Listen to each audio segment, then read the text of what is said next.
What a different earth do we inhabit from that on which our forefathers dwelt.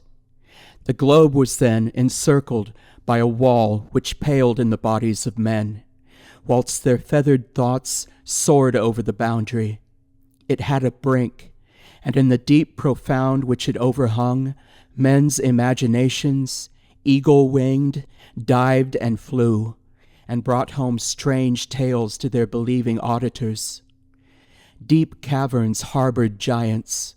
Cloud-like birds cast their shadows upon the plains, while far out at sea lay islands of bliss, the fair paradise of Atlantis or El Dorado, sparkling with untold jewels. Where are they now? The fortunate isles have lost the glory that spread a halo round them. For who deems himself nearer to the golden age because he touches at the Canaries on his voyage to India? Our only riddle is the rise of the Niger, the interior of New Holland, our only terra incognita, and our sole mare incognitum, the Northwest Passage. But these are tame wonders, lions in leash. No one fancies that the waters of the unknown river bubble up from hell's fountains. No strange and weird power is supposed to guide the iceberg, nor do we fable that a stray pickpocket from Botany Bay has found the gardens of the Hesperides within the circuit of the Blue Mountains. What have we left to dream about? The clouds are no longer the charioted servants of the sun, nor does he any more bathe his glowing brow in the bath of Thetis. The rainbow has ceased to be the messenger of the gods, and thunder longer their awful voice, warning man of that which is to come. We have the sun, which has been weighed and measured, but not understood. We have the assemblance of the planets, the congregation of the stars, and the yet unshackled ministration of the winds. Such is the list of our ignorance. Nor is the empire of the imagination less bounded by its own proper creations than in those which were bestowed on it by the poor blind eyes of our ancestors. What has become of enchantresses with their palaces of crystal and dungeons of palpable darkness? What of fairies and their wands? What of witches and their familiars? And last, what of ghosts, with beckoning hands and fleeting shapes, which quelled the soldier's brave heart, and made the murderer disclose to the astonished noon the veiled work of midnight? These, which were realities to our forefathers in our wiser age, characterless are grated to dusty nothing. Yet is it true that we do not believe in ghosts? There used to be several traditionary tales repeated, with their authorities, enough to stagger us when we consign them to that place where that is which is as though it had never been. But these are gone out of fashion. Brutus's dream has become a deception of his overheated brain. Lord Lyttelton's vision is called a cheat, and one by one these inhabitants of deserted houses, moonlight glades, misty mountain tops, and midnight churchyards have been ejected from their immemorial seats, and small thrill is felt when the dead majesty of Denmark blanches the cheek and unsettles the reason of his philosophic son. But do none of us believe in ghosts? If this question be read at noonday, when every little corner, nook, and hole is penetrated with the insolent light, at such a time derision is seated on the features of my reader. But let it be 12 at noon in a lone house. Take up, I beseech you, the story of the bleeding nun, or of the statue to which the bridegroom gave the wedding ring, and she came in the dead of night to claim him tall and cold, or of the grandsire who with shadowy form and breathless lips stood over the couch and kissed the foreheads of his sleeping grandchildren, and thus doomed them to their fated deaths.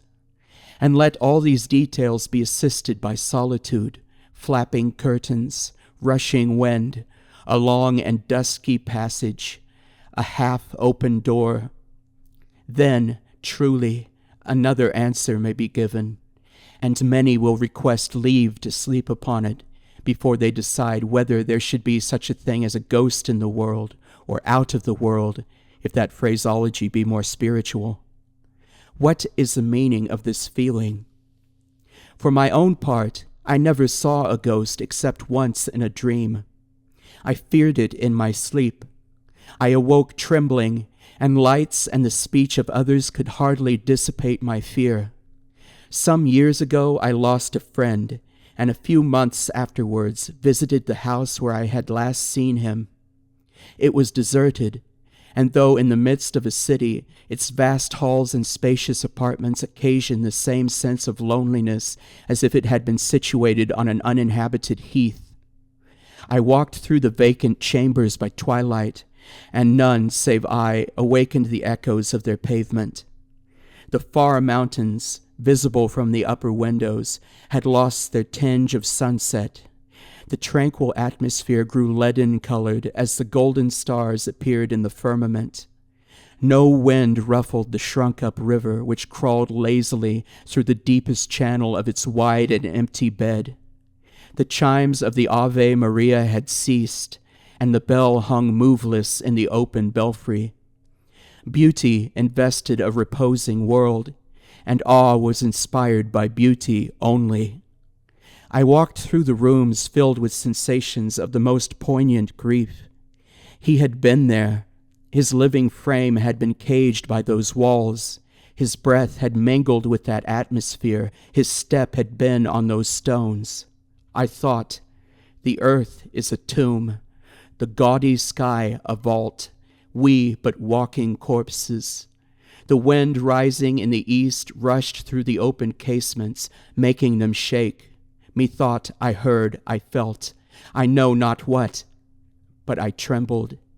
To have seen him but for a moment, I would have knelt until the stones had been worn by the impress, so I told myself, and so I knew a moment after, but then I trembled, awestruck and fearful.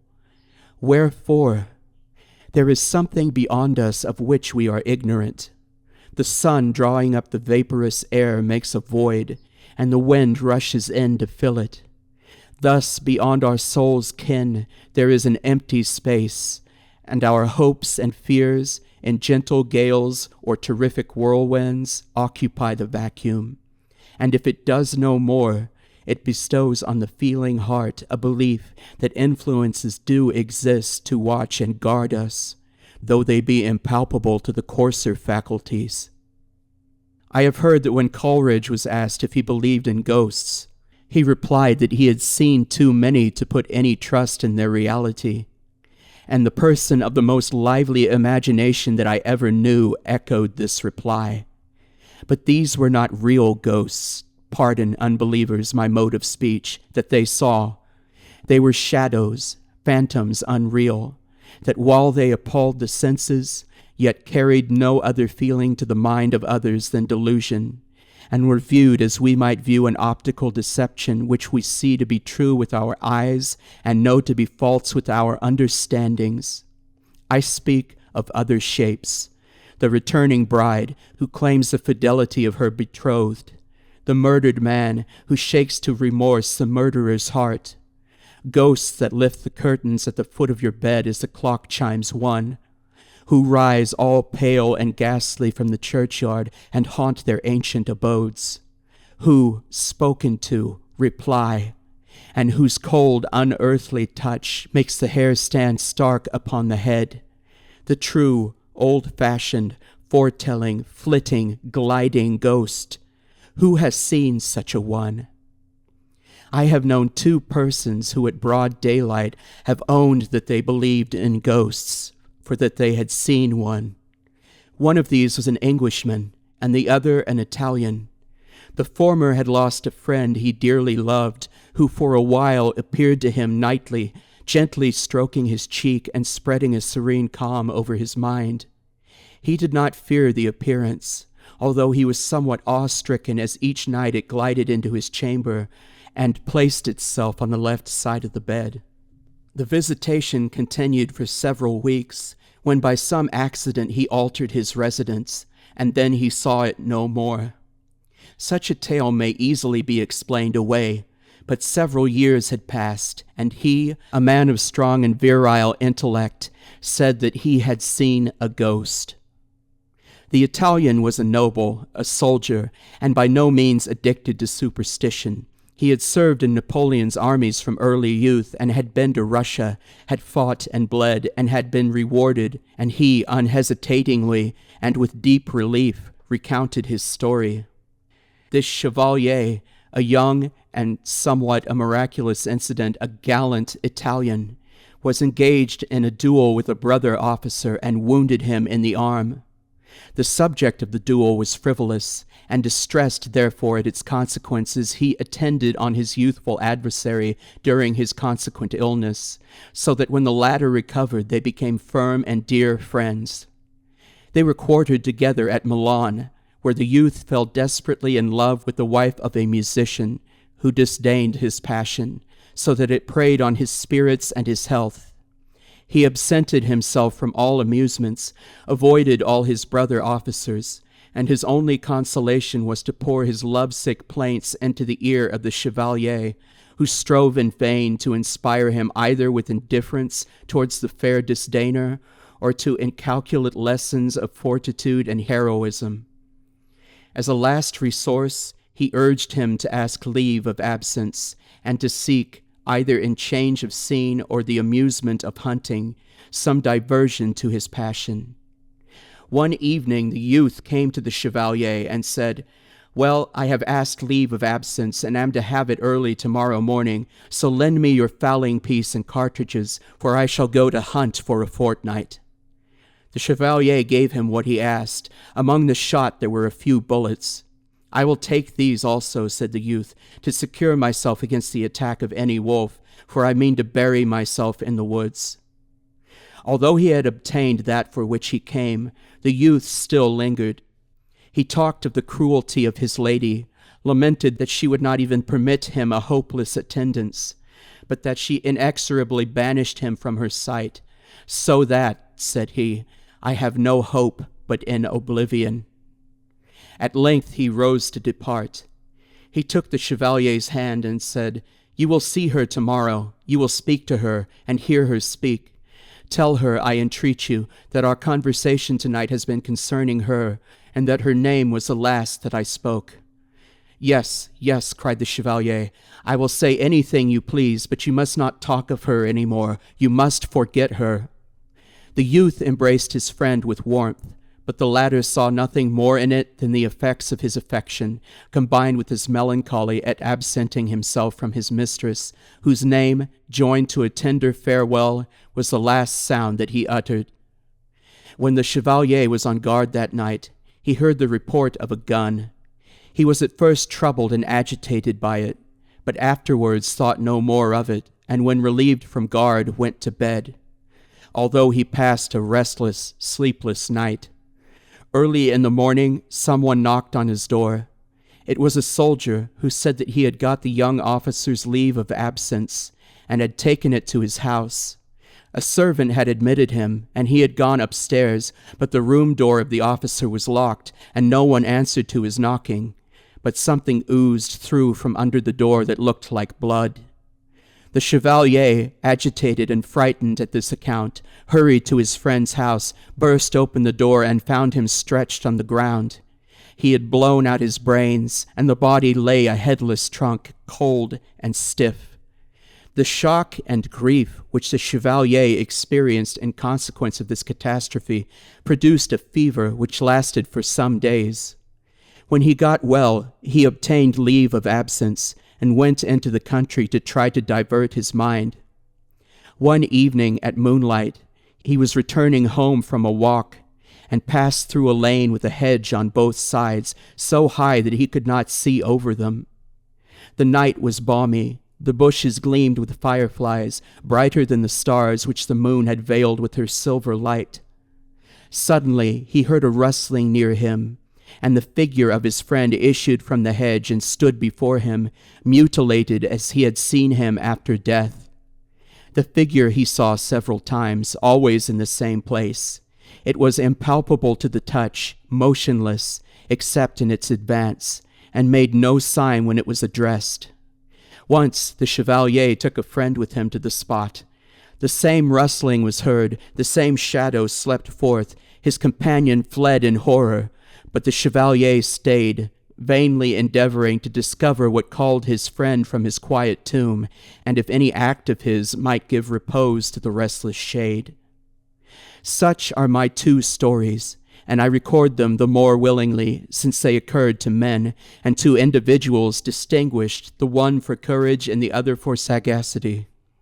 I will conclude my modern instances with a story told by M.G. Lewis, not probably so authentic as these, but perhaps more amusing. I relate it as nearly as possible in his own words. A gentleman journeying toward the house of a friend who lived on the skirts of an extensive forest in the east of Germany lost his way. He wandered for some time among the trees when he saw a light at the distance. On approaching it, he was surprised to observe that it proceeded from the interior of a ruined monastery. Before he knocked at the gate, he thought it proper to look through the window. He saw a number of cats assembled round a small grave, 4 of whom were at that moment letting down a coffin with a crown upon it. The gentleman, startled at this unusual sight, and, imagining that he had arrived at the retreats of fiends or witches, mounted his horse and rode away with the utmost precipitation.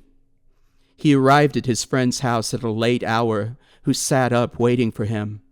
On his arrival, his friend questioned him as to the cause of the traces of agitation visible in his face. He began to recount his adventures after much hesitation, knowing that it was scarcely possible that his friend should give faith to his relation. No sooner had he mentioned the coffin with the crown upon it, than his friend's cat, who seemed to have been lying asleep before the fire, leaped up, crying out, "Then I am king of the cats!" and then scrambled up the chimney, and was never seen more.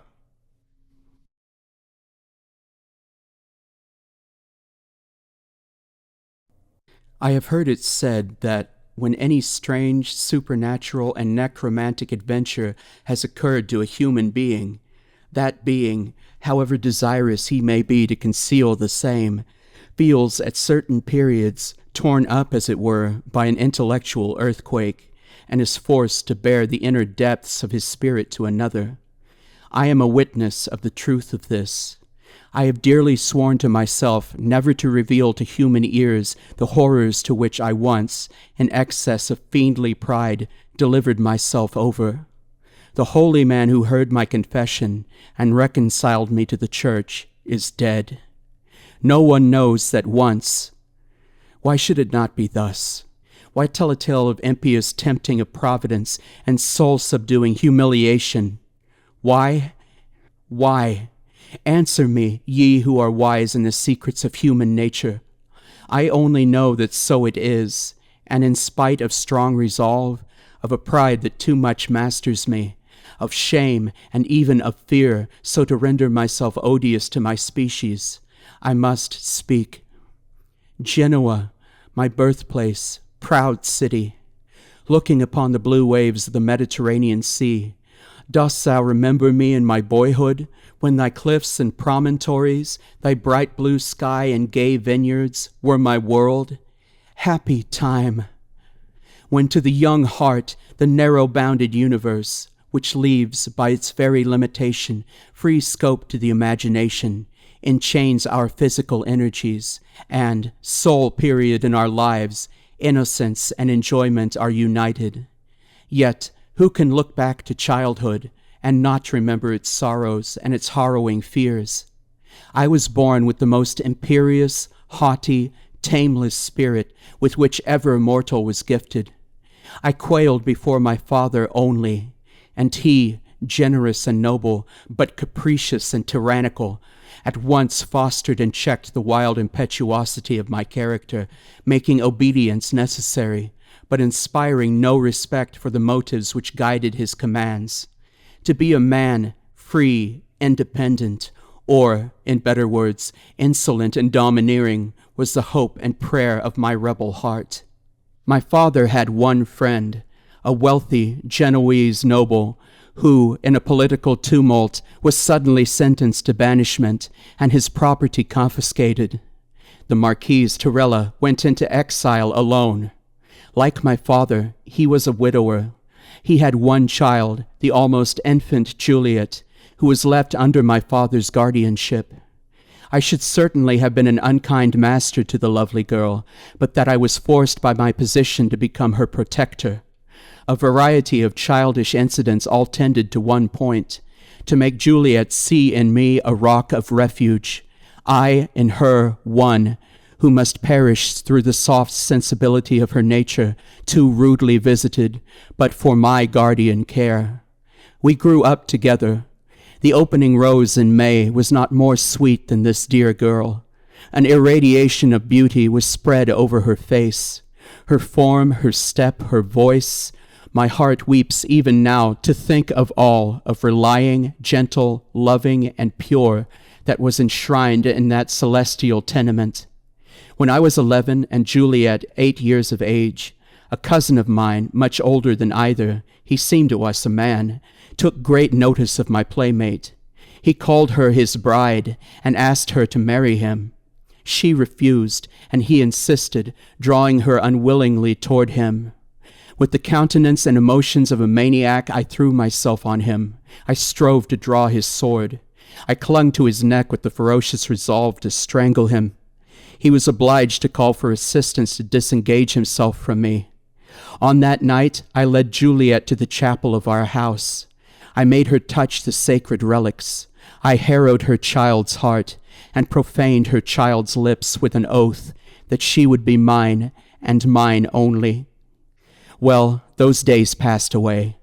Torella returned in a few years and became wealthier and more prosperous than ever.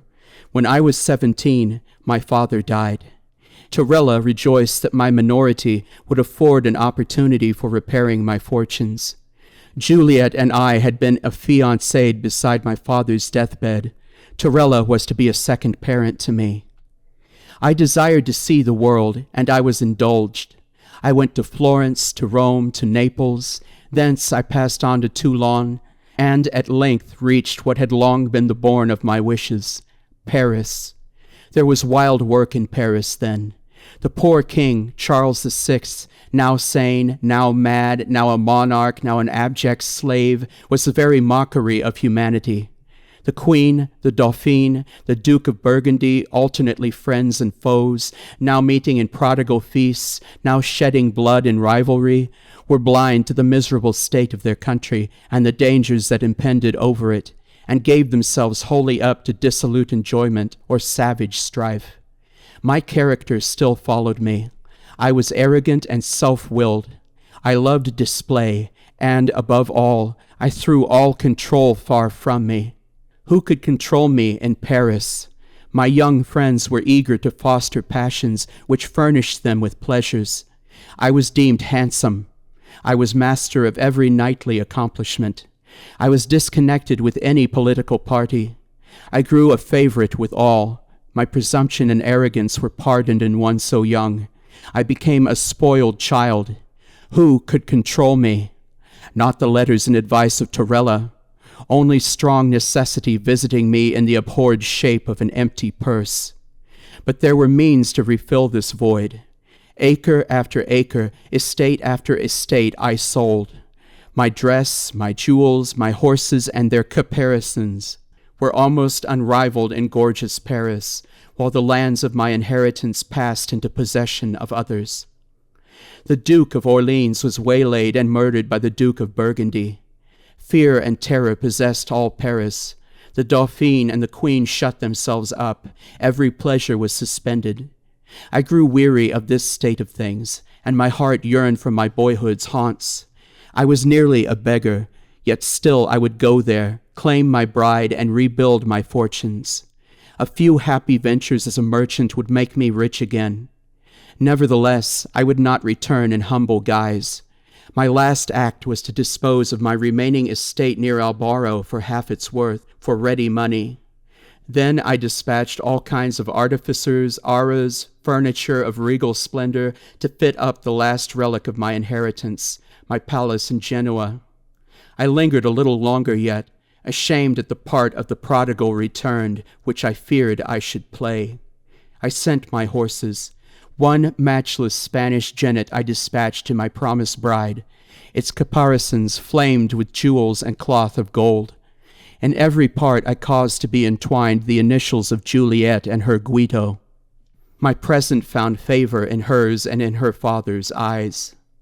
Still, to return a proclaimed spendthrift, the mark of impertinent wonder, perhaps of scorn, and to encounter singly the reproaches or taunts of my fellow citizens was no alluring prospect.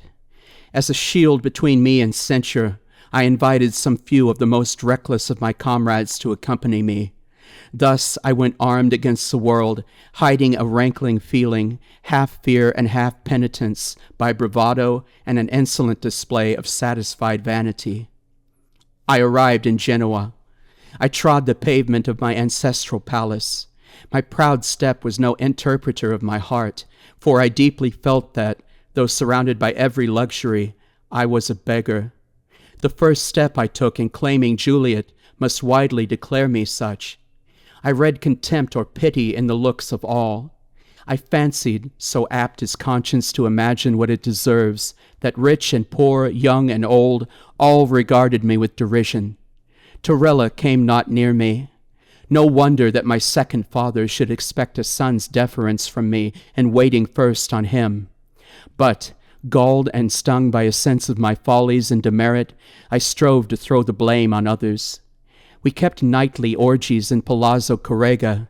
To sleepless, riotous nights followed listless, supine mornings. At the Ave Maria, we showed our dainty persons in the streets, scoffing at the sober citizens, casting insolent glances on the shrinking women. Juliet was not among them. No. If she had been there, shame would have driven me away, if love had not brought me to her feet. I grew tired of this. Suddenly I paid the Marquis a visit. He was at his villa, one among the many which decked the suburb of San Pietro de Arena. It was the month of May, a month of May in that garden of the world. The blossoms of the fruit trees were fading among thick green foliage. The vines were shooting forth. The ground strewed with the fallen olive blooms. The firefly was in the myrtle hedge. Heaven and earth wore a mantle of surpassing beauty. Torella welcomed me kindly, though seriously, and even his shade of displeasure soon wore away. Some resemblance to my father, some look and tone of youthful ingenuousness, lurking still in spite of my misdeeds, softened the good old man's heart. He sent for his daughter. He presented me to her as her betrothed. The chamber became hallowed by a holy light as she entered. Hers was that cherub look, those large, soft eyes, full, dimpled cheeks, and mouth of infinite sweetness that expresses the rare union of happiness and love. Admiration first possessed me. She is mine, was the second proud emotion, and my lips curled with haughty triumph. I had not been the enfant gâté of the beauties of France, not to have learnt the art of pleasing the soft heart of women. If towards men I was overbearing, the deference I paid to them was the more in contrast. I commenced my courtship by the display of 1,000 gallantries to Juliet, who, vowed to me from infancy, had never admitted the devotion of others, and who, though accustomed to expressions of admiration, was uninitiated in the language of lovers. For a few days all went well. Torella never alluded to my extravagance. He treated me as a favorite son. But the time came, as we discussed the preliminaries to my union with his daughter, when this fair face of things should be overcast. A contract had been drawn up in my father's lifetime. I had rendered this, in fact, void by having squandered the whole of the wealth which was to have been shared by Juliet and myself. Torella, in consequence, chose to consider this bond as cancelled, and proposed another in which, though the wealth he bestowed was immeasurably increased, there were so many restrictions as to the mode of spending it that I, who saw independence only in free career being given to my own imperious will, taunted him as taking advantage of my situation, and refused utterly to subscribe to his conditions. The old man mildly strove to recall me to reason. Roused pride became the tyrant of my thought. I listened with indignation. I repelled him with disdain. Juliet, thou art mine. Did we not interchange vows in our innocent childhood? Are we not one in the sight of God? And shall thy cold-hearted, cold-blooded father divide us? Be generous, my love, be just. Take not away a gift, last treasure of thy Guido. Retract not thy vows, let us defy the world, and setting at naught the calculations of age, find in our mutual affection a refuge from every ill. Fiend I must have been, with such sophistry to endeavor to poison that sanctuary of holy thought and tender love. Juliet shrank from me affrighted. Her father was the best and kindest of men, and she strove to show me how, in obeying him, every good would follow. He would receive my tardy submission with warm affection, and generous pardon would follow my repentance. Profitless words for a young and gentle daughter to use with a man accustomed to make his will law, and to feel in his own heart a despot so terrible and stern that he could yield obedience to naught save his own imperious desires. My resentment grew with resistance. My wild companions were ready to add fuel to the flame. We laid a plan to carry off Juliet. At first, it appeared to be crowned with success.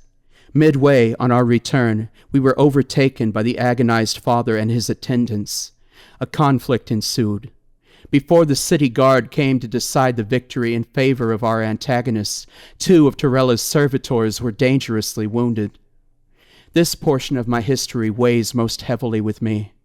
Changed man as I am, I abhor myself in the recollection. May none who hear this tale ever have felt as I. A horse driven to fury by a rider armed with barbed spurs was not more a slave than I to the violent tyranny of my temper. A fiend possessed my soul, irritating it to madness. I felt the voice of conscience within me, but if I yielded to it for a brief interval, it was only to be a moment after torn, as by a whirlwind, away, borne along on the stream of desperate rage, the plaything of the storms engendered by pride. I was imprisoned, and, at the insistence of Torella, set free. Again, I returned to carry off both him and his child to France, which hapless country, then preyed on by freebooters and gangs of lawless soldiery, offered a grateful refuge to a criminal like me. Our plots were discovered. I was sentenced to banishment, and, as my debts were already enormous, my remaining property was put in the hands of commissioners for their payment. Torella again offered his mediation, requiring only my promise not to renew my abortive attempts on himself and his daughter. I spurned his offers, and fancied that I triumphed while I was thrust out from Genoa, a solitary and penniless exile. My companions were gone. They had been dismissed from the city some weeks before, and were already in France. I was alone, friendless, with nor sword at my side, nor ducat in my purse. I wandered along the seashore, a whirlwind of passion possessing and tearing my soul. It was as if a live coal had been set burning in my breast. At first I meditated on what I should do. I would join a band of freebooters. Revenge. The word seemed balm to me. I hugged it, caressed it, till, like a serpent, it stung me. Then again I would abjure and despise Genoa, that little corner of the world.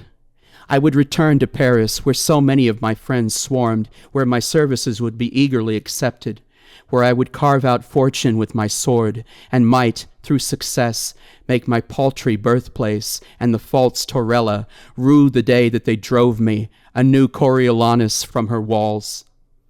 I would return to Paris, thus on foot, a beggar, and present myself in my poverty to those I had formerly entertained sumptuously. There was gall in the mere thought of it. The reality of things began to dawn upon my mind, bringing despair in its train. For several months I had been a prisoner. The evils of my dungeon had whipped my soul to madness, but they had subdued my corporeal frame. I was weak and wan. Torella had used 1,000 artifices to administer to my comfort. I had detected and scorned them all, and I reaped the harvest of my obduracy. What was to be done? Should I crouch before my foe and sue for forgiveness? Die rather 10,000 deaths. Never should they obtain that victory. Hate, I swore eternal hate. Hate from whom? To whom?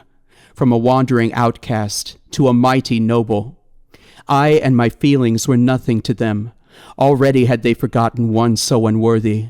And Juliet, her angel face and sylph-like form, gleamed among the clouds of my despair with vain beauty, for I had lost her, the glory and flower of the world. Another will call her his. That smile of paradise will bless another. Even now my heart fails within me when I recur to this rout of grim-visaged ideas. Now subdued almost to tears, now raving in my agony, still I wandered along the rocky shore, which grew at each step wilder and more desolate. Hanging rocks and hoar precipices overlooked the tideless ocean. Black caverns yawned, and forever, among the sea-worn recesses, murmured and dashed the unfruitful waters.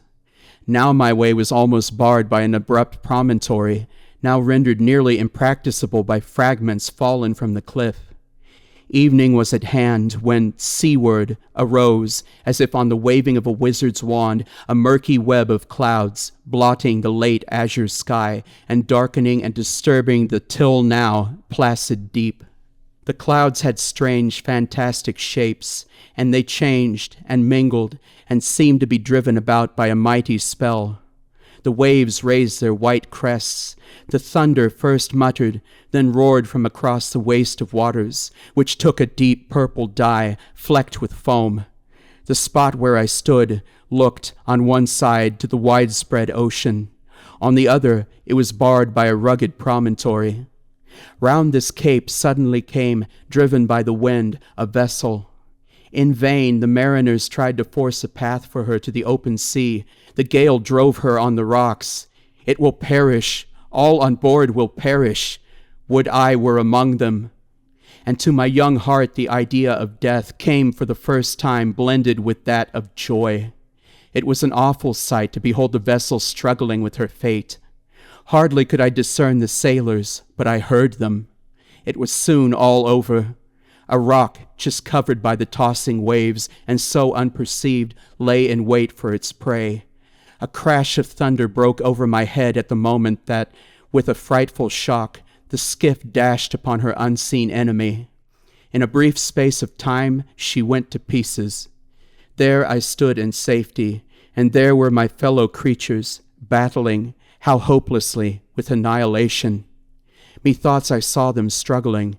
Too truly did I hear their shrieks, conquering the barking surges in their shrill agony. The dark breakers threw hither and thither the fragments of the wreck. Soon it disappeared. I had been fascinated to gaze till the end. At last I sank on my knees. I covered my face with my hands. I again looked up. Something was floating on the billows toward the shore. It neared and neared.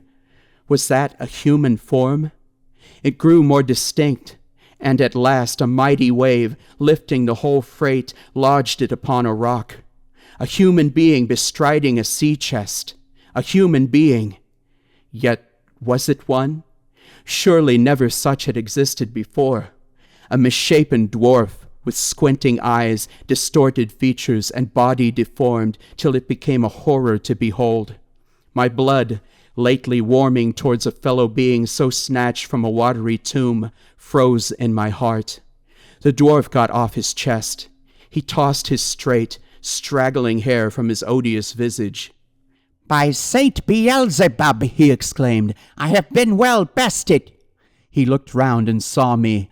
"Oh, by the fiend, here is another ally of the Mighty One. To what saint did you offer prayers, friend, if not to mine? Yet I remember you not on board." I shrank from the monster and his blasphemy. Again he questioned me, and I muttered some inaudible reply.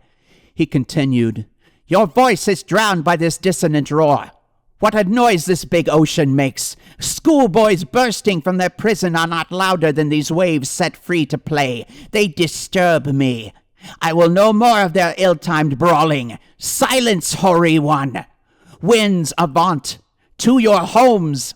Clouds, fly to the antipodes, and leave our heaven clear!" As he spoke, he stretched out his two long, lank arms that looked like spider's claws and seemed to embrace with them the expanse before him. Was it a miracle? The clouds became broken and fled. The azure sky first peeped out, and then was spread a calm field of blue above us. The stormy gale was exchanged to the softly breathing west. The sea grew calm. The waves dwindled to riplets. "I like obedience, even in these stupid elements," said the dwarf. "How much more in the tameless mind of man? It was a well-got-up storm, you must allow, and all of my own making." It was tempting Providence to interchange talk with this magician. But power, in all its shapes, is venerable to man. Awe, curiosity, a clinging fascination drew me toward him. "Come, don't be frightened, friend," said the wretch. "I am good-humored when pleased, and something does please me in your well-proportioned body and handsome face, though you look a little woe-begone. You have suffered a land, I a sea-wreck. Perhaps I can allay the tempest of your fortunes as I did my own. Shall we be friends?" And he held out his hand. I could not touch it. "Well then, companions, that will do as well. And now, while I rest after the buffeting I underwent just now, tell me why, young and gallant as you seem, you wander thus alone and downcast on this wild sea-shore." The voice of the wretch was screeching and horrid, and his contortions as he spoke were frightful to behold. Yet he did gain a kind of influence over me which I could not master, and I told him my tale. When it was ended, he laughed long and loud. The rocks echoed back the sound. Hell seemed veiling around me. "O thou cousin of Lucifer," said he, "so thou too hast fallen through thy pride, and though bright as the sun of morning, thou art ready to give up thy good looks, thy bride, and thy well-being, rather than submit thee to the tyranny of good. I honor thy choice by my soul. So thou hast fled, and yield the day, and mean to starve on these rocks, and to let the birds peck out thy dead eyes, while thy enemy and thy betrothed rejoice in thy ruin. Thy pride is strangely akin to humility, methinks." As he spoke, 1,000-fanged thoughts stung me to the heart. "What would you that I should do?" I cried. "I? Oh, nothing, but lie down and say your prayers before you die. But were I you, I know the deed that should be done." I drew near him. His supernatural powers made him an oracle in my eyes, yet a strange, unearthly trill quivered through my frame as I said, "Speak, teach me, what acts do you advise?" "Revenge thyself, man. Humble thy enemies. Set thy foot on the old man's neck, and possess thyself of his daughter." "To the east and west I turn," cried I, "and see no means. Had I gold, much could I achieve, but poor and single I am powerless." The dwarf had been seated on his chest as he listened to my story. Now he got off and touched a spring. It flew open. What a mine of wealth, of blazing jewels, beaming gold, and pale silver was displayed therein. A mad desire to possess this treasure was born within me. "Doubtless," I said, "one so powerful as you could do all things." "Nay," said the monster humbly, "I am less omnipotent than I seem. Such things I possess which you may covet, but I would give them all for a small share, or even for a loan of what is yours." "My possessions are at your service," I replied bitterly. "My poverty, my exile, my disgrace, I make a free gift of them all." "Good, I thank you. Add one other thing to your gift, and my treasure is yours." "As nothing is my sole inheritance, what besides nothing would you have?" "Your comely face and well-made limbs." I shivered. Would this all-powerful monster murder me? I had no dagger. I forgot to pray, but I grew pale. I ask for a loan, not a gift, said the frightful thing. Lend me your body for a few days. You shall have mine to cage your soul the while, and in payment my chest.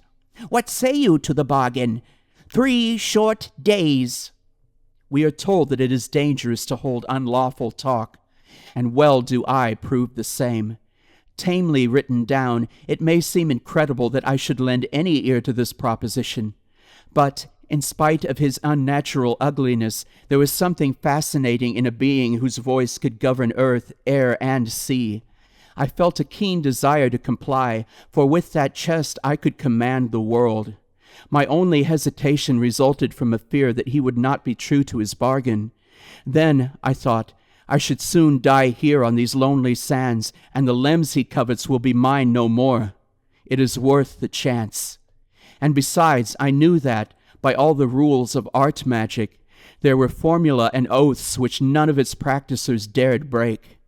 I hesitated to reply, and he went on, now displaying his wealth, now speaking of the petty price he demanded, till it seemed madness to refuse. Thus is it. Place our bark in the current of the stream, and down, over fall and cataract it is hurried. Give up our conduct to the wild torrent of passion, and we are away, we know not whither. He swore many an oath, and I adjured him by many a sacred name, till I saw this wonder of power, this ruler of the elements, shiver like an autumn leaf before my words, and, as if the spirit spake unwillingly and perforce within him, at last he, with broken voice, revealed the spell whereby he might be obliged, did he wish to play me false, to render up the unlawful spoil. Our warm lifeblood must mingle to make and to mar the charm. Enough of this unholy theme. I was persuaded. The thing was done. The morrow dawned upon me as I lay upon the shingles, and I knew not my own shadow as it fell from me. I felt myself changed to a shape of horror, and cursed my easy faith and blind credulity. The chest was there the gold and precious stones for which I had sold the frame of flesh which nature had given me. The sight a little stilled my emotions. 3 days would soon be gone. They did pass. The dwarf had supplied me with a plenteous store of food. At first I could hardly walk, so strange and out of joint were all my limbs, and my voice, it was that of the fiend. But I kept silent, and turned my face to the sun, that I might not see my shadow, and counted the hours, and ruminated on my future conduct. To bring Torella to my feet, to possess my Juliet in spite of him, all this my wealth could easily achieve. During dark night I slept, and dreamt of the accomplishment of my desires. 2 suns had set, the 3rd dawned. I was agitated, fearful. O expectation! What a frightful thing art thou, when kindled more by fear than hope! How dost thou twist thyself round the heart, torturing its pulsations? How dost thou dart unknown pangs all through our feeble mechanism, now seeming to shiver us like broken glass to nothingness, now giving us a fresh strength which can do nothing, and so torments us by a sensation such as the strong man must feel who cannot break his fetters, though they bend in his grasp. Slowly paced the bright orb up the eastern sky. Long it lingered in the zenith, and still more slowly wandered down the west. It touched the horizon's verge. It was lost. Its glories were on the summits of the cliff. They grew dun and gray. The evening star shone bright. He will soon be here. He came not. By the living heavens, he came not. And night dragged out its weary length, and in its decaying age, day began to grizzle its dark hair, and the sun rose again on the most miserable wretch that ever upbraided its light. 3 days thus I passed. The jewels and the gold, oh, how I abhorred them! I will not blacken these pages with demonic ravings. All too terrible were the thoughts, the raging tumult of ideas that filled my soul. At the end of that time I slept.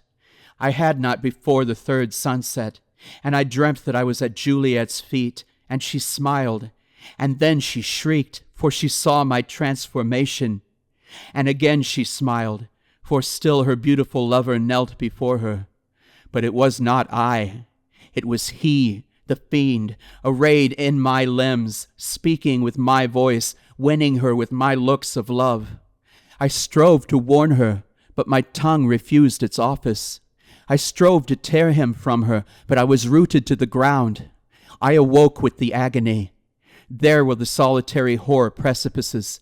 There the plashing sea, the quiet strand, and the blue sky over all. What did it mean? Was my dream but a mirror of the truth? Was he wooing and winning my betrothed? I would on the instant back to Genoa, but I was banished. I laughed. The dwarf's yell burst from my lips. I? Banished? Oh, no. They had not exiled the foul limbs I wore. I might, with these, enter, without fear of incurring the threatened penalty of death, my native city. I began to walk toward Genoa. I was somewhat accustomed to my distorted limbs. None were ever so ill adapted for a straightforward movement. It was with infinite difficulty that I proceeded. Then, too, I desired to avoid all the hamlets strewed here and there on the sea beach, for I was unwilling to make a display of my hideousness. I was not quite sure that, if seen, the mere boys would not stone me to death as I passed for a monster.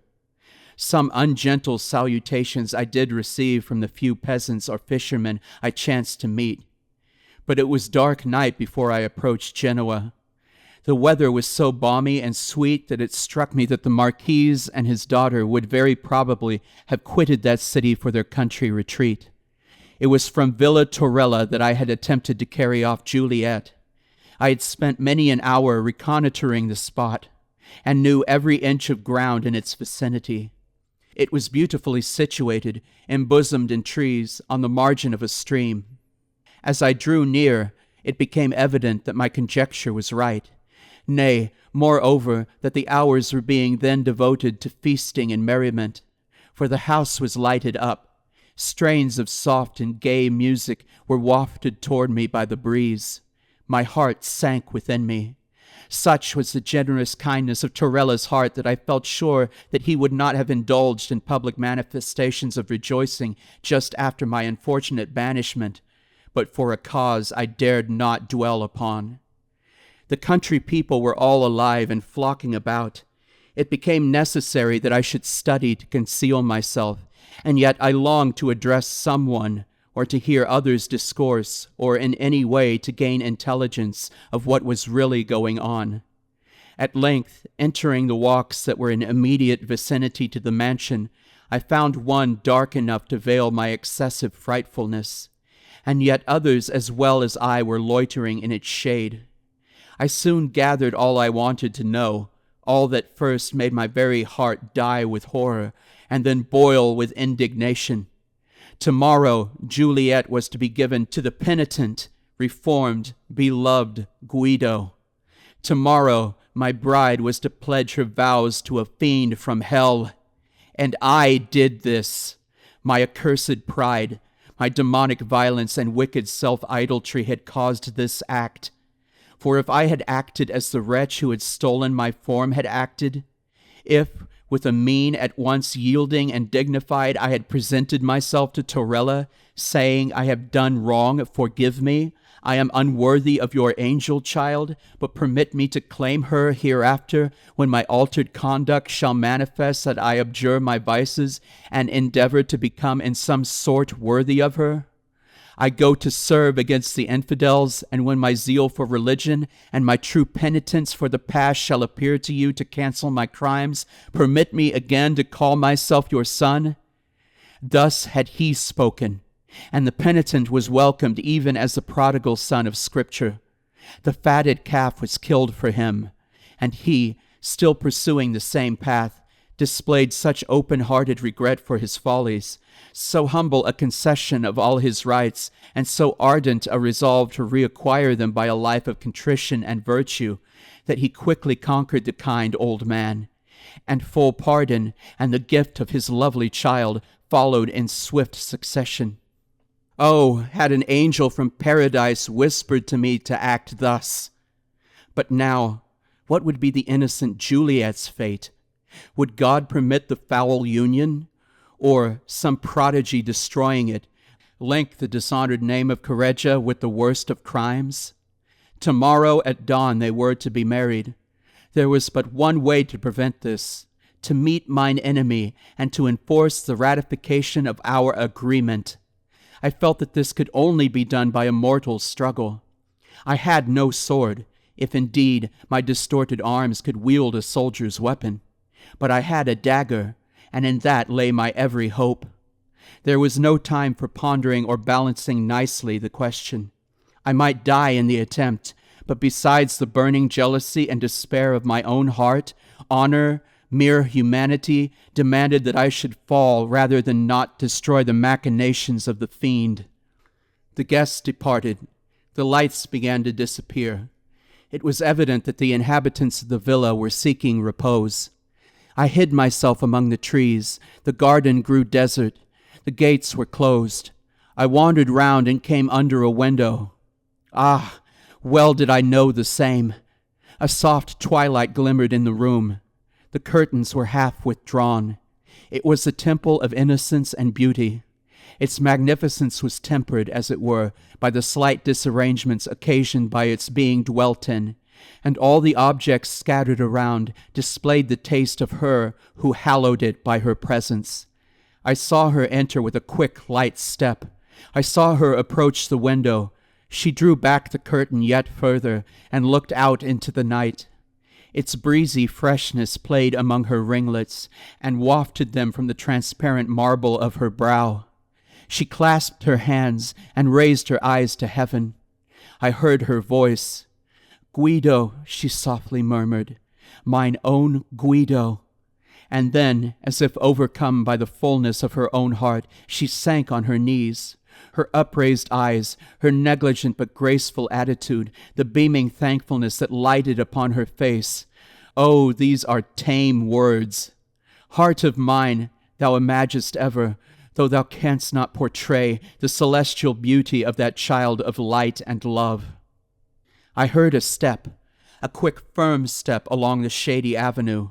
Soon I saw a cavalier, richly dressed, young, and methought graceful to look on, advance. I hid myself yet closer. The youth approached. He paused beneath the window. She arose, and again looking out she saw him, and said, "I cannot. No, at this distant time I cannot record her terms of soft silver tenderness. To me they were spoken, but they were replied to by him." "I will not go," he cried. "Here where you have been, where your memory glides like some heaven-visiting ghost, I will pass the long hours till we meet, never, my Juliet, again, day or night, to part. But do thou, my love, retire. The cold morn and fitful breeze will make thy cheek pale, and fill with languor thy love-lighted eyes. Ah, sweetest, could I press one kiss upon them, I could, methinks, repose."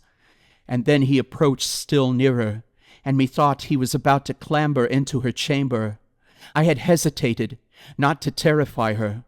Now I was no longer master of myself. I rushed forward. I threw myself on him. I tore him away. I cried, "O loathsome and foul-shaped wretch!" I need not repeat epithets, all tending, as it appeared, to rail at a person I at present felt some partiality for. A shriek rose from Juliet's lips. I neither heard nor saw. I felt only mine enemy, whose throat I grasped, and my dagger's hilt. He struggled, but could not escape. At length, hoarsely, he breathed these words: "Do! Strike home! Destroy this body! You will still live. May your life be long and merry."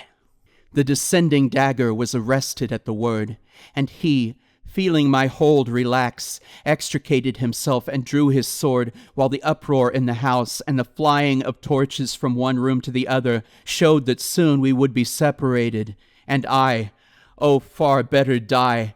And so that he did not survive, I cared not for the death blow I might deal against myself. While still, therefore, he thought, I paused, and while I saw the villainous resolve to take advantage of my hesitation and the sudden thrust he made at me, I threw myself on his sword, and at the same moment plunged my dagger with a true desperate aim in his side. We fell together, rolling over each other, and the tide of blood that flowed from the gaping wound of each mingled on the grass. More I know not. I fainted. Again I returned to life. Weak almost to death, I found myself stretched upon a bed. Juliet was kneeling beside it. Strange. My first broken request was for a mirror. I was so wan and ghastly that my poor girl hesitated, as she told me afterwards. But by the mass, I thought myself a right proper youth when I saw the dear reflection of my own well-remembered features. I confess it is a weakness, but I avow it. I do entertain a considerable affection for the countenance and limbs I behold whenever I look at a glass, and have more mirrors in my house and consult them oftener than any beauty in Venice. Before you too much condemn me, permit me to say that no one better knows than I the value of his own body. No one, probably, except myself, ever having had it stolen from him.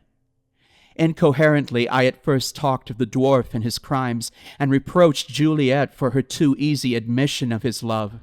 She thought me raving, as well she might, and yet it was some time before I could prevail on myself to admit that the Guido whose penitence had won her back from me was myself.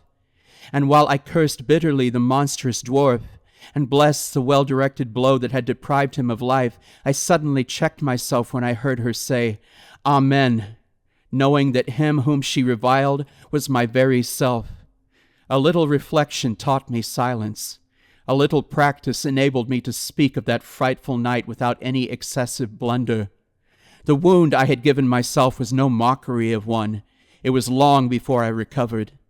And as the benevolent and generous Torella sat beside me, talking such wisdom as might win friends to repentance, and mine own dear Juliet hovered near me, administering to my wants, and cheering me by her smiles, the work of my bodily cure and mental reform went on together. I have never, indeed, wholly recovered my strength. My cheek is paler since, my person a little bent. Juliet sometimes ventures to allude bitterly to the malice that caused this change, but I kiss her on the moment and tell her all is for the best. I am a fonder and more faithful husband, and true is this, but for that wound never had I called her mine. I did not revisit the seashore, nor seek for the fiend's treasure. Yet, while I ponder on the past, I often think, and my confessor was not backward in favoring the idea, that it might be a good rather than an evil spirit, sent by my guardian angel to show me the folly and misery of pride. So well, at least, did I learn this lesson, roughly taught as I was, that I am known now by all my friends and fellow citizens by the name of Guido il Cortese.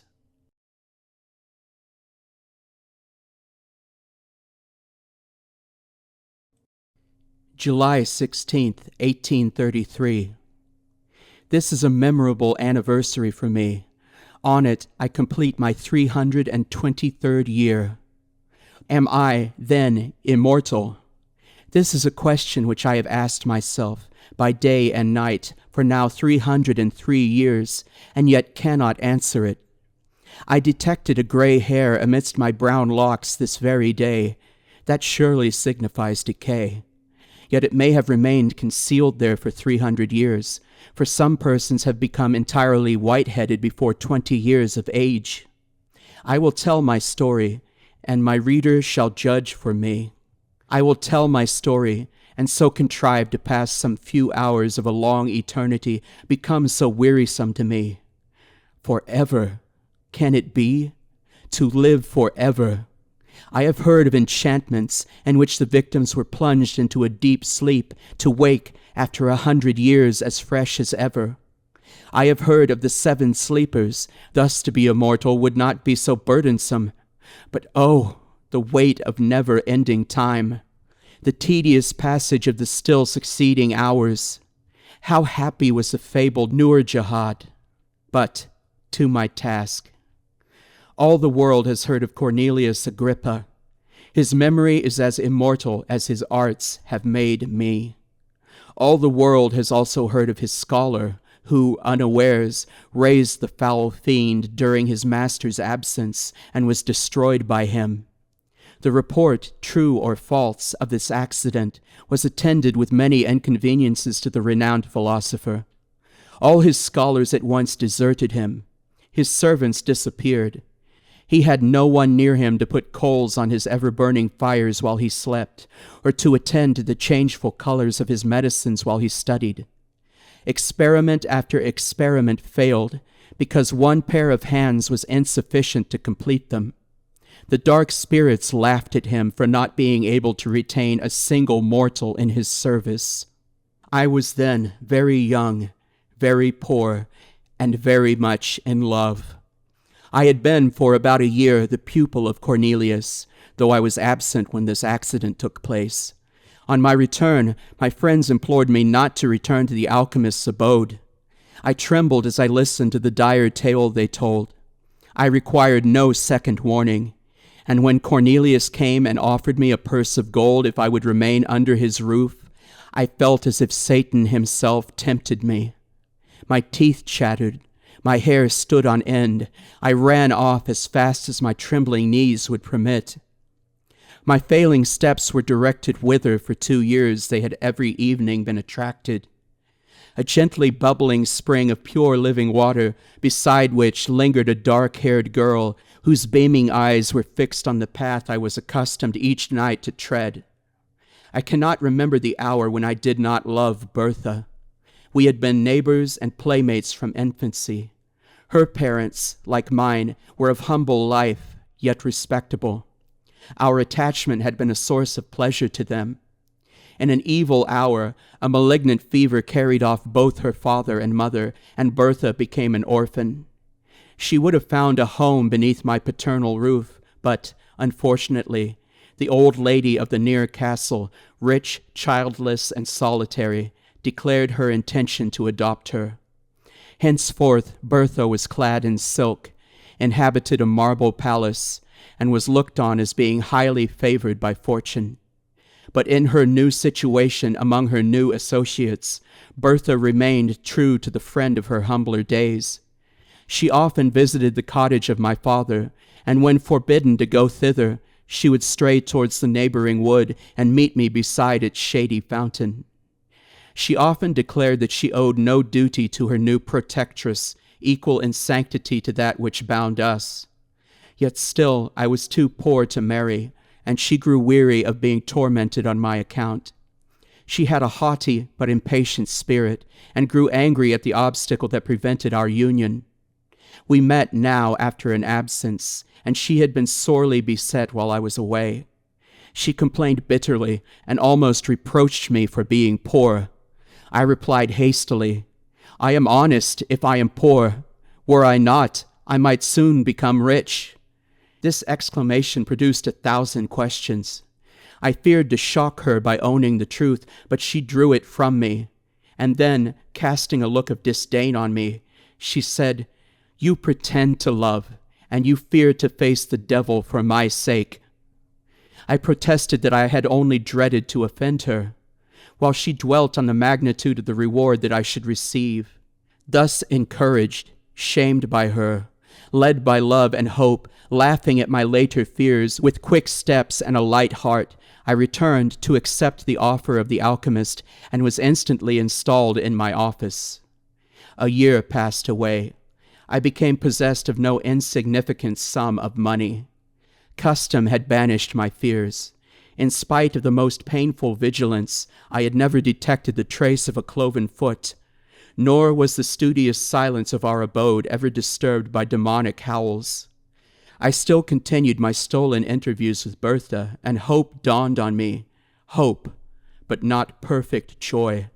For Bertha fancied that love and security were enemies, and her pleasure was to divide them in my bosom.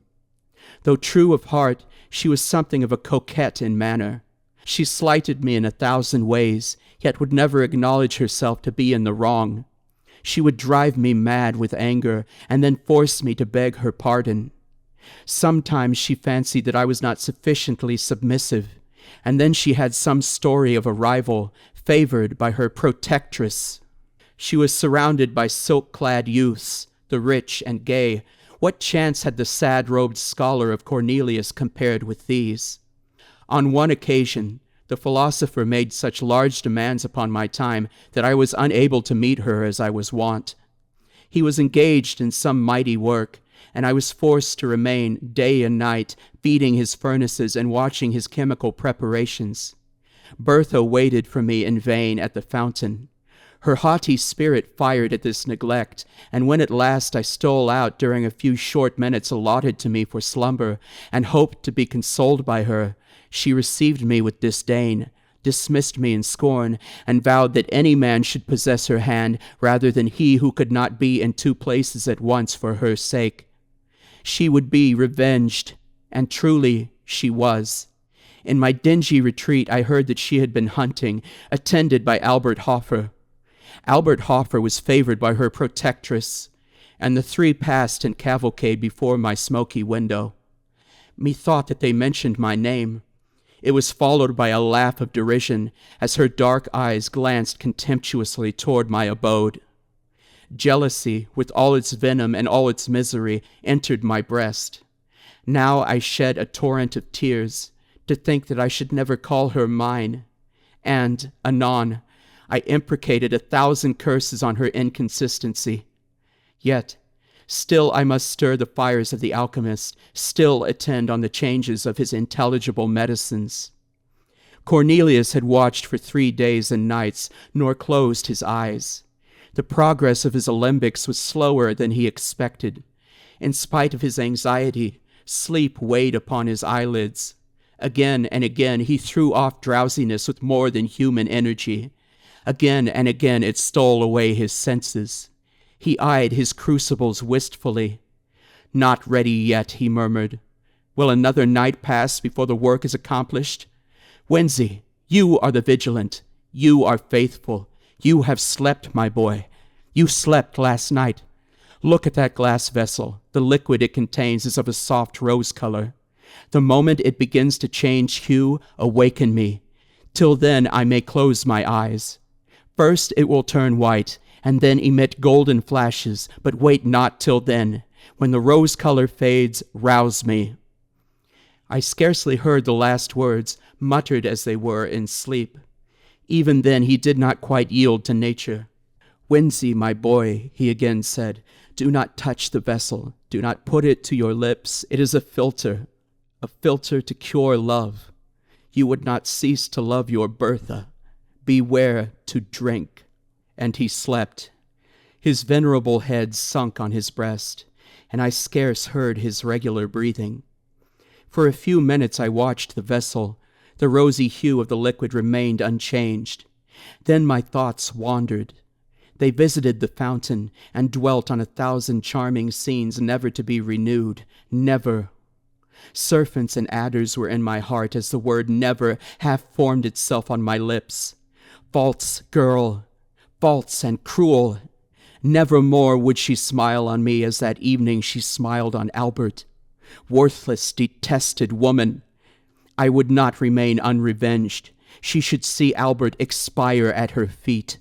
She should die beneath my vengeance. She had smiled in disdain and triumph. She knew my wretchedness and her power. Yet what power had she?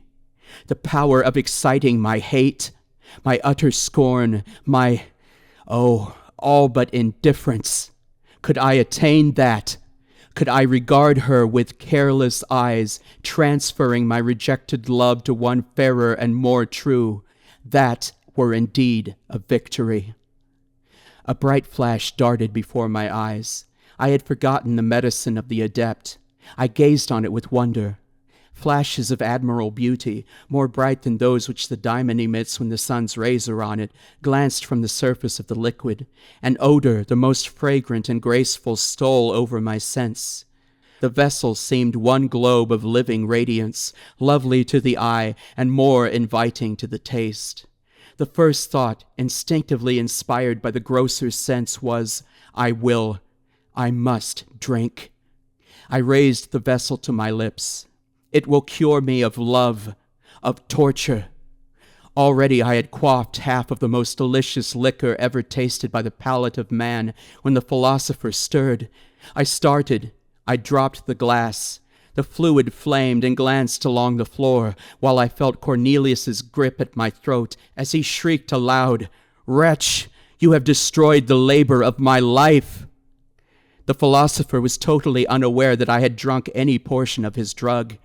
His idea was, and I give a tacit assent to it, that I had raised the vessel from curiosity, and that, frightened at its brightness and the flashes of intense light it gave forth, I had let it fall.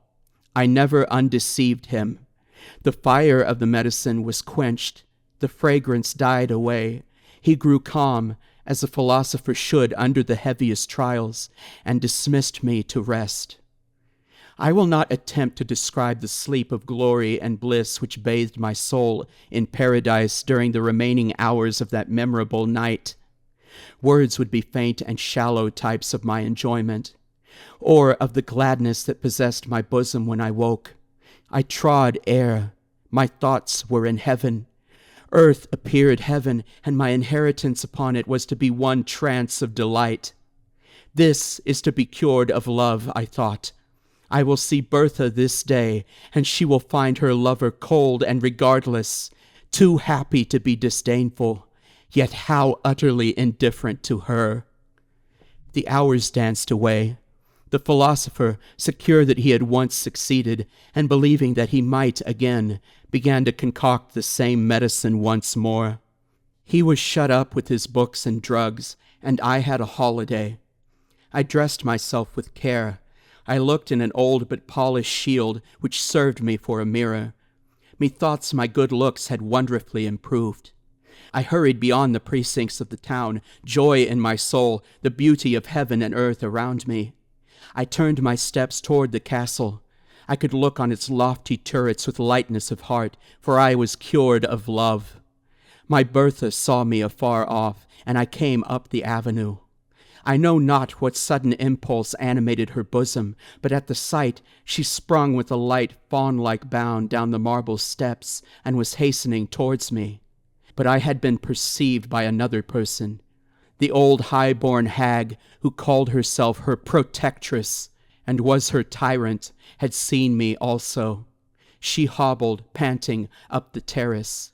A page, as ugly as herself, held up her train, and fanned her as she hurried along, and stopped my fair girl with a, "How now, my bold mistress? Whither so fast? Back to your cage, hawks are abroad." Bertha clasped her hands. Her eyes were still bent on my approaching figure. I saw the contest.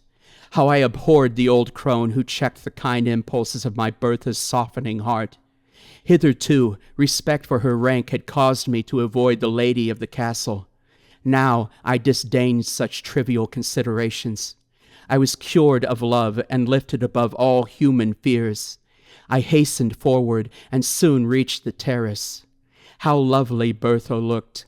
Her eyes flashing fire, her cheeks glowing with impatience and anger. She was 1,000 times more graceful and charming than ever. I no longer loved.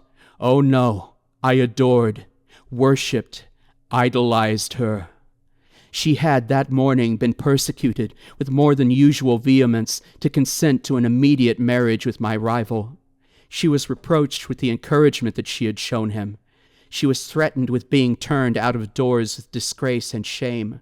Her proud spirit rose in arms at the threat, but when she remembered the scorn that she had heaped upon me, and how, perhaps, she had thus lost one whom she now regarded as her only friend, she wept with remorse and rage.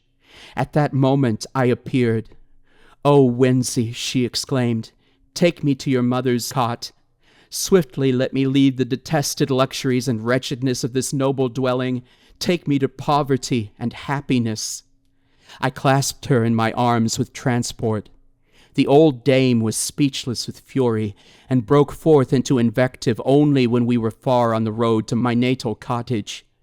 My mother received the fair fugitive, escaped from a gilt cage to nature and liberty, with tenderness and joy. My father, who loved her, welcomed her heartily. It was a day of rejoicing which did not need the addition of the celestial potion of the alchemist to steep me in delight. Soon after this eventful day, I became the husband of Bertha. I ceased to be the scholar of Cornelius, but I continued his friend. I always felt grateful to him for having, unaware, procured me that delicious draught of a divine elixir, which, instead of curing me of love, sad cure, solitary and joyless remedies for evils which seem blessings to the memory, had inspired me with courage and resolution, thus winning for me an inestimable treasure in my Bertha. I often called to mind that period of trance-like inebriation with wonder. The drink of Cornelius had not fulfilled the task for which he affirmed that it had been prepared, but its effects were more potent and blissful than words can express. They had faded by degrees, yet they lingered long, and painted life in hues of splendor. Bertha often wondered at my lightness of heart and unaccustomed gaiety, for before I had been rather serious or even sad in my disposition. She loved me the better for my cheerful temper, and our days were winged by joy. 5 years afterward, I was suddenly summoned to the bedside of the dying Cornelius. He had sent for me in haste, conjuring my instant presence. I found him stretched on his pallet, enfeebled even to death. All of life that yet remained animated his piercing eyes, and they were fixed on a glass vessel full of rosy liquid. "Behold," he said in a broken and inward voice, "the vanity of human wishes. A second time my hopes are about to be crowned. A second time they are destroyed. Look at that liquor. You may remember 5 years ago I had prepared the same, with the same success. Then, as now, my thirsting lips expected to taste the immortal elixir. You dashed it from me, and at present it is too late." He spoke with difficulty and fell back on his pillow. I could not help saying, "How, revered master, can a cure for love restore you to life?" A faint smile gleamed across his face as I listened earnestly to his scarcely intelligible answer. "A cure for love and for all things. The elixir of immortality.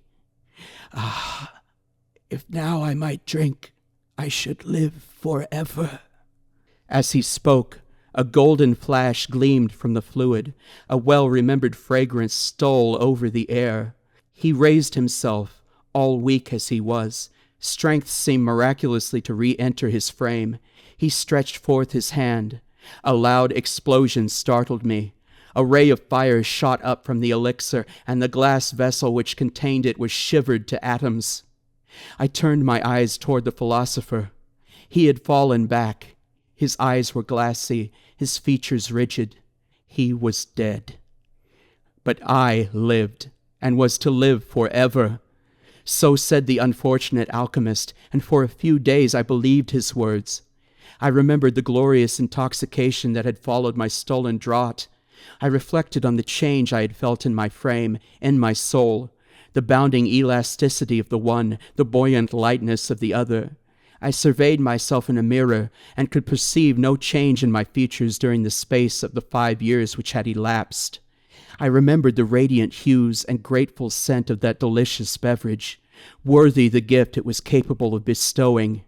I was, then, immortal.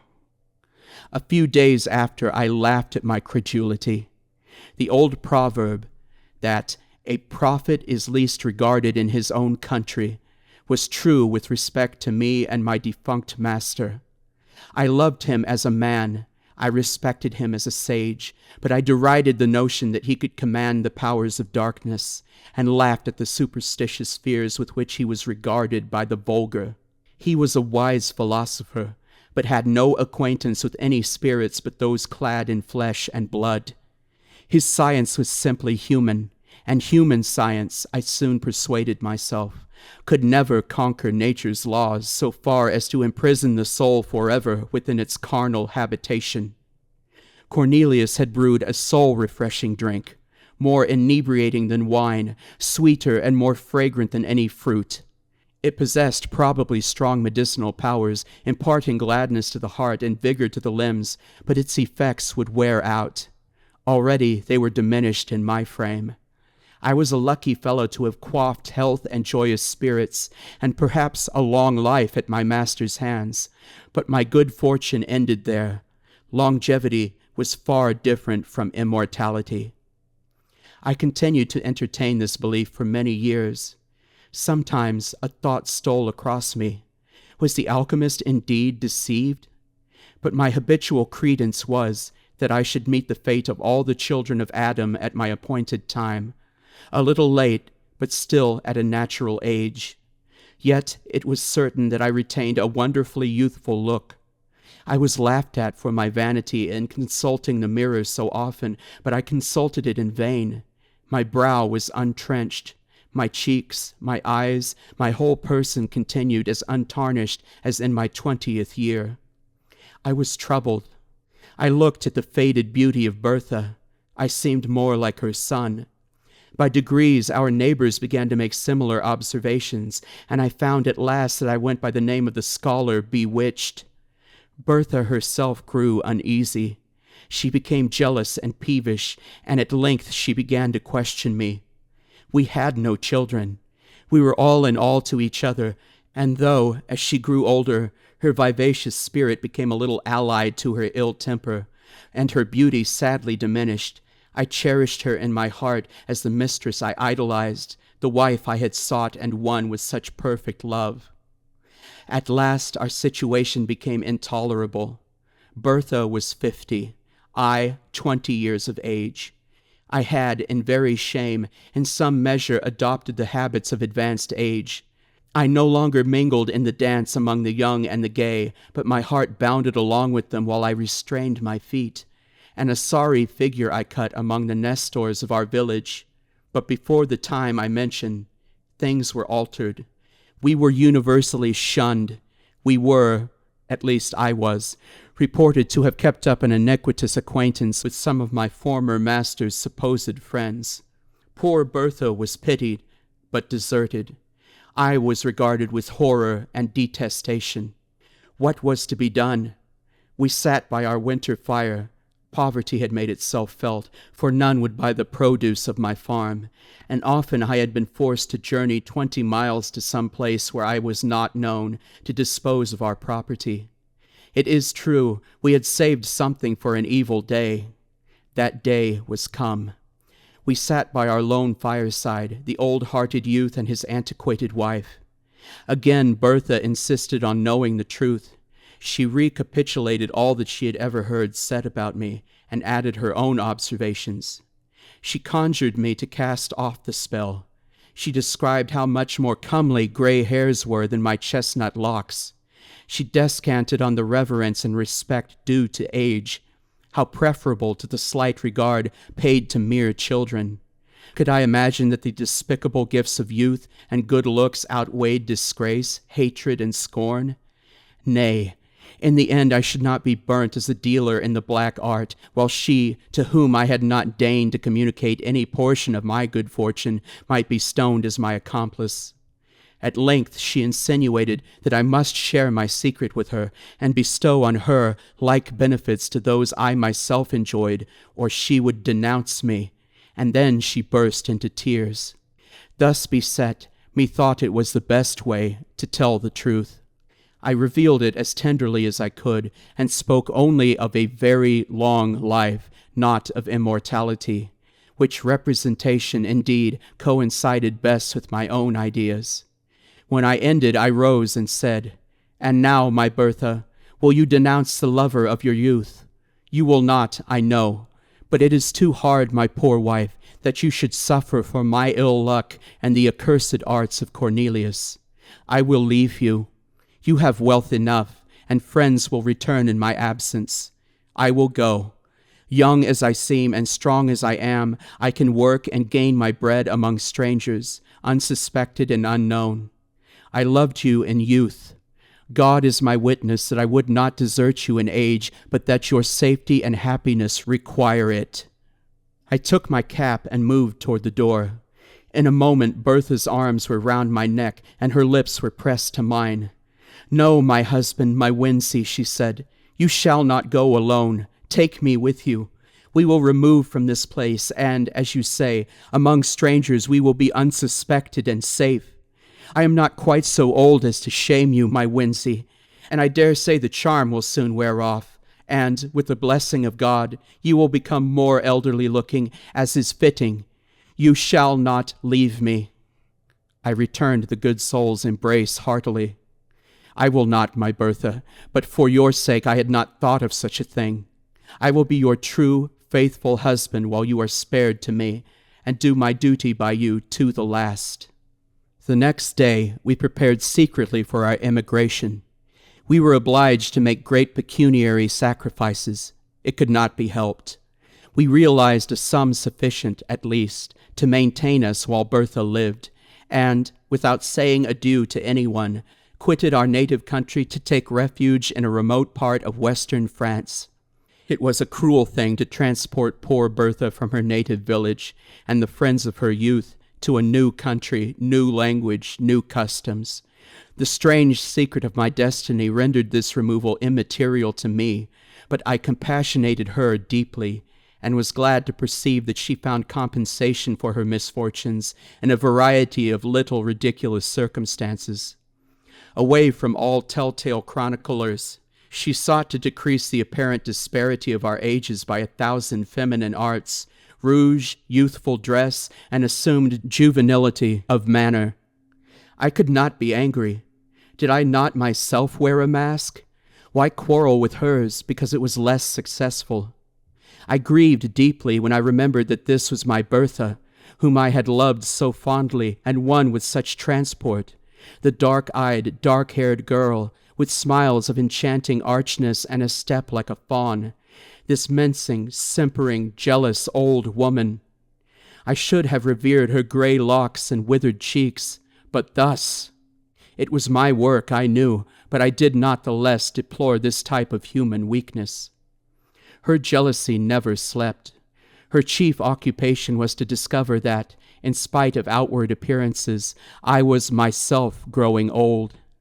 I verily believe that the poor soul loved me truly in her heart, but never had woman so tormenting a mode of displaying fondness. She would discern wrinkles in my face and decrepitude in my walk, while I bounded along in youthful vigor, the youngest looking of 20 youths. I never dared address another woman. On one occasion, fancying that the belle of the village regarded me with favoring eyes, she brought me a gray wig. Her constant discourse among her acquaintances was, that though I looked so young, there was ruin at work within my frame, and she affirmed that the worst symptom about me was my apparent health. My youth was a disease, she said, and I ought at all times to prepare, if not for a sudden and awful death, at least to awake some morning white-headed and bowed down with all the marks of advanced years. I let her talk. I often joined in her conjectures. Her warnings chimed in with my never-ceasing speculations concerning my state, and I took an earnest, though painful, interest in listening to all that her quick wit and excited imagination could say on the subject. Why dwell on these minute circumstances? We lived on for many years.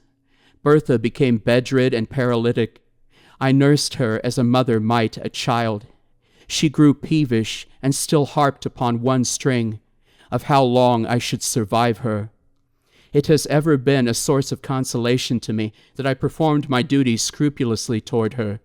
She had been mine in youth, she was mine in age, and at last, when I heaped the sod over her corpse, I wept to feel that I had lost all that really bound me to humanity.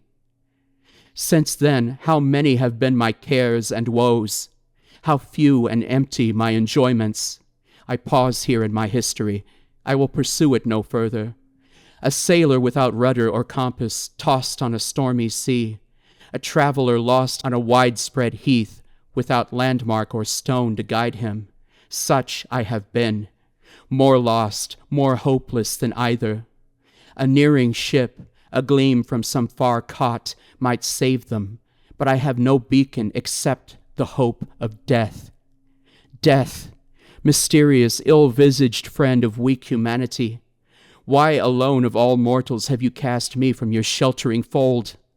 Oh, for the peace of the grave, the deep silence of the iron-bound tomb, that thought would cease to work in my brain, and my heart beat no more with emotions varied only by new forms of sadness. Am I immortal? I return to my first question. In the first place, is it not more probably that the beverage of the alchemist was fraught rather with longevity than eternal life? Such is my hope. And then be it remembered that I only drank half of the potion prepared by him. Was not the whole necessary to complete the charm? To have drained half the elixir of immortality is but to be half immortal. My forever is thus truncated and null. But again, who shall number the years of the half of eternity? I often try to imagine by what rule the infinite may be divided. Sometimes I fancy age advancing upon me. One gray hair I have found. Fool! Do I lament? Yes, the fear of age and death often creeps coldly into my heart, and the more I live, the more I dread death, even while I abhor life. Such an enigma is man, born to perish, when he wars as I do against the established laws of his nature. But for this anomaly of feeling, surely I must die. The medicine of the alchemist would not be proof against fire, sword, and the strangling waters. I have gazed upon the blue depths of many a placid lake and the tumultuous rushing of many a mighty river, and have said, peace inhabits those waters. Yet I have turned my steps away to live yet another day. I have asked myself whether suicide would be a crime in one to whom thus only the portals of the other world could be opened. I have done all, except presenting myself as a soldier or duelist, an objection of destruction to no, not my fellow mortals, and therefore I have shrunk away. They are not my fellows. The inextinguishable power of life in my frame and their ephemeral existence places us wide as the poles asunder. I could not raise a hand against the meanest or the most powerful among them. Thus have I lived on for many a year, alone and weary of myself, desirous of death, yet never dying, immortal, immortal. Neither ambition nor avarice can enter my mind, and the ardent love that gnaws at my heart, never to be returned, never to find an equal on which to expend itself, lives there only to torment me. This very day I conceived a design by which I may end all, without self-slaughter, without making another man a Cain, an expedition which mortal frame can never survive, even endued with the youth and strength that inhabits mine. Thus I shall put my immortality to the test and rest forever, or return the wonder and benefactor of the human species. Before I go, a miserable vanity has caused me to pen these pages. I would not die and leave no name behind. 3 centuries have passed since I quaffed the fatal beverage. Another year shall not elapse before, encountering gigantic dangers, warring with the powers of frost in their home, beset by famine, toil, and tempest, I yield this body, too tenacious a cage for a soul which thirsts for freedom, to the destructive elements of air and water.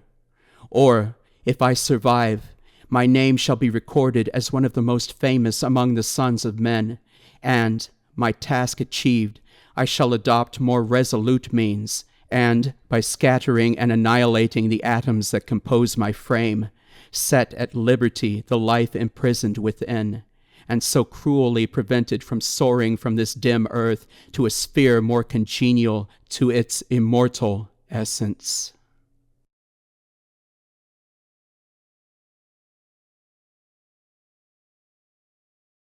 In an old abbey town, down in this part of the country, a long, long while ago, so long that the story must be a true one, because our great-grandfathers implicitly believed it, there officiated as sexton and gravedigger in the churchyard one Gabriel Grubb.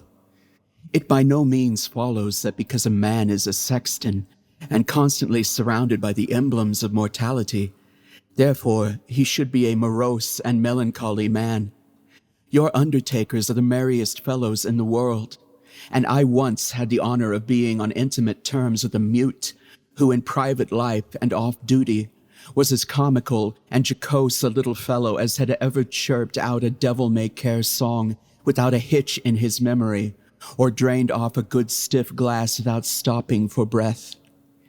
But, notwithstanding these precedents to the contrary, Gabriel Grubb was an ill-conditioned, cross-grained, surly fellow, a morose and lonely man who consorted with nobody but himself, and an old wicker bottle which fitted into his large, deep waistcoat pocket, and who eyed each merry face as it passed him by with such a deep scowl of malice and ill humor as it was difficult to meet without feeling something the worse for. A little before twilight, one Christmas Eve, Gabriel shouldered his spade, lighted his lantern, and betook himself toward the old churchyard, for he had got a grave to finish by the next morning, and, feeling very low, he thought it might raise his spirits, perhaps, if he went on with his work at once. As he went his way up the ancient street, he saw the cheerful light of the blazing fires gleam through the old casements, and heard the loud laugh and cheerful shouts of those who were assembled around them. He marked the bustling preparations for next day's cheer, and smelled the numerous savory odors consequent thereupon, as they steamed up from the kitchen windows in clouds. All this was gall and wormwood to the heart of Gabriel Grubb, and when groups of children bounded out of the houses, tripped across the road, and were met, before they could knock at the opposite door, by half a dozen curly-headed little rascals who crowded round them as they flocked upstairs to spend the evening in their Christmas games, Gabriel smiled grimly and clutched the handle of his spade with a firmer grip as he thought of measles, scarlet fever, thrush, whooping cough, and a good many other sources of consolation besides. In this happy frame of mind, Gabriel strode along, returning a short, sullen growl to the good-humored greetings of such of his neighbors as now and then passed him, until he turned into the dark lane which led to the churchyard. Now, Gabriel had been looking forward to reaching the dark lane, because it was, generally speaking, a nice, gloomy, mournful place into which the townspeople did not much care to go, except in broad daylight, and when the sun was shining. Consequently, he was not a little indignant to hear a young urchin roaring out some jolly song about a Merry Christmas in this very sanctuary which had been called Coffin Lane ever since the days of the old abbey and the time of the shaven-headed monks. As Gabriel walked on, and the voice drew nearer, he found it proceeded from a small boy who was hurrying along to join one of the little parties in the old street, and who, partly to keep himself company, and partly to prepare himself for the occasion, was shouting out the song at the highest pitch of his lungs. So Gabriel waited until the boy came up, and then dodged him into a corner and rapped him over the head with his lantern 5 or 6 times just to teach him to modulate his voice. And as the boy hurried away with his hand to his head, singing quite a different sort of tune, Gabriel Grubb chuckled very heartily to himself and entered the churchyard, locking the gate behind him. He took off his coat, set down his lantern, and getting into the unfinished grave, worked at it for an hour or so with right good will. But the earth was hardened with the frost, and it was no easy matter to break it up and shovel it out. And although there was a moon, it was a very young one, and shed little light upon the grave, which was in the shadow of the church. At any other time, these obstacles would have made Gabriel Grubb very moody and miserable, but he was so well pleased with having stopped the small boy singing that he took little heed of the scanty progress he had made, and looked down into the grave when he had finished work for the night with grim satisfaction, murmuring as he gathered up his things. Brave lodgings for one, brave lodgings for one, a few feet of cold earth when life is done, a stone at the head, a stone at the feet, a rich juicy meal for the worms to eat, rank grass overhead and damp clay around, brave lodgings for one, these in holy ground. Gabriel Grubb laughed as he set himself down on a flat tombstone, which was a favorite resting place of his, and drew forth his wicker bottle. A coffin at Christmas, a Christmas box, ha ha ha ha. Ho ho ho ho ho, repeated a voice which sounded close behind him. Gabriel paused, in some alarm, in the act of raising the wicker bottle to his lips, and looked round. The bottom of the oldest grave about him was not more still and quiet than the churchyard in the pale moonlight. The cold hoar-frost glistened on the tombstones and sparkled like rows of gems among the stone carvings of the old church. The snow lay hard and crisp upon the ground and spread over the thickly strewn mounds of earth, so white and smooth a cover that it seemed as if corpses lay there, hidden only by their winding sheets. Not the faintest rustle broke the profound tranquility of the solemn scene. Sound itself appeared to be frozen up. All was so cold and still. "It was the echoes," said Gabriel Grubb, raising the bottle to his lips again. "It was not," said a deep voice. Gabriel started up and stood rooted to the spot with astonishment and terror, for his eyes rested on a form that made his blood run cold. Seated on an upright tombstone, close to him, was a strange, unearthly figure whom Gabriel felt at once was no being of this world. His long, fantastic legs, which might have reached the ground, were cocked up and crossed after a quaint, fantastic fashion. His sinewy arms were bare, and his hands rested on his knees. On his short, round body, he wore a close covering, ornamented with small slashes. A short cloak dangled at his back. The collar was cut into curious peaks, which served the goblin in lieu of ruff or neckerchief, and his shoes curled up at his toes into long points. On his head, he wore a broad-brimmed sugar loaf hat, garnished with a single feather. The hat was covered with the white frost, and the goblin looked as if he had sat on that very same tombstone comfortably for 200 or 300 years. He was sitting perfectly still. His tongue was put out as if in derision, and he was grinning at Gabriel Grubb with such a grin as only a goblin could call up. "It was not the echoes," said the goblin. Gabriel Grubb was paralyzed and could make no reply. "What do you do here on Christmas Eve?" said the goblin sternly. "I came to dig a grave, sir," stammered Gabriel Grubb. "What man wanders among graves and churchyards on such a night as this?" cried the goblin. "Gabriel Grubb! Gabriel Grubb!" screamed a wild chorus of voices that seemed to fill the churchyard. Gabriel looked fearfully round. Nothing was to be seen. "What have you got in that bottle?" said the goblin.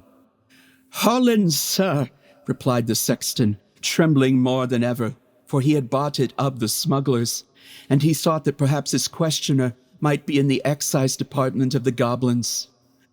"Who drinks Hollands alone and in a churchyard on such a night as this?" said the goblin. "Gabriel Grubb! Gabriel Grubb!" exclaimed the wild voices again.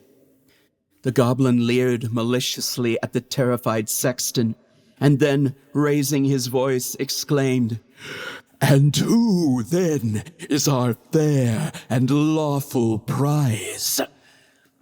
To this inquiry, the invisible chorus replied in a strain that sounded like the voices of many choristers singing to the mighty swell of the old church organ, a strain that seemed borne to the sexton's ears upon a wild wind, and to die away as it passed onward. But the burden of the reply was still the same. "Gabriel Grubb! Gabriel Grubb!" The goblin grinned a broader grin than before as he said, "Well, Gabriel, what do you say to this?" The sexton gasped for breath. "What do you think of this, Gabriel?" said the goblin, kicking up his feet in the air on either side of the tombstone and looking at the turned-up points with as much complacency as if he had been contemplating the most fashionable pair of Wellingtons in all Bond Street. It's very curious, sir," replied the sexton, half dead with fright. "Very curious and very pretty, but I think I'll go back and finish my work, sir, if you please." "Work?" said the goblin. "What work?" "The grave, sir. Making the grave," stammered the sexton. "Oh, the grave, eh?" said the goblin. "Who makes graves at a time when all other men are merry and takes a pleasure in it?" Again, the mysterious voices replied, "Gabriel Grubb! Gabriel Grubb!" "I am afraid my friends want you, Gabriel," said the goblin, thrusting his tongue farther into his cheek than ever, and a most astonishing tongue it was. "Under favour, sir," replied the horror-stricken sexton. "I don't think they can, sir. They don't know me, sir. I don't think the gentlemen have ever seen me, sir." "Oh, yes, they have," replied the goblin. "We know the man with the sulky face and the grim scowl that came down the street tonight, throwing his evil looks at the children and grasping his burying spade the tighter. We know the man who struck the boy in the envious malice of his heart, because the boy could be merry and he could not. We know him. We know him." Here the goblin gave a loud, shrill laugh, which the echoes returned 20-fold, and throwing his legs up into the air, stood upon his head, or rather upon the very point of his sugar-loaf hat, on the narrow edge of the tombstone, whence he threw a somerset with extraordinary agility, right to the sexton's feet, at which he planted himself in the attitude in which tailors generally sit upon the shop-board. I am afraid I must leave you, sir," said the sexton, making an effort to move. "Leave us," said the goblin. "Gabriel Grubb going to leave us." As the goblin laughed, the sexton observed for one instant a brilliant illumination within the windows of the church, as if the whole building were lighted up. It disappeared, the organ pealed forth a lively air, and the whole troops of goblins, the very counterpart of the first one, poured into the churchyard and began playing at leapfrog with the tombstones, never stopping for an instant to take breath, but overing the highest among them, one after the other, with the most marvelous dexterity. The first goblin was a most astonishing leaper, and none of the others could come near him. Even in the extremity of his terror, the sexton could not help observing that while his friends were content to leap over the common-sized gravestones, the first one took the family vaults, iron railings and all, with as much ease as if they had been so many street posts. At last, the game reached to a most exciting pitch. The organ played quicker and quicker, and the goblins leaped faster and faster, coiling themselves up, rolling head over heels upon the ground, and bounding over the tombstones like footballs. The sexton's brain whirled round with the rapidity of the motion he beheld, and his legs reeled beneath him as the spirits flew before his eyes. When the Goblin King, suddenly darting toward him, laid his hand upon his collar and sank with him through the earth. When Gabriel Grubb had time to fetch his breath, which the rapidity of his descent had for the moment taken away, he found himself in what appeared to be a large cavern, surrounded on all sides by crowds of goblins, ugly and grim. In the center of the room, on an elevated seat, was stationed his friend of the churchyard, and close behind him stood Gabriel Grubb himself, without power of motion. "Cold tonight," said the king of the goblins. "Very cold. A glass of something warm here." At this command, half a dozen officious goblins, with a perpetual smile upon their faces, whom Gabriel Grubb imagined to be courtiers on that account, hastily disappeared, and presently returned with a goblet of liquid fire, which they presented to the king. "Ah!" cried the goblin, whose cheeks and throat were transparent, as he tossed down the flame. "This warms one, indeed. Bring a bumper of the same for Mr. Grubb." It was in vain for the unfortunate Sexton to protest that he was not in the habit of taking anything warm at night. One of the goblins held him, while another poured the blazing liquid down his throat. The whole assembly screeched with laughter as he coughed and choked, and wiped away the tears which gushed plentifully from his eyes after swallowing the burning draught. "And now," said the king, fantastically poking the taper corner of his sugar loaf hat into the sexton's eye, and thereby occasioning him the most exquisite pain. "And now, show the man of misery and gloom a few of the pictures from our own great storehouse." As the goblin said this, a thick cloud which obscured the remoter end of the cavern rolled gradually away, and disclosed, apparently at a great distance, a small and scantily furnished, but neat and clean apartment. A crowd of little children were gathered around a bright fire, clinging to their mother's gown and gamboling about her chair. The mother occasionally rose and drew aside the window curtain, as if to look for some expected object. A frugal meal was ready spread upon the table, and an elbow chair was placed near the fire. A knock was heard at the door. The mother opened it, and the children crowded round her and clapped their hands for joy as their father entered.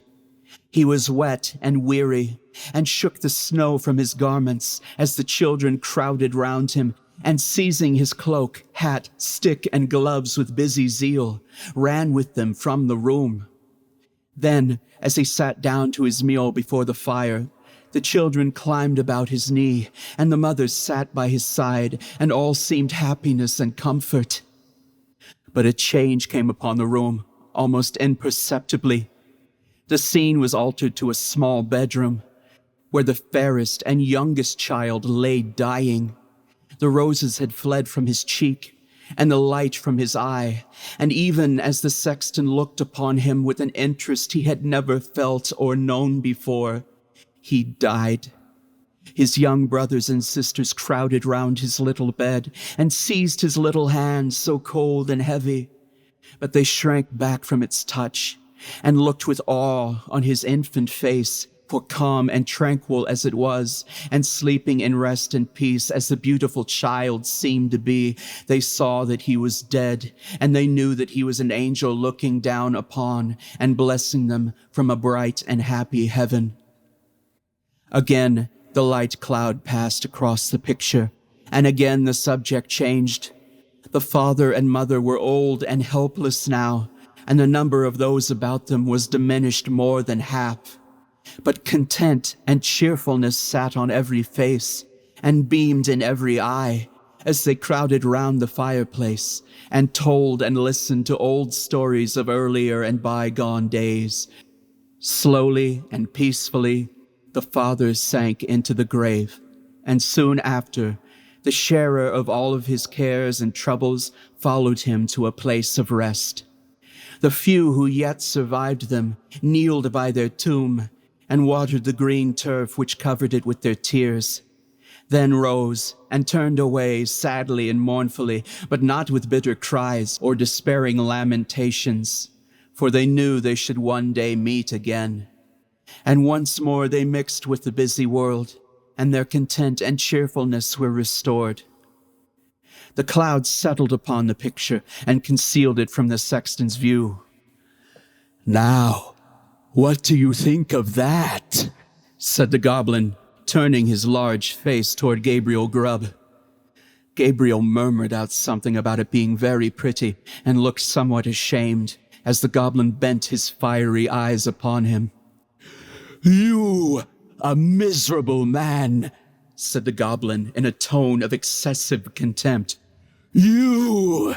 He appeared disposed to add more, but indignation choked his utterance, so he lifted up one of his very pliable legs and, flourishing it above his head a little to ensure his aim, administered a good sound kick to Gabriel Grubb, immediately after which all the goblins in waiting crowded round the wretched sexton and kicked him without mercy, according to the established and invariable custom of courtiers upon earth, who kick whom royalty kicks and hug whom royalty hugs. "Show him more," said the king of the goblins. At these words, the cloud was dispelled, and a rich and beautiful landscape was disclosed to view. There is just such another to this day within half a mile of the old abbey town. The sun shone from out the clear blue sky, the waters sparkled beneath its rays, and the trees looked greener and the flowers more gay beneath its cheering influence. The water rippled on with a pleasant sound. The trees rustled in the light wind that murmured among their leaves. The birds sang upon the boughs, and the lark caroled on high her welcome to the morning. Yes, it was morning, the bright, balmy morning of summer. The minutest leaf, the smallest blade of grass, was instinct with life. The ant crept forth to her daily toil. The butterfly fluttered and basked in the warm rays of the sun. Myriads of insects spread their transparent wings and reveled in their brief but happy existence. Man walked forth, elated with the scene, and all was brightness and splendor. "You, a miserable man," said the king of the goblins in a more contemptuous tone than before. And again the king of the goblins gave his leg a flourish. Again it descended on the shoulders of the sexton, and again the attendant goblins imitated the example of their chief. Many a time the cloud went and came, and many a lesson it taught to Gabriel Grubb, who, although his shoulders smarted with pain from the frequent applications of the goblin's feet thereunto, looked on it with an interest that nothing could diminish. He saw that men who worked hard and earned their scanty bread with lives of labor were cheerful and happy, and that to the most ignorant, the sweet face of nature was a never-failing source of cheerfulness and joy. He saw those who had been delicately nurtured and tenderly brought up, cheerful under privations and superior to suffering that would have crushed many of a rougher grain, because they bore within their own bosoms the materials of happiness, contentment, and peace. He saw that women, the tenderest and most fragile of all God's creatures, were the oftenest superior to sorrow, adversity, and distress. And he saw that it was because they bore, in their own hearts, an inexhaustible wellspring of affection and devotion. Above all, he saw that men like himself, who snarled at the mirth and cheerfulness of others, were the foulest weeds on the fair surface of the earth, and setting all the good of the world against the evil, he came to the conclusion that it was a very decent and respectable sort of world after all. No sooner had he formed it than the cloud which had closed over the last picture seemed to settle on his senses and lull him to repose. One by one, the goblins faded from his sight, and, as the last one disappeared, he sank to sleep. The day had broken when Gabriel Grubb awoke and found himself lying at full length on the flat gravestone in the churchyard, with the wicker bottle lying empty by his side, and his coat, spade, and lantern, all well whitened by the last night's frost, scattered on the ground. The stone on which he had first seen the goblins seated stood bolt upright before him, and the grave at which he had worked the night before was not far off. At first, he began to doubt the reality of his adventures, but the acute pain in his shoulders when he attempted to rise assured him that the kicking of the goblins was certainly not ideal.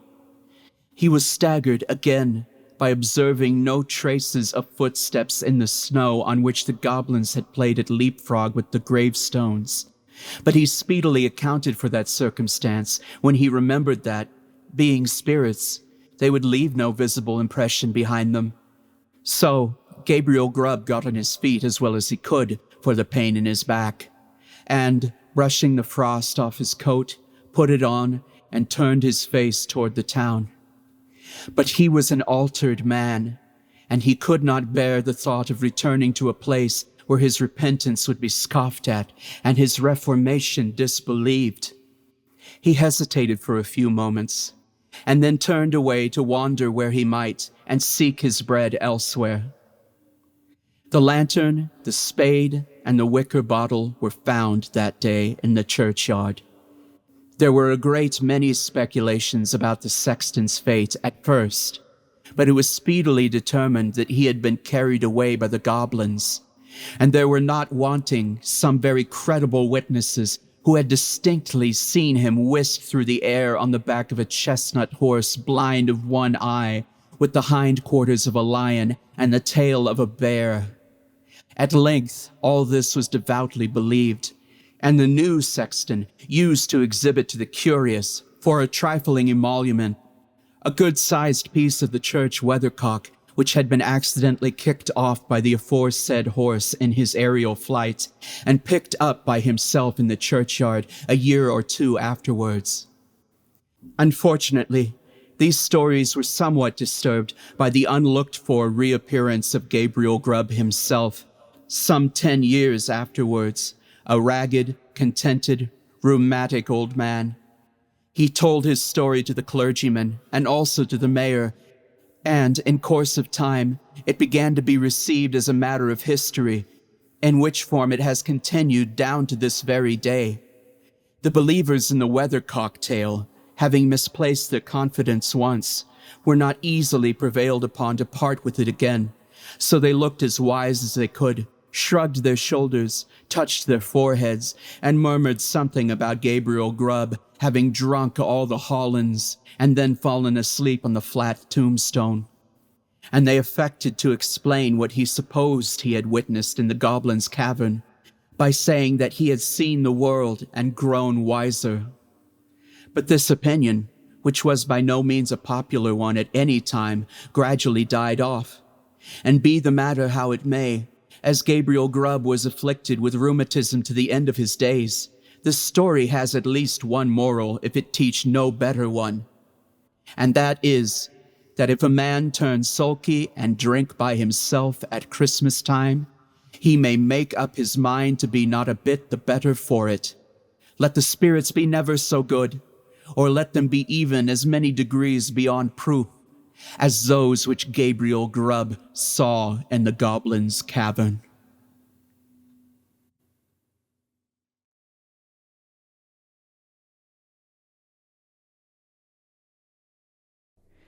Methought I walked a dismal place, dim horrors all around. The air was thick with many a face, and black as night the ground. I saw a monster come with speed, its face of grimliest green, on human beings used to feed, most dreadful to be seen. I could not speak, I could not fly, I fell down in that place. I saw the monster's horrid eye come leering in my face.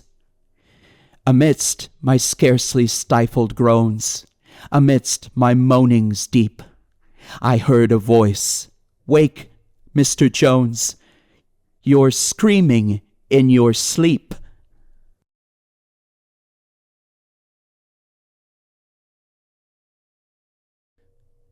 Canto 1, The Trysting. One winter night at 9:30, cold, tired and cross and muddy, I had come home too late to dine, and supper with cigars and wine was waiting in the study. There was a strangeness in the room, and something white and wavy was standing near me in the gloom. I took it for the carpet broom left by that careless slavey. But presently the thing began to shiver and to sneeze, on which I said, "Come, come, my man, that's a most inconsiderate plan. Less noise there, if you please." "I've caught a cold," the thing replies, "out there upon the landing." I turned to look in some surprise, and there, before my very eyes, a little ghost was standing. He trembled when he caught my eye, and got behind a chair. "How came you here?" I said, "and why? I never saw a thing so shy. Come out, don't shiver there." He said, "I'd gladly tell you how, and also tell you why. But," here he gave a little bow, "you're in so bad a temper now, you'd think it all a lie. And as to being in a fright, allow me to remark that ghosts have just as good a right in every way to fear the light as men to fear the dark." "No plea," said I, "can well excuse such cowardice in you, for ghosts can visit when they choose, whereas we humans can't refuse to grant the interview." He said, "A flutter of alarm is not unnatural, is it? I really feared you meant some harm, but now I see that you are calm. Let me explain my visit. Houses are classed, I beg to state, according to the number of ghosts that they accommodate. The tenant merely counts his weight, with coals and other lumber.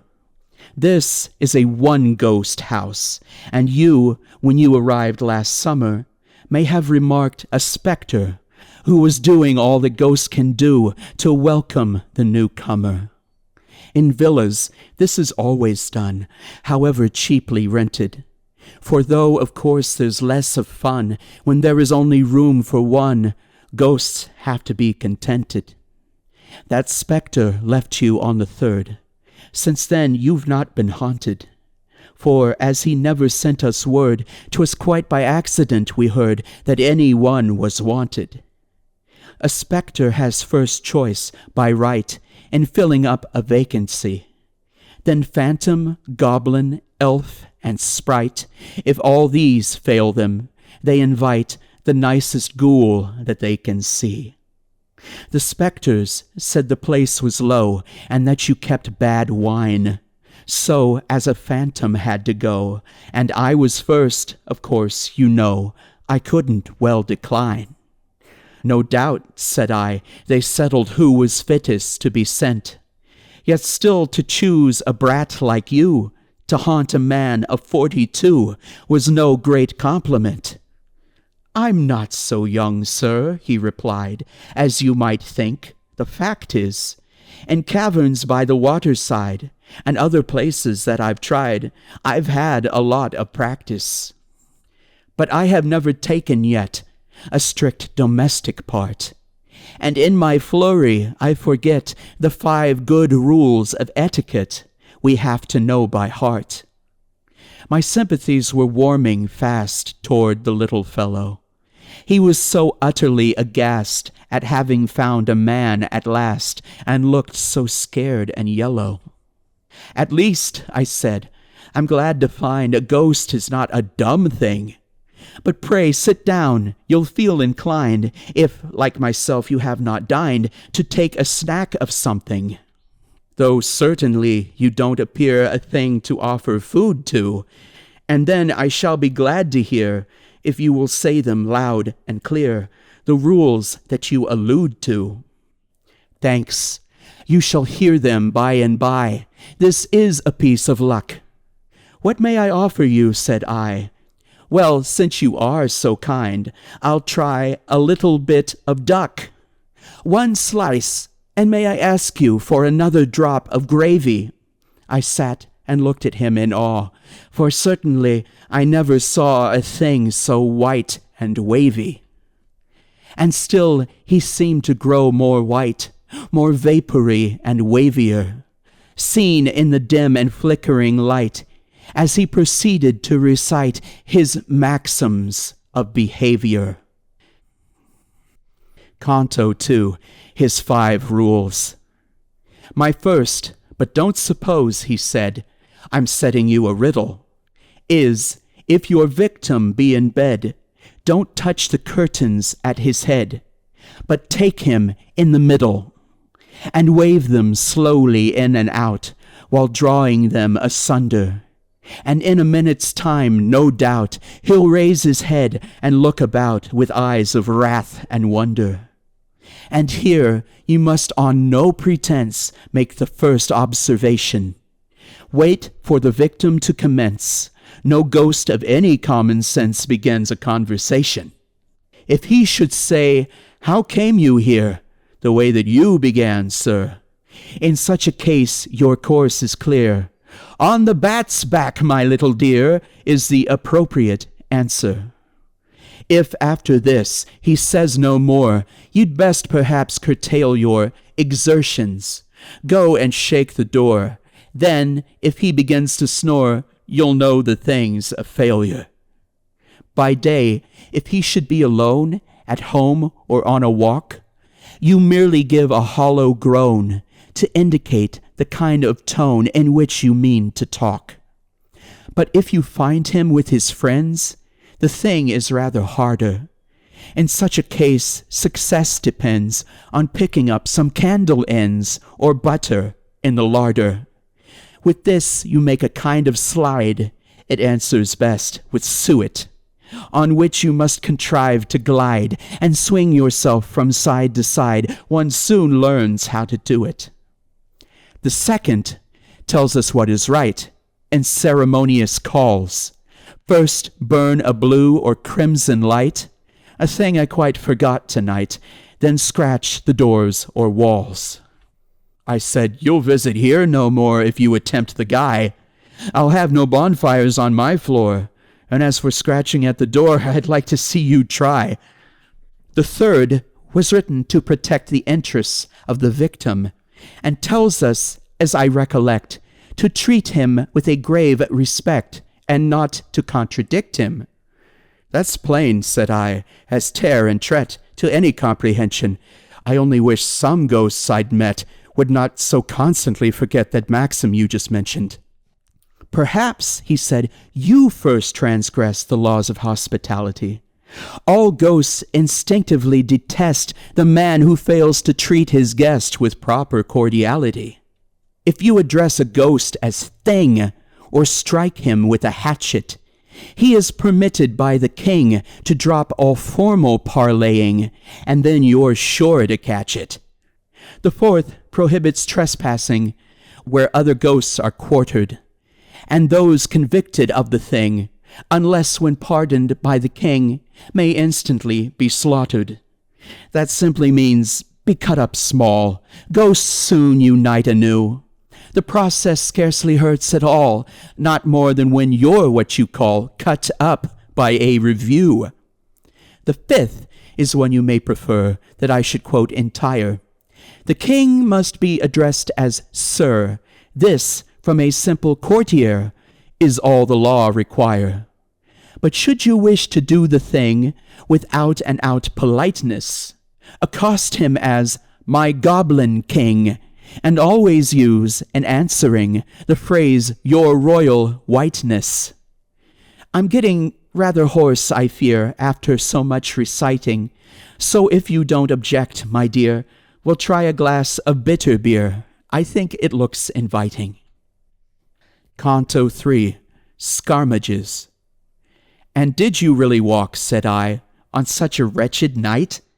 I always fancied ghosts could fly, if not exactly in the sky, yet at a fairish height. It's very well, said he, for kings to soar above the earth. But phantoms often find that wings, like many other pleasant things, cost more than they are worth. Spectres, of course, are rich, and so can buy them from the elves. But we prefer to keep below. They're stupid company, you know, for any but themselves. For though they claim to be exempt from pride, they treat a phantom as something quite beneath contempt, just as no turkey ever dreamt of noticing a bantam. They seem too proud, said I, to go to houses such as mine. Pray, how did they contrive to know so quickly that the place was low, and that I kept bad wine? Inspector Kobold came to you, the little ghost began. Here I broke in. Inspector who? Inspecting ghosts is something new. Explain yourself, my man. His name is Kobold, said my guest, one of the spectre order. You'll very often see him dressed in a yellow gown, a crimson vest, and a nightcap with a border. He tried the Brocken business first, but caught a sort of chill, so came to England to be nursed, and here it took the form of thirst, which he complains of still. Port wine, he says, when rich and sound, warms his old bones like nectar, and as the ends where it is found are his especial hunting ground, we call him the Inspector. I bore it like a man, that agonizing witticism, and nothing could be sweeter than my temper, till the ghost began some most provoking criticism. Cooks need not be indulged in waste, yet still you'd better teach them dishes should have some sort of taste. Pray, why are all the cruets placed where nobody can reach them? That man of yours will never earn his living as a waiter. Is that queer thing supposed to burn? It's far too dismal a concern to call a moderator. The duck was tender, but the peas were very much too old. And just remember, if you please, the next time you have toasted cheese, don't let them send it cold. You'd find the bread improved, I think, by getting better flour. And have you anything to drink that looks a little less like ink and isn't quite so sour? Then, peering round with curious eyes, he muttered, "Goodness gracious!" and so went on to criticize. Your room's an inconvenient size. It's neither snug nor spacious. That narrow window, I expect, serves but to let the dusk in. But please, said I, to recollect, 'twas fashioned by an architect who pinned his faith on Ruskin. I don't care who he was, sir, or on whom he pinned his faith. Constructed by whatever law, so poor a job I never saw, as I'm a living wraith. What a remarkable cigar! How much are they a dozen? I growled, No matter what they are, you're getting as familiar as if you were my cousin. Now that's a thing I will not stand, and so I tell you flat. Aha, said he, we're getting grand, taking a bottle in his hand. I'll soon arrange for that. And here he took a careful aim, and gaily cried, Here goes! I tried to dodge it as it came, but somehow caught it, all the same, exactly on my nose. And I remember nothing more that I can clearly fix, till I was sitting on the floor, repeating, 2 and 5 are 4, but 5 and 2 are 6. What really passed I never learned, nor guessed. I only know that when at last my sense returned, the lamp, neglected, dimly burned, the fire was getting low. Through driving mists I seemed to see a thing that smirked and smiled, and found that he was giving me a lesson in biography, as if I were a child. Canto 4, His Norricher. Oh, when I was a little ghost, a merry time had we, each seated on his favorite post. We chumped and chawed the buttered toast they gave us for our tea. "That story is in print," I cried. "Don't say it's not, because it's known as well as Bradshaw's Guide." The ghost uneasily replied he hardly thought it was. "It's not in nursery rhymes, and yet I almost think it is. 3 little ghostesses were set on postesses, you know, and ate their buttered toastesses." I have the book, so if you doubt it, I turned to search the shelf. "Don't stir," he cried. "We'll do without it. I now remember all along, I wrote the thing myself. It came out in a monthly, or at least my agent said it did. Some literary swell who saw it thought it seemed adapted for the magazine he edited. My father was a brownie, sir. My mother was a fairy. The notion had occurred to her that children would be happier if they were taught to vary. The notion soon became a craze, and when it once began, she brought us all out in different ways. 1 was a pixie, 2 were fays, another was a banshee.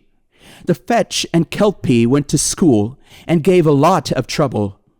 Next came a poltergeist and ghoul, and then 2 trolls, which broke the rule, a goblin and a double. "If that's a snuff box on the shelf," he added with a yawn, "I'll take a pinch."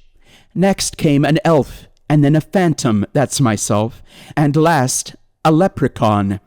One day, some specters chanced to call, dressed in the usual white. I stood and watched them in the hall, and couldn't make them out at all. They seemed so strange a sight. I wondered what on earth they were. They looked all head and sack. But Mother told me not to stare, and then she twitched me by the hair and punched me in the back. Since then I've often wished that I had been a spectre born. But what's the use? He heaved a sigh. They are the ghost nobility, and look on us with scorn. My phantom life was soon begun, when I was barely 6. I went out with an older one, and just at first I thought it fun, and learned a lot of tricks. I've haunted dungeons, castles, towers, wherever I was sent. I've often sat and howled for hours, drenched to the skin with driving showers upon a battlement. It's quite old-fashioned now to groan when you begin to speak. This is the newest thing in tone, and here it chilled me to the bone. He gave an awful squeak. Perhaps, he added, to your ear that sounds an easy thing. Try it yourself, my little dear. It took me something like a year, with constant practicing. And when you've learned to squeak, my man, and caught the double sob, you've pretty much where you began. Just try and gibber if you can. That's something like a job. I've tried it, and can only say I'm sure you couldn't do it, even if you practice night and day, unless you have a turn that way, and natural ingenuity. Shakespeare, I think, it is who treats of ghosts in days of old, who gibbered in the Roman streets, dressed, if you recollect, in sheets. They must have found it cold. I've often spent 10 pounds on stuff in dressing as a double. But though it answers as a puff, it never has effect enough to make it worth the trouble. Long bills soon quenched the little thirst I had for being funny. The setting up is always worst. Such heaps of things you want at first. One must be made of money. For instance, take a haunted tower with skull, crossbones, and sheet. Blue lights to burn, say, 2 an hour. Condensing lens of extra power and set of chains complete. What with the things you have to hire, the fitting on the robe, and testing all the colored fire, the outfit of itself would tire the patience of a Job. And then they're so fastidious, the haunted house committee. I've often known them make a fuss because a ghost was French or Russ or even from the city. Some dialects are objected to, for one, the Irish brogue is, And then, for all you have to do, £1 a week they offer you, and find yourself in bogies. Canto 5, Bickerment. Don't they consult the victims, though? I said.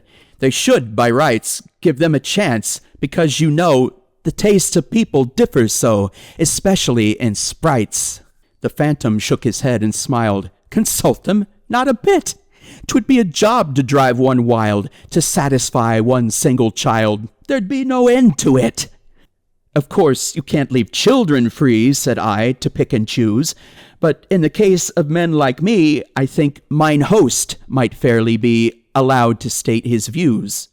He said it really wouldn't pay. Folks are so full of fancies, we visit for a single day, and whether then we go or stay depends on circumstances.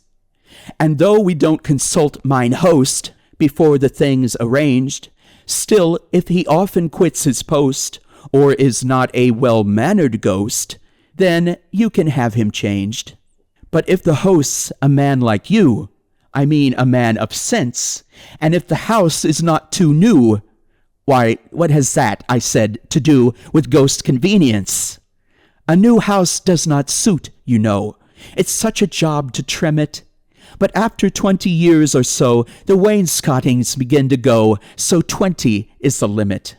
To trim was not a phrase I could remember having heard. Perhaps, I said, you'll be so good as to tell me what is understood exactly by that word. It means the loosening all the doors, the ghost replied and laughed. It means the drilling holes by scores in all the skirting boards and floors to make a thorough draught. You'll sometimes find that 1 or 2 are all you really need to let the wind come whistling through. But here there'll be a lot to do, I faintly gasped. Indeed. If I'd been rather later, I'll be bound, I added, trying most unsuccessfully to smile. You'd have been busy all the while, trimming and beautifying. Why, no, said he. Perhaps I should have stayed another minute. But still no ghost that's any good without an introduction would have ventured to begin it. The proper thing, as you were late, was certainly to go. But with the roads in such a state, I got the night mayor's leave to wait for half an hour or so. Who's the night mayor? I cried, instead of answering my question. Well, if you don't know that, he said, either you never go to bed, or you've a grand digestion. He goes about and sits on folk that eat too much at night. His duties are to pinch and poke and squeeze them till they nearly choke. I said, it serves them right. And folk that sup on things like these, he muttered, eggs and bacon, lobster and duck and toasted cheese, if they don't get an awful squeeze, I'm very much mistaken. He is immensely fat, and so well suits the occupation.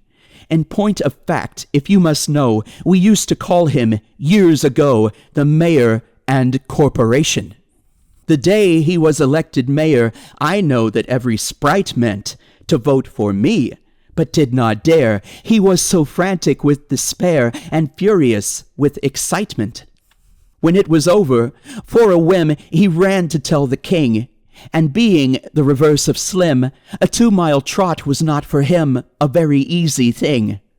So, to reward him for his run, as it was baking hot, and he was over 20 stone, the king proceeded, half in fun, to knight him on the spot. 'Twas a great liberty to take. I fired up like a rocket. He did it just for punning's sake. The man, says Johnson, that would make a pun would pick a pocket. A man, said he, is not a king, I argued for a while, and did my best to prove the thing, the Phantom merely listening with a contemptuous smile. At last, when breath and patience spent, I had recourse to smoking. Your aim, he said, is excellent, but when you call it argument, of course you're only joking. Stung by his cold and snaky eye, I roused myself at length to say, at least I do defy the veriest skeptic to deny that union is strength. That's true enough, said he, yet stay. I listened in all meekness. Union is strength, I'm bound to say. In fact, the thing's as clear as day, but onions are a weakness. Canto 6, Discomfiture.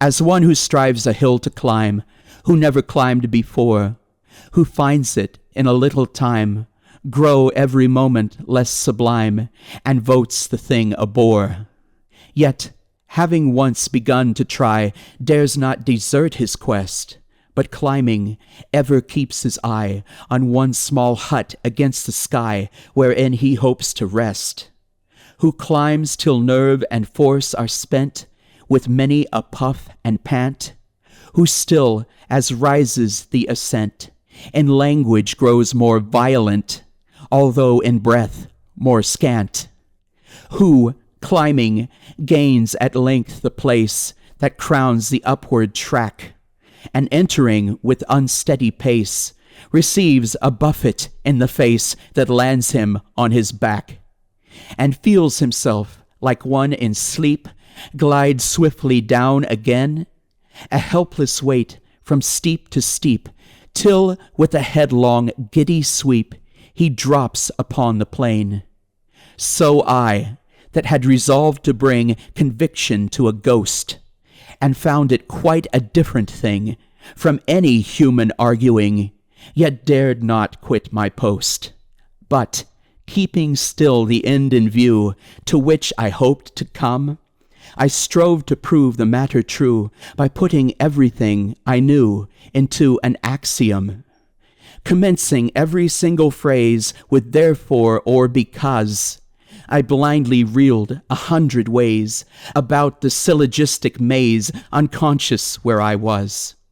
Quoth he, "That's regular claptrap. Don't bluster any more. Now do be cool and take a nap. Such a ridiculous old chap was never seen before. You're like a man I used to meet, who got one day so furious, in arguing the simple heat scorched both his slippers off his feet." I said, "That's very curious." "Well, it is curious, I agree, and sounds perhaps like fibs. But still it's true as true can be. As sure as your name's Tibbs," said he. I said, "My name's not Tibbs." "Not Tibbs?" he cried. His tone became a shade or two less hearty. "Why, no," said I. "My proper name is Tibbets. Tibbets." "Aye, the same." "Why, then you're not the party." With that he struck the board a blow that shivered half the glasses. "Why couldn't you have told me so 3/4 of an hour ago, you prince of all the asses? To walk 4 miles through mud and rain, to spend the night in smoking, and then to find that it's in vain, and I've to do it all again, it's really too provoking." "Don't talk," he cried, as I began to mutter some excuse. "Who can have patience with a man who's got no more discretion than an idiotic goose? To keep me waiting here instead of telling me at once that this was not the house," he said. "There, that'll do. Be off to bed. Don't gape like that, you dunce." "It's very fine to throw the blame on me in such a fashion. Why didn't you inquire my name the very minute that you came?" I answered in a passion. "Of course it worries you a bit to come so far on foot. But how was I to blame for it?" "Well, well," said he, "I must admit that isn't badly put. And certainly you've given me the best of wine and victual. Excuse my violence," said he, "but accidents like this, you see, they put out one a little. 'Twas my fault, after all, I find. Shake hands, old turnip top." The name was hardly to my mind, but as no doubt he meant it kind, I let the matter drop. "Good night, old turnip top, good night. When I am gone, perhaps they'll send you some inferior sprite who'll keep you in a constant fright and spoil your soundest naps. Tell him you'll stand no sort of trick. Then, if he leers and chuckles, you just be handy with a stick. Mind that it's pretty hard and thick, and rap him on the knuckles. Then carelessly remark, old, perhaps you're not aware that if you don't behave, you'll soon be chuckling to another tune, and so you'd best take care. That's the right way to cure a sprite of such like goings-on. But gracious me, it's getting light. Good night, old turnip top, good night." A nod, and he was gone. Canto 7, Sad Sovenance. What's this? I pondered. Have I slept? Or can I have been drinking? But soon a gentler feeling crept upon me, and I sat and wept an hour or so, like winking. No need for Bones to hurry so, I sobbed. In fact, I doubt if it was worth his while to go. And who is Tibbs, I'd like to know, to make such work about? If Tibbs is anything like me, it's possible, I said. He won't be overpleased to be dropped in upon at 3:30 after he's snug in bed. And if Bones plagues him anyhow, squeaking and all the rest of it, as he was doing here just now, I prophesize there'll be a row, and Tibbs will have the best of it. Then, as my tears could never bring that friendly phantom back, it seemed to me the proper thing to mix another glass and sing the following coronach. And art thou gone, beloved ghost, best of familiars? Nay then, farewell, my duckling roast. Farewell, farewell, my tea and toast, my meerschaum and cigars. The hues of life are dull and grey, the sweets of life insipid, when thou, my charmer, art away, old brick, or rather, let me say, old parallelepiped. Instead of singing verse the third, I ceased, abruptly rather, but after such a splendid word, I felt that it would be absurd to try it any farther. So, with a yawn I went my way, to seek the welcome downy, and slept and dreamed till break of day, of poltergeist and fetch and fay and leprechaun and brownie. For years I've not been visited by any kind of sprite, yet still they echo in my head, those parting words so kindly said, "Old Turnip Top, good night."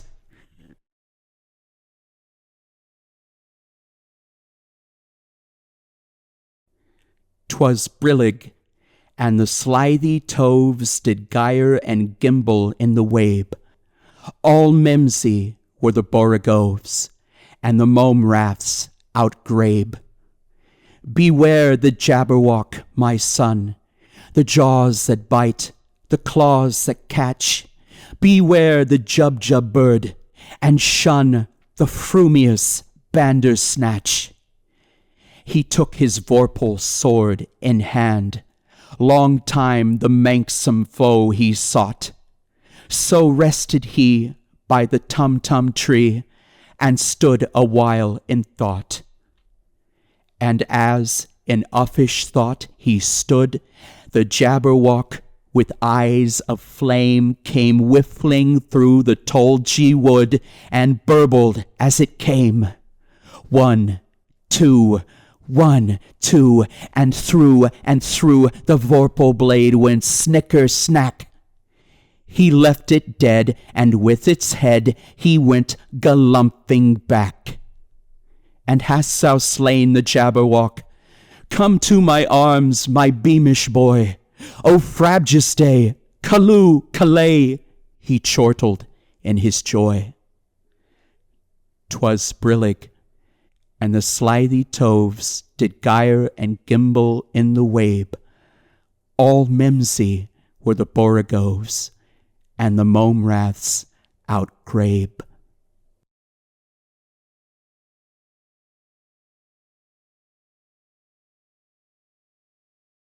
When we started for our drive, the sun was shining brightly on Munich, and the air was full of the joyousness of early summer. Just as we were about to depart, Herr Delbruck, the maître d'hôtel of the Quatre Saisons where I was staying, came down, bareheaded, to the carriage and, after wishing me a pleasant drive, said to the coachman, still holding his hand on the handle of the carriage door, "Remember, you are back by nightfall. The sky looks bright, but there is a shiver in the north wind that says there may be a sudden storm. But I am sure you will not be late." Here he smiled and added, "For you know what night it is." Johann answered with an emphatic, "Ja, mein Herr," and touching his hat, drove off quickly. When we had cleared the town, I said, after signaling to him to stop, "Tell me, Johann, what is tonight?" He crossed himself, and he answered laconically, "Walpurgisnacht." Then he took out his watch, a great, old-fashioned German silver thing as big as a turnip, and looked at it, with his eyebrows gathered together and a little impatient shrug of his shoulders. I realized that this was his way of respectfully protesting against the unnecessary delay, and sank back in the carriage, merely motioning him to proceed. He started off rapidly, as if to make up for lost time. Every now and then the horses seemed to throw up their heads and sniffed the air suspiciously. On such occasions I often looked round in alarm. The road was pretty bleak, for we were traversing a sort of high, wind-swept plateau. As we drove, I saw a road that looked but little used, and which seemed to dip through a little, winding valley. It looked so inviting that, even at the risk of offending him, I called Johann to stop, and when he had pulled up, I told him that I would like to drive down that road. He made all sorts of excuses, and frequently crossed himself as he spoke. This somewhat piqued my curiosity, so I asked him various questions. He answered fencingly, and repeatedly looked at his watch in protest. Finally, I said, "Well, Johann, I want to go down this road. I shall not ask you to come unless you like, but tell me why you do not like to go, that is all I ask." For answer, he seemed to throw himself off the box, so quickly did he reach the ground. Then he stretched out his hands appealingly to me, and implored me not to go. There was just enough of English mixed with the German for me to understand the drift of his talk. He seemed always just about to tell me something, the very idea of which evidently frightened him. But each time he pulled himself up, saying as he crossed himself, "Walpurgisnacht." I tried to argue with him, but it was difficult to argue with a man when I did not know his language. The advantage certainly rested with him, for although he began to speak in English, of a very crude and broken kind, he always got excited and broke into his native tongue, and every time he did so, he looked at his watch. Then the horses became restless and sniffed the air. At this he grew very pale, and looking around in a frightened way, he suddenly jumped forward, took them by the bridles, and led them on some 20 feet. I followed, and asked why he had done this. For answer, he crossed himself, pointed to the spot we had left, and drew his carriage in the direction of the other road, indicating a cross, and said, first in German, then in English, "Buried him what killed themselves." I remembered the old custom of burying suicides at crossroads. "Ah, I see, a suicide. How interesting." But for the life of me I could not make out why the horses were frightened. Whilst we were talking, we heard a sort of sound between a yelp and a bark. It was far away, but the horses got very restless, and it took Johann all his time to quiet them. He was pale and said, "It sounds like a wolf, but yet there are no wolves here now." "No?" I said, questioning him. "Isn't it long since the wolves were so near the city?" "Long," he answered, "in the spring and summer, but with the snow the wolves have been here not so long." Whilst he was petting the horses and trying to quiet them, dark clouds drifted rapidly across the sky. The sunshine passed away, and a breath of cold wind seemed to drift past us. It was only a breath, however, and more in the nature of a warning than a fact, for the sun came out brightly again. Johann looked under his lifted hand at the horizon and said, "The storm of snow he comes before long time."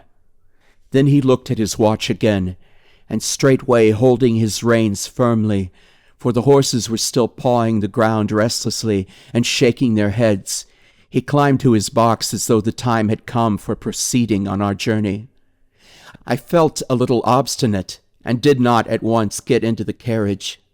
"Tell me," I said, "about this place where the road leads," and I pointed down.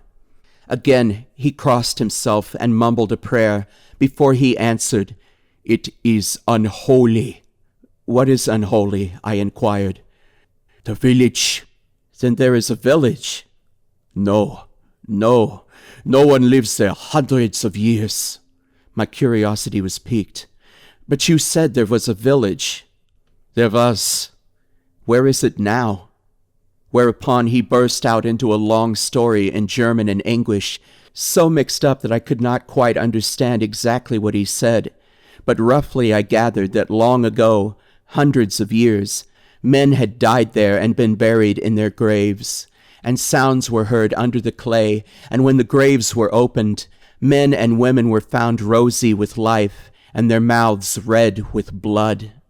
And so, in haste to save their lives, aye, and their souls, and here he crossed himself, those who were left fled away to other places, where the living lived, and the dead were dead, and not something. He was evidently afraid to speak the last words. As he proceeded with his narration, he grew more and more excited.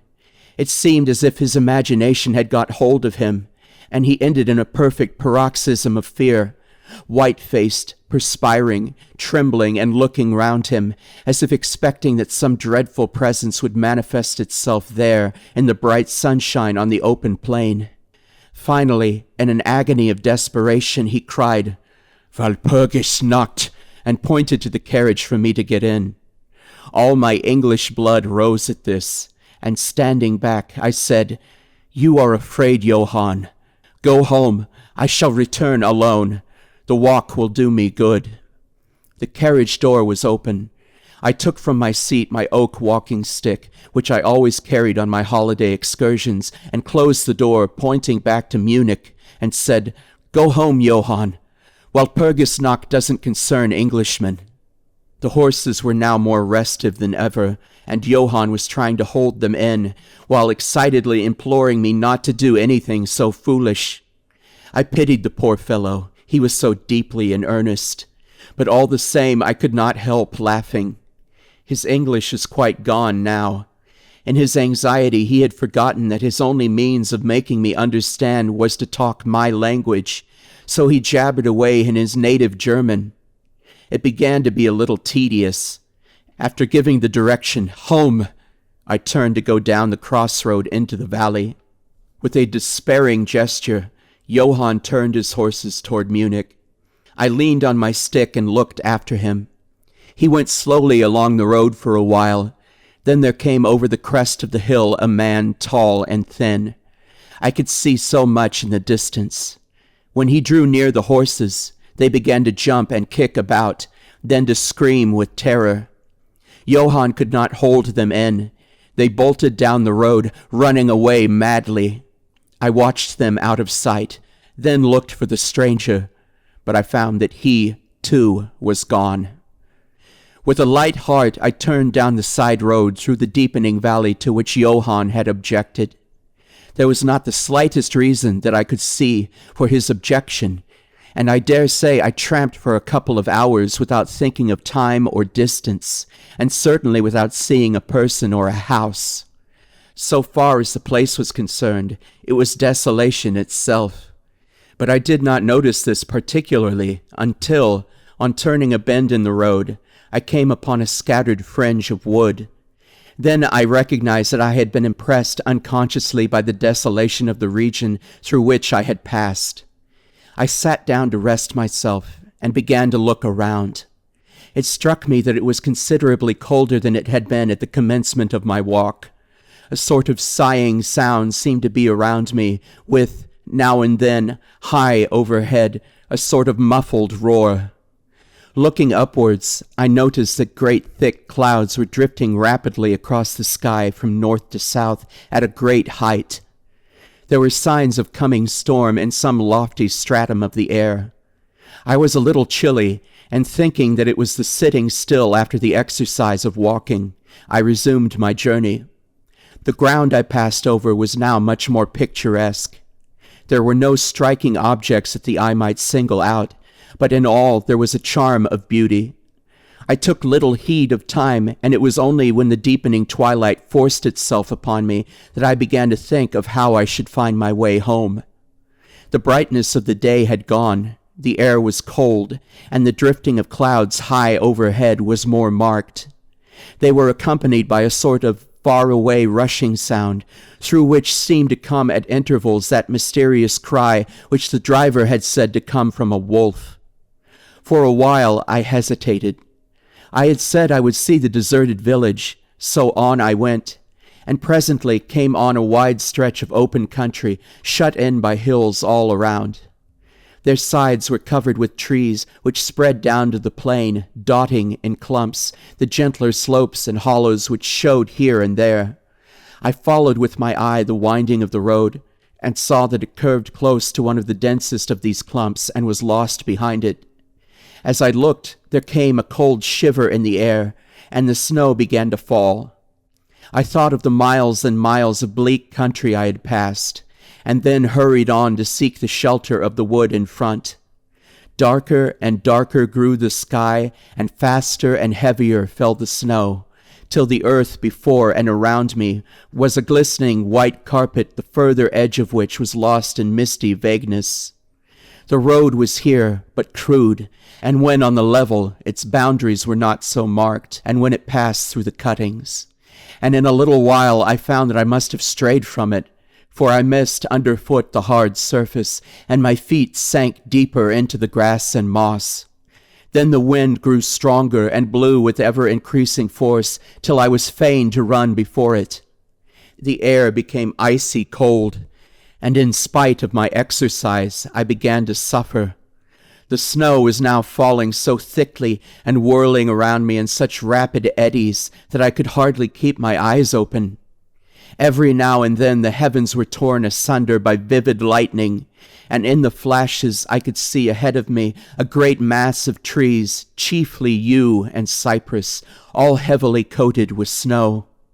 I was soon amongst the shelter of the trees, and there, in comparative silence, I could hear the rush of the wind high overhead. Presently the blackness of the storm had become merged in the darkness of the night. By and by the storm seemed to be passing away. It now only came in fierce puffs or blasts. At such moments the weird sound of the wolf appeared to be echoed by many similar sounds around me. Now and again, through the black mass of drifting cloud, came a straggling ray of moonlight, which lit up the expanse, and showed me that I was at the edge of a dense mass of cypress and yew trees. As the snow had ceased to fall, I walked out from the shelter and began to investigate more closely. It appeared to me that, amongst so many old foundations as I had passed, there might still be standing a house in which, though in ruins, I could find some sort of shelter for a while. As I skirted the edge of the copse, I found that a low wall encircled it, and following this, I presently found an opening. Here the cypresses formed an alley leading up to a square mass of some kind of building. Just as I caught sight of this, however, the drifting clouds obscured the moon, and I passed up the path in darkness.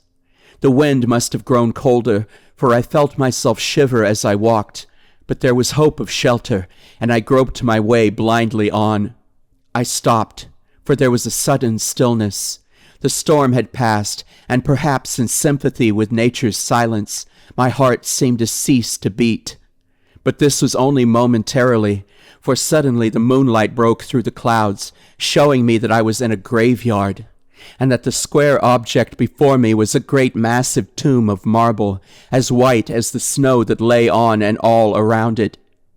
With the moonlight there came a fierce sigh of the storm, which appeared to resume its course with a long, low howl, as of many dogs or wolves. I was awed and shocked, and I felt the cold perceptibly grow upon me, till it seemed to grip me by the heart. Then, while the flood of moonlight still fell on the marble tomb, the storm gave further evidence of renewing, as though it was returning on its track. Impelled by some sort of fascination, I approached the sepulchre to see what it was, and why such a thing stood alone in such a place. I walked around it, and read over the Doric door in German, Countess Doligen of Gratz, in Styria, sought and found death, 1801. On the top of the tomb, seemingly driven through the solid marble, for the structure was composed of a few vast blocks of stone, was a great iron spike, or stake. On going to the back, I saw graven in great Russian letters, "The dead travel fast." There was something so weird and uncanny about the whole thing that it gave me a turn and made me feel quite faint. I began to wish for the first time that I had taken Johann's advice. Here a thought struck me, which came under almost mysterious circumstances and with a terrible shock.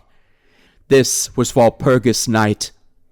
Walpurgis Night, when, according to the belief of millions of people, the devil was abroad, when the graves were opened, and the dead came forth and walked, when all evil things of earth and air and water held revel.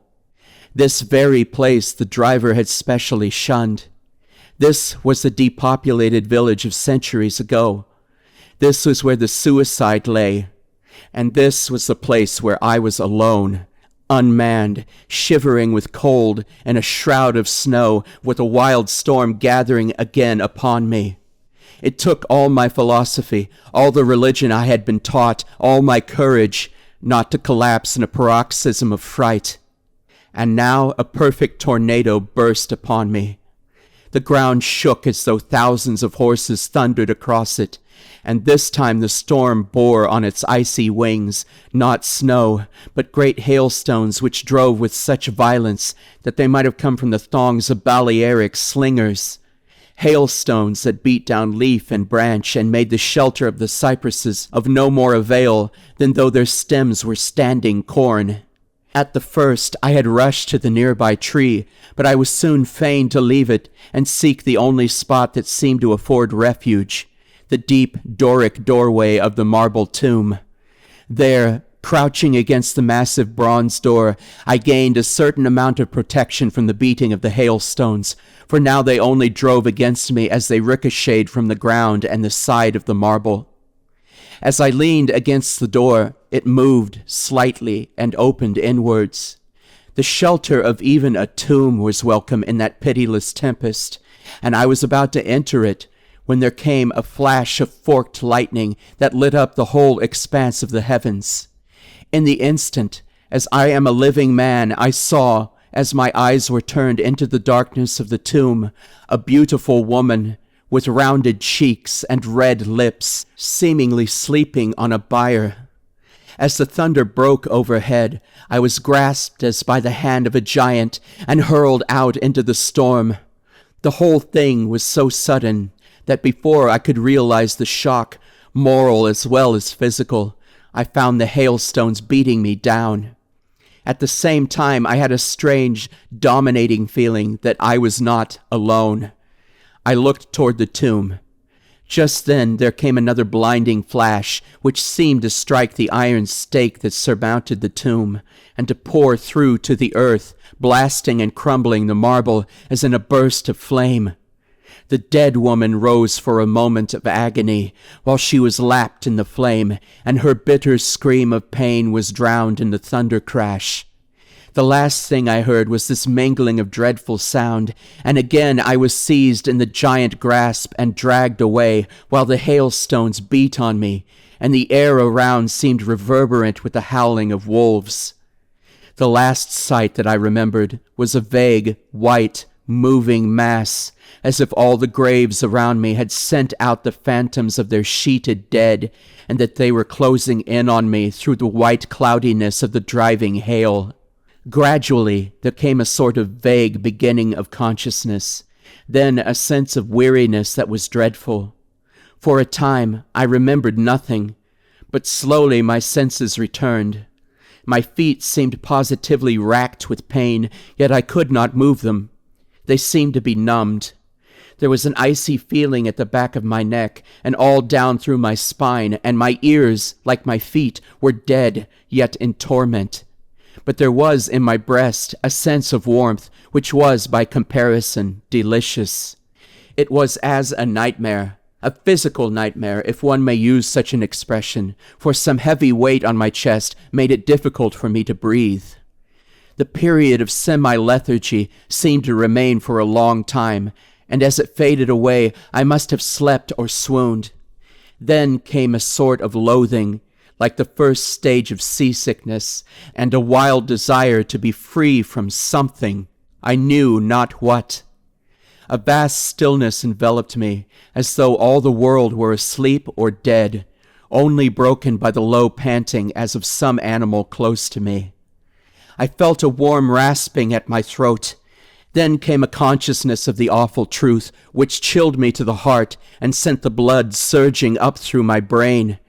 Some great animal was lying on me, and now licking my throat. I feared to stir, for some instinct of prudence bade me lie still, but the brute seemed to realize that there was now some change in me, for it raised its head. Through my eyelashes I saw above me the two great flaming eyes of a gigantic wolf. Its sharp white teeth gleamed in the gaping red mouth, and I could feel its hot breath fierce and acrid upon me. For another spell of time I remembered no more. Then I became conscious of a low growl, followed by a yelp, renewed again and again. Then, seemingly very far away, I heard a halloa, halloa, as of many voices calling in unison.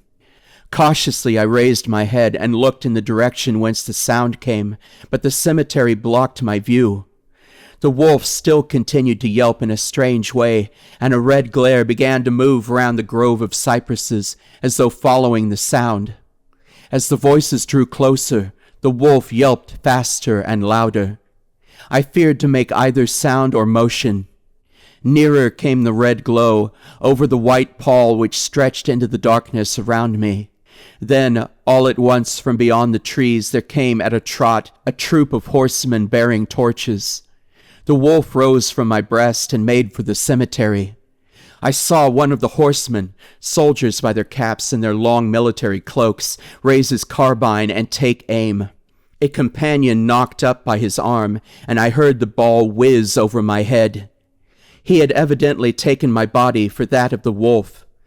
Another sighted the animal as it slunk away, and a shot followed. Then, at a gallop, the troop rode forward, some toward me, others following the wolf as it disappeared amongst the snow-clad cypresses. As they drew nearer, I tried to move, but was powerless, although I could see and hear all that went on around me. 2 or 3 of the soldiers jumped from their horses and knelt beside me. One of them raised my head and placed his hand over my heart. "Good news, comrades," he cried. "His heart still beats." Then some brandy was poured down my throat. It put vigor into me, and I was able to open my eyes fully and look around. Lights and shadows were moving among the trees, and I heard men call to one another. They drew together, uttering frightened exclamations, and the lights flashed as the others came pouring out of the cemetery pell-mell like men possessed. When the further ones came close to us, those who were around me asked them eagerly, "Well, have you found him?" The reply rang out hurriedly, "No, no, come away, quick, quick. This is no place to stay, and on this of all nights." "What was it?" was the question, asked in all manner of keys. The answer came variously and all indefinitely, as though the men were moved by some common impulse to speak, yet were restrained by some common fear from giving their thoughts. It, "Indeed," gibbered one, whose wits had plainly given out for the moment. "A wolf, and yet not a wolf," another put in shudderingly. "No use trying for him without the sacred bullet," a third remarked in a more ordinary manner. "Serve us right for coming out on this night. Truly we have earned our 1,000 marks," were the ejaculations of a fourth. "There was blood on the broken marble," another said after a pause. "The lightning never brought that there. And for him? Is he safe? Look at his throat. See, comrades, the wolf has been lying on him and keeping his blood warm." The officer looked at my throat and replied, "He is all right. The skin is not pierced. What does it all mean? We should never have found him but for the yelping of the wolf."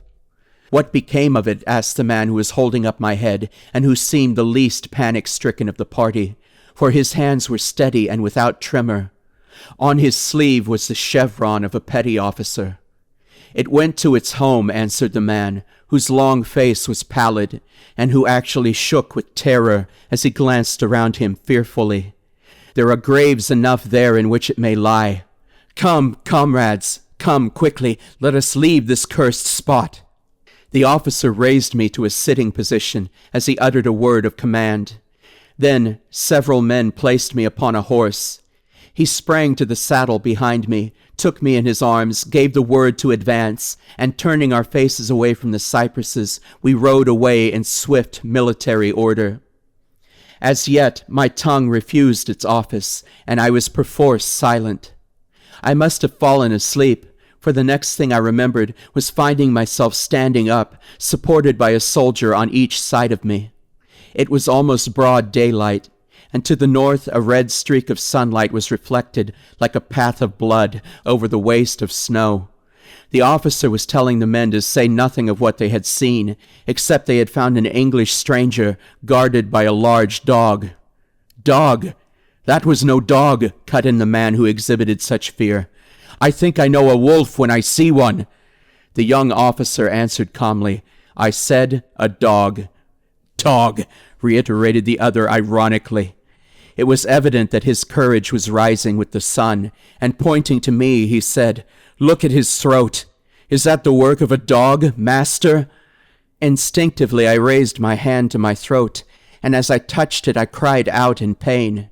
The men crowded round to look, some stooping down from their saddles, and again there came the calm voice of the young officer.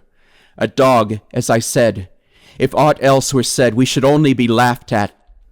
I was then mounted behind a trooper, and we rode on into the suburbs of Munich.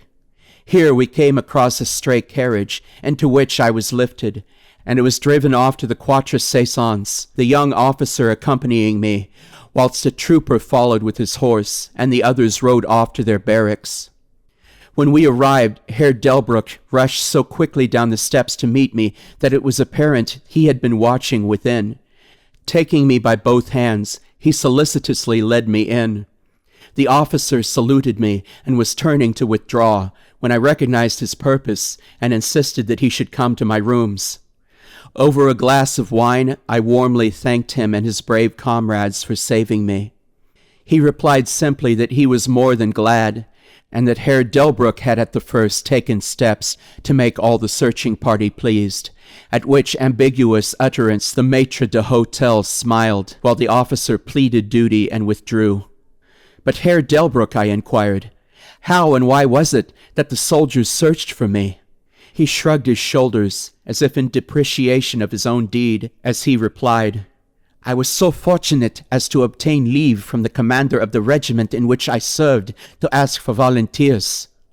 "But how did you know I was lost?" I asked. "The driver came hither with the remains of his carriage, which had been upset when the horses ran away." "But surely you would not send a search party of soldiers merely on this account?" "Oh, no," he answered. "But even before the coachman arrived, I had this telegram from the boyar whose guest you are." And he took from his pocket a telegram which he handed to me, and I read, "Be careful of my guest. His safety is most precious to me. Should aught happen to him, or if he be missed, spare nothing to find him and ensure his safety. He is English, and therefore adventurous. There are often dangers from snow and wolves and night. Lose not a moment if you suspect harm to him. I answer your zeal with my fortune. Dracula." As I held the telegram in my hand, the room seemed to whirl around me, and, if the attentive maitre d'hotel had not caught me, I think I should have fallen. There was something so strange in all this, something so weird and impossible to imagine, that there grew on me a sense of my being in some way the sort of opposite forces, the mere vague idea of which seemed in a way to paralyze me. I was certainly under some form of mysterious protection. From a distant country had come, in the very nick of time, a message that took me out of the danger of the snow sleep and the jaws of the wolf.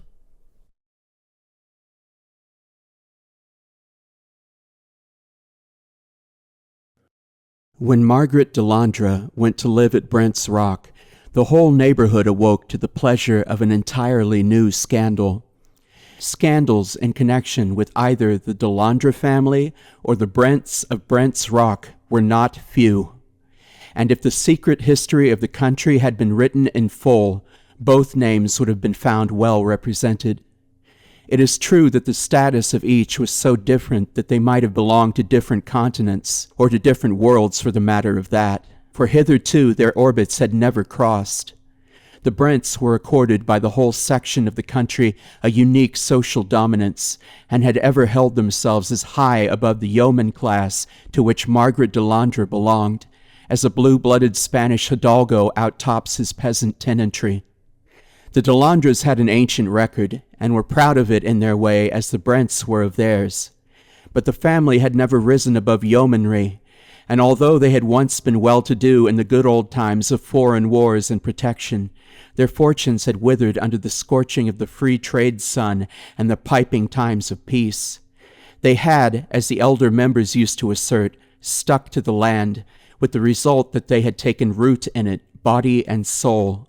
In fact, they, having chosen the life of vegetables, had flourished as vegetation does, blossomed and thrived in the good season, and suffered in the bad.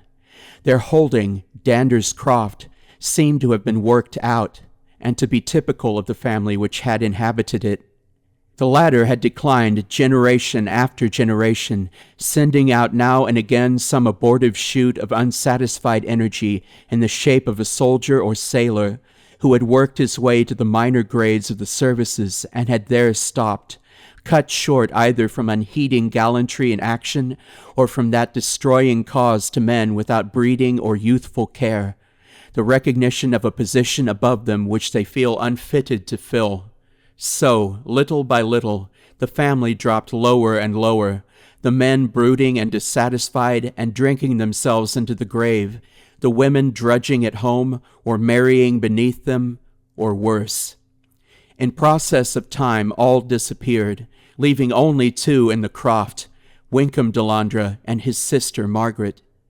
The man and woman seem to have inherited in masculine and feminine form, respectively, the evil tendency of their race, sharing in common the principles, though manifesting them in different ways, of sullen passion, voluptuousness, and recklessness. The history of the Brents had been something similar, but showing the causes of decadence in their aristocratic and not their plebeian forms. They, too, had sent their shoots to the wars, but their positions had been different, and they had often obtained honor, for without flaw they were gallant, and brave deeds were done by them before the selfish dissipation which marked them had sapped their vigor. The present head of the family, if family it could now be called when one remained of the direct line, was Geoffrey Brent. He was almost a type of a worn-out race, manifesting in some ways its most brilliant qualities, and in others its utter degradation. He might be fairly compared with some of those antique Italian nobles whom the painters have preserved to us with their courage, their unscrupulousness, their refinement of lust and cruelty, the voluptuary actual with the fiend potential. He was certainly handsome, with that dark, aquiline, commanding beauty which women so generally recognize as dominant. With men he was distant and cold, but such a bearing never deters womankind. The inscrutable laws of sex have so arranged that even a timid woman is not afraid of a fierce and haughty man. And so it was that there was hardly a woman of any kind of degree who lived within view of Brent's Rock, who did not cherish some form of secret admiration for the handsome wastrel. The category was a wide one, for Brent's Rock rose up steeply from the midst of a level region, and for a circuit of 100 miles it lay on the horizon, with its high old towers and steep roofs cutting the level edge of wood and hamlet and far scattered mansions. So long as Geoffrey Brent confined his dissipations to London and Paris and Vienna, anywhere out of sight and sound of his home, opinion was silent. It is easy to listen to far-off echoes unmoved, and we can treat them with disbelief, or scorn, or disdain, or whatever attitude of coldness may suit our purpose. But when the scandal came close to home, it was another matter, and the feeling of independence and integrity which is in people of every community which is not utterly spoiled asserted itself and demanded that condemnation should be expressed. Still, there was a certain reticence in all, and no more notice was taken of the existing facts than was absolutely necessary. Margaret Delandre bore herself so fearlessly and so openly, she accepted her position as the justified companion of Geoffrey Brent so naturally that people came to believe that she was secretly married to him, and therefore thought it wiser to hold their tongues, lest time should justify her and also make her an active enemy. The one person who, by his interference, could have settled all doubts was debarred by circumstances from interfering in the matter. Wickham Delandre had quarreled with his sister, or perhaps it was that she had quarreled with him, and they were on terms not merely of armed neutrality, but of bitter hatred. The quarrel had been antecedent to Margaret going to Brent's Rock. She and Wickham had almost come to blows. There had certainly been threats on one side and on the other, and in the end Wickham, overcome with passion, had ordered his sister to leave his house. She had risen straightway, and, without waiting to pack up even her own personal belongings, had walked out of the house. On the threshold she had paused for a moment to hurl a bitter threat at Wickham that he would rue in shame and despair to the last hour of his life his act of that day. Some weeks had since passed, and it was understood in the neighborhood that Margaret had gone to London, when she suddenly appeared driving out with Geoffrey Brent, and the entire neighborhood knew before nightfall that she had taken up her abode at the Rock. It was no subject of surprise that Brent had come back unexpectedly, for such was his usual custom. Even his own servants never knew when to expect him, for there was a private door of which he alone had the key, by which he sometimes entered without anyone in the house being aware of his coming. This was his usual method of appearing after a long absence. Wickham Delandre was furious at the news. He vowed vengeance, and to keep his mind level with his passion, drank deeper than ever. He tried several times to see his sister, but she contemptuously refused to meet him. He tried to have an interview with Brent and was refused by him also. Then he tried to stop him in the road, but without avail, for Geoffrey was not a man to be stopped against his will.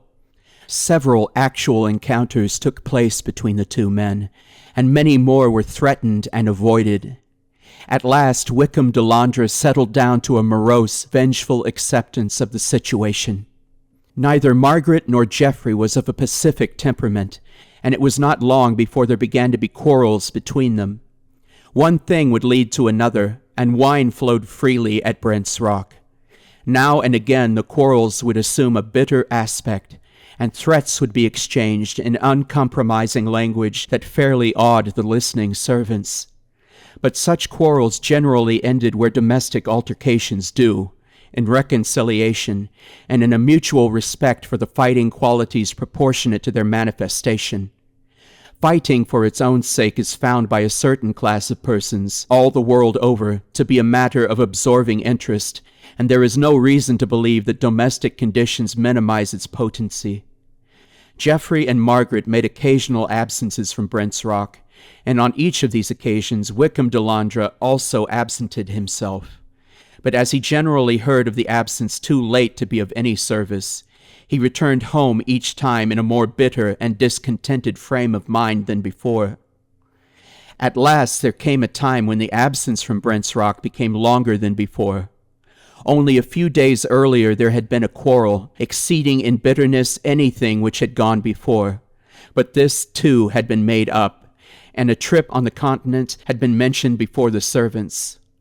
After a few days, Wykham Delandre also went away, and it was some weeks before he returned. It was noticed that he was full of some new importance, satisfaction, exaltation. They hardly knew how to call it.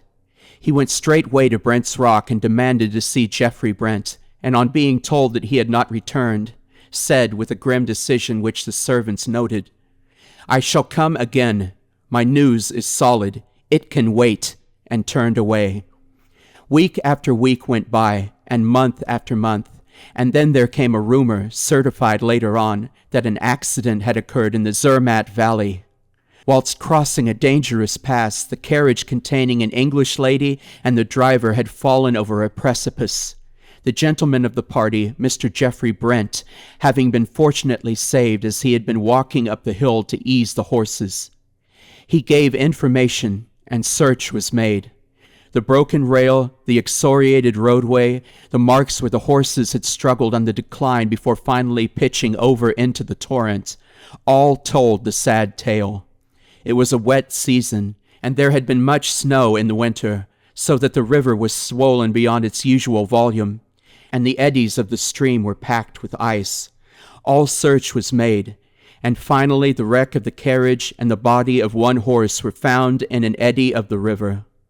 Later on, the body of the driver was found on the sandy, torrent-swept waste near Toch, but the body of the lady, like that of the other horse, had quite disappeared, and was, what was left of it by that time, whirling amongst the eddies of the Rhone on its way down to the Lake of Geneva. Wykham Delandre made all the inquiries possible, but could not find any trace of the missing woman.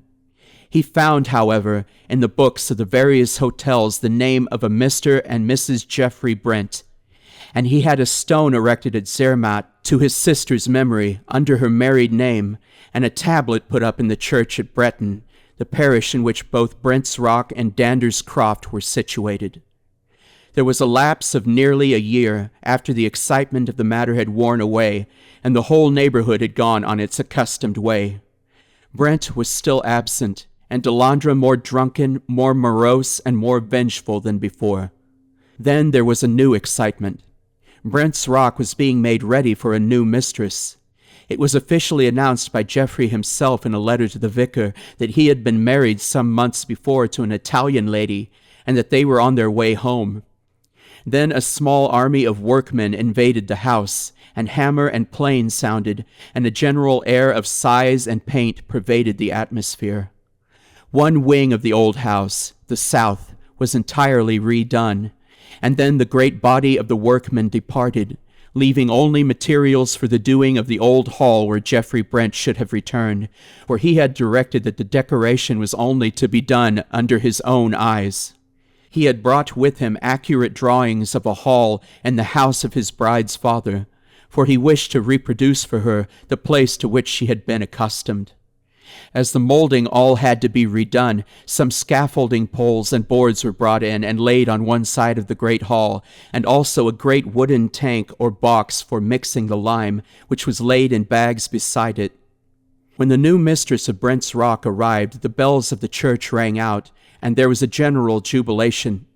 She was a beautiful creature, full of the poetry and fire and passion of the South, and the few English words which she had learned were spoken in such a sweet and pretty broken way that she won the hearts of the people almost as much by the music of her voice as by the melting beauty of her dark eyes. Geoffrey Brent seemed more happy than he had ever before appeared, but there was a dark, anxious look on his face that was new to those who knew him of old, and he started at times as though at some noise that was unheard by others. And so months passed, and the whisper grew that at last Brent's Rock was to have an heir. Geoffrey was very tender to his wife, and the new bond between them seemed to have softened him. He took more interest in his tenants and their needs than he had ever done, and works of charity on his part as well as on his sweet young wife's were not lacking. He seemed to have set all his hopes on the child that was coming, and as he looked deeper into the future, the dark shadow that had come over his face seemed to die gradually away. All this time, Wykham Delandre nursed his revenge. Deep in his heart had grown up a purpose of revenge which only waited an opportunity to crystallize and take a definite shape. His vague idea was somehow centered in the wife of Brent, for he knew that he could strike him best through those he loved, and the coming time seemed to hold in its womb the opportunity for which he longed. One night he sat alone in the living room of his house. It had once been a handsome room in its way, but time and neglect had done their work, and it was now little better than a ruin, without dignity or picturesqueness of any kind. He had been drinking heavily for some time, and was more than half stupefied. He thought he heard a noise as of someone at the door, and looked up. Then he called, half savagely, to come in, but there was no response. With a muttered blasphemy he renewed his potations. Presently he forgot all around him, sank into a daze, but suddenly awoke to see standing before him someone or something like a battered, ghostly edition of his sister. For a few minutes there came upon him a sort of fear. The woman before him, with distorted features and burning eyes, seemed hardly human, and the only thing that seemed a reality of his sister as she had been was her wealth of golden hair, and this was now streaked with gray. She eyed her brother with a long, cold stare, and he, too, as he looked and began to realize the actuality of her presence, found the hatred of her which he had had once again surging up in his heart. All the brooding passion of the past year seemed to find a voice at once as he asked her, "Why are you here? You're dead and buried." "I am here, Wickham Delandre, for no love of you, but because I hate another even more than I do you." A great passion blazed in her eyes. "Him?" he asked, in so fierce a whisper that even the woman was for an instant startled till she regained her calm.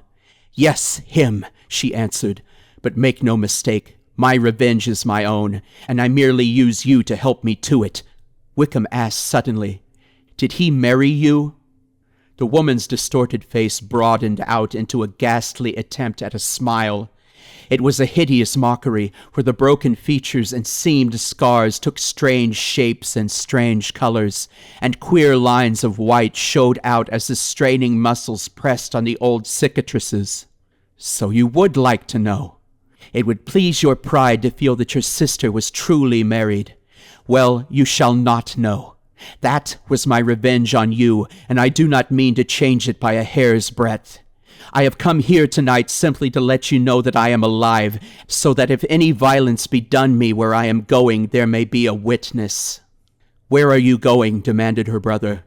"That is my affair, and I have not the least intention of letting you know." Wickham stood up, but the drink was on him, and he reeled and fell. As he lay on the floor, he announced his intention of following his sister, and with an outburst of splenetic humor, told her that he would follow her through the darkness by the light of her hair and of her beauty. At this she turned on him, and said that there were others beside him that would rue her hair and her beauty too. "As he will," she hissed, "for the hair remains, though the beauty be gone. When he withdrew the linchpin and sent us over the precipice into the torrent, he had little thought of my beauty. Perhaps his beauty would be scarred like mine were he whirled, as I was, among the rocks of the Visp, and frozen on the ice pack in the drift of the river. But let him beware, his time is coming." And with a fierce gesture, she flung open the door and passed out into the night. Later on that night, Mrs. Brent, who was but half asleep, became suddenly awake and spoke to her husband. "Geoffrey, was not that the click of a lock somewhere below our window?" But Geoffrey, though she thought that he, too, had started at the noise, seemed sound asleep and breathed heavily. Again Mrs. Brent dozed, but this time awoke to the fact that her husband had arisen and was partially dressed. He was deadly pale, and when the light of the lamp which he had in his hand fell on his face, she was frightened at the look in his eyes. "What is it, Geoffrey? What dost thou?" she asked. "Hush, little one," he answered in a strange, hoarse voice. "Go to sleep. I am restless, and wish to finish some work I left undone." "Bring it here, my husband," she said. "I am lonely, and I fear when thou art away." For reply, he merely kissed her and went out, closing the door behind him. She lay awake for a while, and then nature asserted itself, and she slept. Suddenly she started broad awake with the memory in her ears of a smothered cry from somewhere not far off. She jumped up and ran to the door and listened, but there was no sound. She grew alarmed for her husband and called out, "Geoffrey! Geoffrey!" After a few moments the door of the great hall opened, and Geoffrey appeared at it, but without his lamp. "Hush," he said in a sort of whisper, and his voice was harsh and stern. "Hush, get to bed. I am working and must not be disturbed. Go to sleep, and do not wake the house." With a chill in her heart, for the harshness of her husband's voice was new to her, she crept back to bed and lay there trembling, too frightened to cry, and listened to every sound. There was a long pause of silence, and then the sound of some iron implement striking muffled blows. Then there came the clang of a heavy stone falling, followed by a muffled curse. Then a heavy dragging sound, and then more noise of stone on stone. She lay all the while in an agony of fear, and her heart beat dreadfully. She heard a curious sort of scraping sound, and then there was silence. Presently the door opened gently, and Geoffrey appeared. His wife pretended to be asleep, but through her eyelashes she saw him wash from his hands something white that looked like lime. In the morning he made no allusion to the previous night, and she was afraid to ask any question. From that day there seemed some shadow over Geoffrey Brent. He neither ate nor slept as he had been accustomed, and his former habit of turning suddenly as though someone were speaking from behind him revived. The old hall seemed to have some kind of fascination for him. He used to go there many times in the day, but grew impatient if anyone, even his wife, entered it. When the building's foreman came to inquire about continuing his work, Geoffrey was out driving. The man went into the hall, and when Geoffrey returned, the servant told him of his arrival and where he was. With a frightful oath, he pushed the servant aside and hurried up to the old hall. The workman met him almost at the door, and as Geoffrey burst into the room, he ran against him. The man apologized. "Beg pardon, sir, but I was just going out to make some inquiries. I directed 12 sacks of lime to be sent here, but I see there are only 10. "Damn the 10 sacks and the 12 too," was the ungracious and incomprehensible rejoinder. The workman looked surprised and tried to turn the conversation. "I see, sir, there is a little matter which our people must have done, but the governor will of course see it set right at his own cost." "What do you mean?" "That there hearthstone, sir. Some idiot must have put a scaffold pole on it and cracked it right down the middle, and it's thick enough you'd think to stand anything." Geoffrey was silent for quite a minute, and then said in a constrained voice and with much gentler manner, "Tell your people that I am not going on with the work in the hall at the present. I want to leave it as it is for a while longer." "All right, sir. I'll send up a few of our chaps to take away these poles and lime bags and tidy the place up a bit." "No, no," said Geoffrey. "Leave them where they are.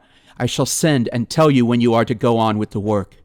So the foreman went away, and his comment to his master was, "I'd send the bill in, sir, for the work already done. Appears to me that money's a little shaky in that quarter." Once or twice Delandre tried to stop Brent on the road, and, at last, finding that he could not attain his object, rode after the carriage, calling out, "What has become of my sister, your wife?" Geoffrey lashed his horses into a gallop, and the other, seeing from his white face and from his wife's collapse almost into a faint that his object was attained, rode away with a scowl and a laugh. That night, when Geoffrey went into the hall, he passed over to the great fireplace, and all at once started back with a smothered cry. Then, with an effort, he pulled himself together and went away, returning with a light. He bent down over the broken hearthstone to see if the moonlight falling through the storied window had in any way deceived him. Then, with a groan of anguish, he sank to his knees. There, sure enough, through the crack in the broken stone, was protruding a multitude of threads of golden hair just tinged with gray. He was disturbed by a noise at the door, and looking round, saw his wife standing in the doorway. In the desperation of the moment, he took action to prevent discovery, and lighting a match at the lamp, stooped down and burned away the hair that rose through the broken stone. Then, rising nonchalantly as he could, he pretended surprise at seeing his wife beside him. For the next week he lived in an agony, for, whether by accident or design, he could not find himself alone in the hall for any length of time. At each visit the hair had grown afresh through the crack, and he had to watch it carefully lest his terrible secret should be discovered. He tried to find a receptacle for the body of the murdered woman outside the house, but someone always interrupted him, and once, when he was coming out of the private doorway, he was met by his wife, who began to question him about it, and manifested surprise that she should not have before noticed the key which he now reluctantly showed her. Geoffrey dearly and passionately loved his wife, so that any possibility of her discovering his dread secrets, or even of doubting him, filled him with anguish, and after a couple of days had passed, he could not help coming to the conclusion that, at least, she suspected something. That very evening she came into the hall after her drive, and found him there, sitting moodily by the deserted fireplace. She spoke to him directly. "Geoffrey, I have been spoken to by that fellow Delandre, and he says horrible things. He tells to me that a week ago his sister returned to his house, the wreck and ruin of her former self, with only her golden hair as of old, and announced some fell intention.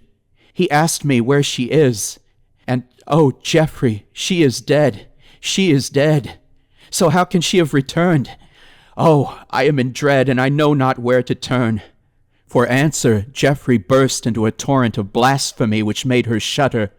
He cursed Delandre and his sister and all their kind, and in especial he hurled curse after curse on her golden hair.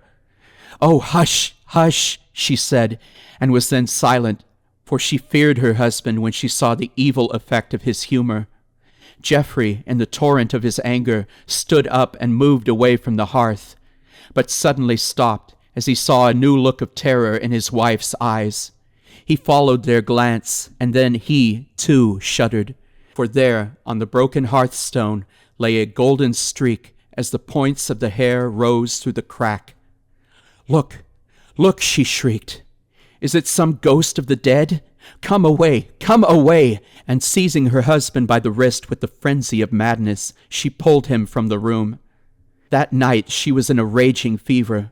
The doctor of the district attended her at once, and special aid was telegraphed for to London. Geoffrey was in despair, and in his anguish at the danger of his young wife, almost forgot his own crime and its consequences. In the evening the doctor had to leave to attend to others, but he left Geoffrey in charge of his wife. His last words were, "Remember, you must humor her till I come in the morning, or till some other doctor has her case in hand.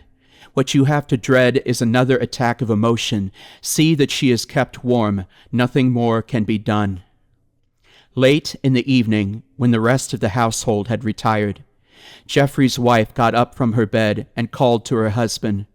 "Come," she said, "come to the old hall. I know where the gold comes from. I want to see it grow." Geoffrey would fain had stopped her, but he feared for her life or reason on the one hand, and lest in a paroxysm she should shriek out her terrible suspicion, and seeing that it was useless to try to prevent her, wrapped a warm rug around her and went with her to the old hall. When they entered, she turned and shut the door and locked it tight. "We want no strangers amongst us three tonight," she whispered with a wan smile. "We three? Nay, we are but two," said Geoffrey with a shudder. He feared to say more. "Sit here," said his wife as she put out the light. "Sit here by the hearth and watch the gold growing. The silver moonlight is jealous. See, it steals along the floor toward the gold. Our gold." Geoffrey looked with growing horror, and saw that during the hours that had passed the golden hair had protruded further through the broken hearthstone. He tried to hide it by placing his feet over the broken place, and his wife, drawing her chair beside him, leant over and laid her head on his shoulder. "Now, do not stir, dear," she said. "Let us sit still and watch. We shall find the secret of the growing gold." He passed his arm round her and sat silent, and, as the moonlight stole along the floor, she sank to sleep. He feared to wake her, and so sat silent and miserable as the hours stole away. Before his horror-struck eyes, the golden hair from the broken stone grew and grew, and as it increased, so his heart got colder and colder, till at last he had not power to stir, and sat with eyes full of terror, watching his doom. In the morning, when the London doctor came, neither Geoffrey nor his wife could be found. Search was made in all the rooms, but without avail. As a last resource, the great door of the old hall was broken open, and those who entered saw a grim and sorry sight. There, by the deserted hearth, Geoffrey Brent and his young wife sat cold and white and dead. Her face was peaceful, and her eyes were closed in sleep. But his face was a sight that made all who saw it shudder, for there was on it a look of unutterable horror.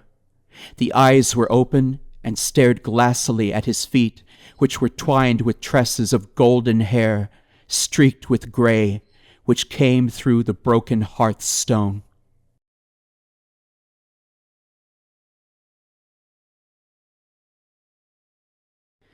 Leaving Paris by the Orleans road, you find yourself in a somewhat wild and not at all savory district. Right and left, before and behind, on every side rise great heaps of dust and waste accumulated by the process of time. Paris has its night as well as its day life, and the sojourner who enters his hotel in the Rue de Rivoli or the Rue Saint-Honore late at night, or leaves it early in the morning, can guess, in coming near Montrouge, if he has not done so already, the purpose of those great wagons that look like boilers on wheels which he finds halting everywhere as he passes. Every city has its peculiar institutions created out of its own needs, and one of the most notable institutions of Paris is its rag-picking population.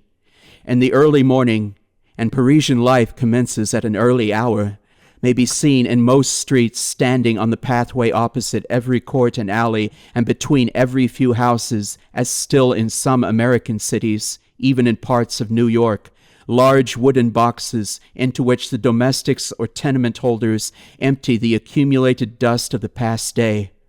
Round these boxes gather and pass on, when the work is done, to fresh fields of labor and pastures new, squalid, hungry-looking men and women, the implements of whose craft consist of a coarse bag or basket slung over the shoulder, and a little rake with which they may turn over and probe and examine in the minutest manner the dust-bins. They pick up and deposit in their baskets, by aid of their rakes, whatever they may find, with the same facility as one might use chopsticks. Paris is a city of centralization, and centralization and classification are closely allied. In the early times, when centralization is becoming a fact, its forerunner is classification. All things which are similar or analogous become grouped together, and from the grouping of groups rises one whole or central point. We see radiating many long arms with innumerable tentaculi, and in the center rises a gigantic head with a comprehensive brain and keen eyes to look on every side and ears sensitive to hear and a voracious mouth to swallow. Other cities resemble all the birds and beasts and fishes whose appetites and digestions are normal. Paris alone is the analogical apotheosis of the octopus. It fairly represents the devilfish, and in no respects is the resemblance more curious than in the similarity of the digestive apparatus. Those intelligent tourists who, having surrendered their individuality into the hands of Messrs. Cook or Gaze, do Paris in 3 days, are often puzzled to know how it is that the dinner which in London would cost about 6 shillings can be had for 3 francs in a café in the Palais Royal. They need have no more wonder if they will but consider the classification, which is a theoretic speciality of Parisian life, and adopt all round the fact from which the chiffonnier has his genesis. The Paris of 1850 was not like the Paris of today, and those who see the Paris of Napoleon and Baron Haussmann can hardly realize the existence of the state of things 45 years ago. Among other things, however, which have not changed are the districts where the waste is gathered. Dust is dust all the world over in every age, and the family likeness of dust heaps is perfect. The traveler, therefore, who visits the environs of Montrouge can go back in fancy without difficulty to the year 1850. In this year, I was making a prolonged stay in Paris. I was very much in love with a young lady who, though she returned my passion, so far yielded to the wishes of her parents that she had promised not to see me or to correspond with me for a year. I, too, had been compelled to accede to these conditions under a vague hope of parental approval. During the term of probation, I had promised to remain out of the country and not to write to my dear one until the expiration of the year. Naturally, the time went heavily with me. There was no one of my own family or circle who could tell me of Alice, and none of her own folk had, I am sorry to say, sufficient generosity to send me even an occasional word of comfort regarding her health and well-being. I spent 6 months wandering around Europe, but as I could find no satisfactory distraction in travel, I determined to come to Paris, where, at least, I would be within easy hail of London in case any good fortune should call me thither before the appointed time. That hope deferred maketh the heart sick was never better exemplified than in my case, for in addition to the perpetual longing to see the face I loved, there was always with me a harrowing anxiety lest some accident should prevent me showing Alice in due time that I had, throughout the long period of probation, been faithful to her trust and my own love. Thus, every adventure which I undertook had a fierce pleasure of its own, for it was fraught with possible consequences greater than it would have ordinarily borne. Like all travelers, I exhausted the places of most interest in the first month of my stay, and was driven in the second month to look for amusement whithersoever I might. Having made sundry journeys to the better-known suburbs, I began to see that there was a terra incognita, in so far as the guidebook was concerned, in the social wilderness lying between these attractive points. Accordingly, I began to systemize my researches, and each day took up the thread of my exploration at the place where I had, on the previous day, dropped it. In process of time, my wanderings led me near Montrouge, and so I determined to investigate philosophically the chiffonnier, his habitat, his life, and his means of life. The job was an unsavory one, difficult of accomplishment, and with little hope of adequate reward. However, despite reason, obstinacy prevailed, and I entered into my new investigation with a keener energy than I could have summoned to aid me in any investigation leading to any end, valuable or worthy. One day, late in a fine afternoon, toward the end of September, I entered the Holy of Holies of the City of Dust. The place was evidently the recognized abode of a number of chiffonniers, for some sort of arrangement was manifested in the formation of the dust heaps near the road. I passed amongst these heaps, which stood like orderly sentries, determined to penetrate further and trace dust to its ultimate location. As I passed along, I saw behind the dust heaps a few forms that flitted to and fro, evidently watching with interest the advent of any stranger to such a place. Presently, I got into what seemed like a small city or community of chiffonniers. There were a number of shanties or huts, such as may be met with in the remote parts of the bog of Allen, rude places with wattled walls, plastered with mud and roofs of rude thatch made from stable refuse, such places as one would not like to enter for any consideration, and which, even in watercolor, could only look picturesque if judiciously treated. In the midst of these huts was one of the strangest adaptations, I cannot say habitations, I have ever seen. An immense old wardrobe, the colossal remnant of some boudoir of Charles VII or Henry II, had been converted into a dwelling house. The double doors lay open, so that the entire menage was open to public view.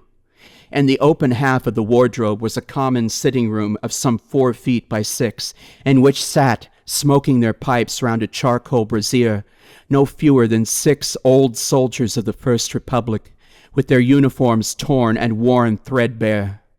Their blear eyes and limp jaws told plainly of a common love of absinthe, and their eyes had that haggard, worn look which stamps the drunkard at his worst, and that look of slumbering ferocity which follows hard in the wake of drink.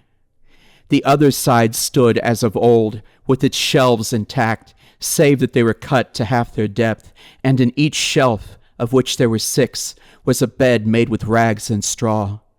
The half-dozen of worthies who inhabited this structure looked at me curiously as I passed, and when I looked back after going a little way, I saw their heads together in a whispered conference.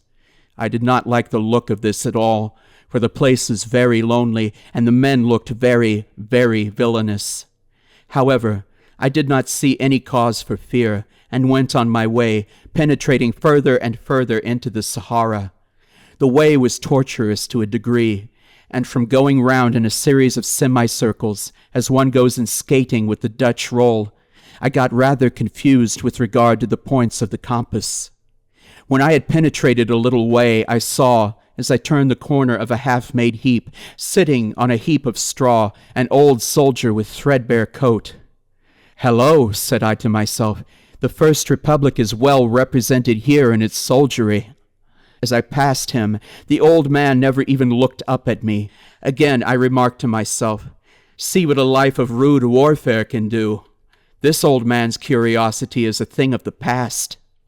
When I had gone a few steps, however, I looked back suddenly and saw that curiosity was not dead, for the veteran had raised his head and was regarding me with a very queer expression.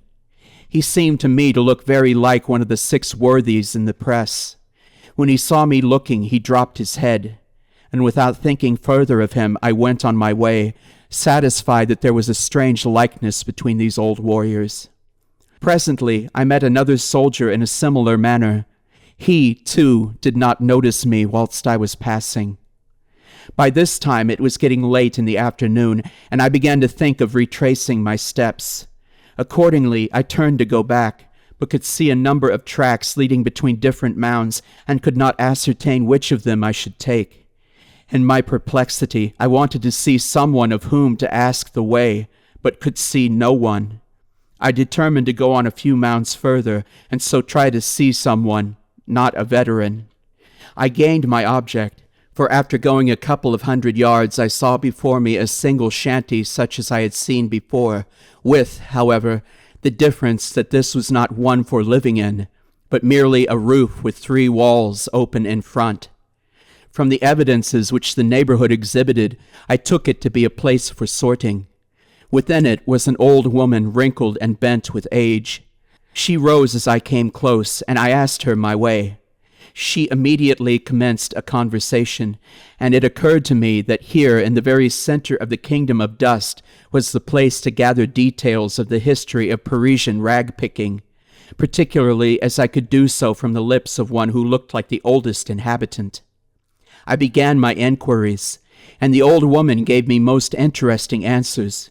She had sat daily before the guillotine and had taken an active part among the women who signalized themselves by their violence in the Revolution.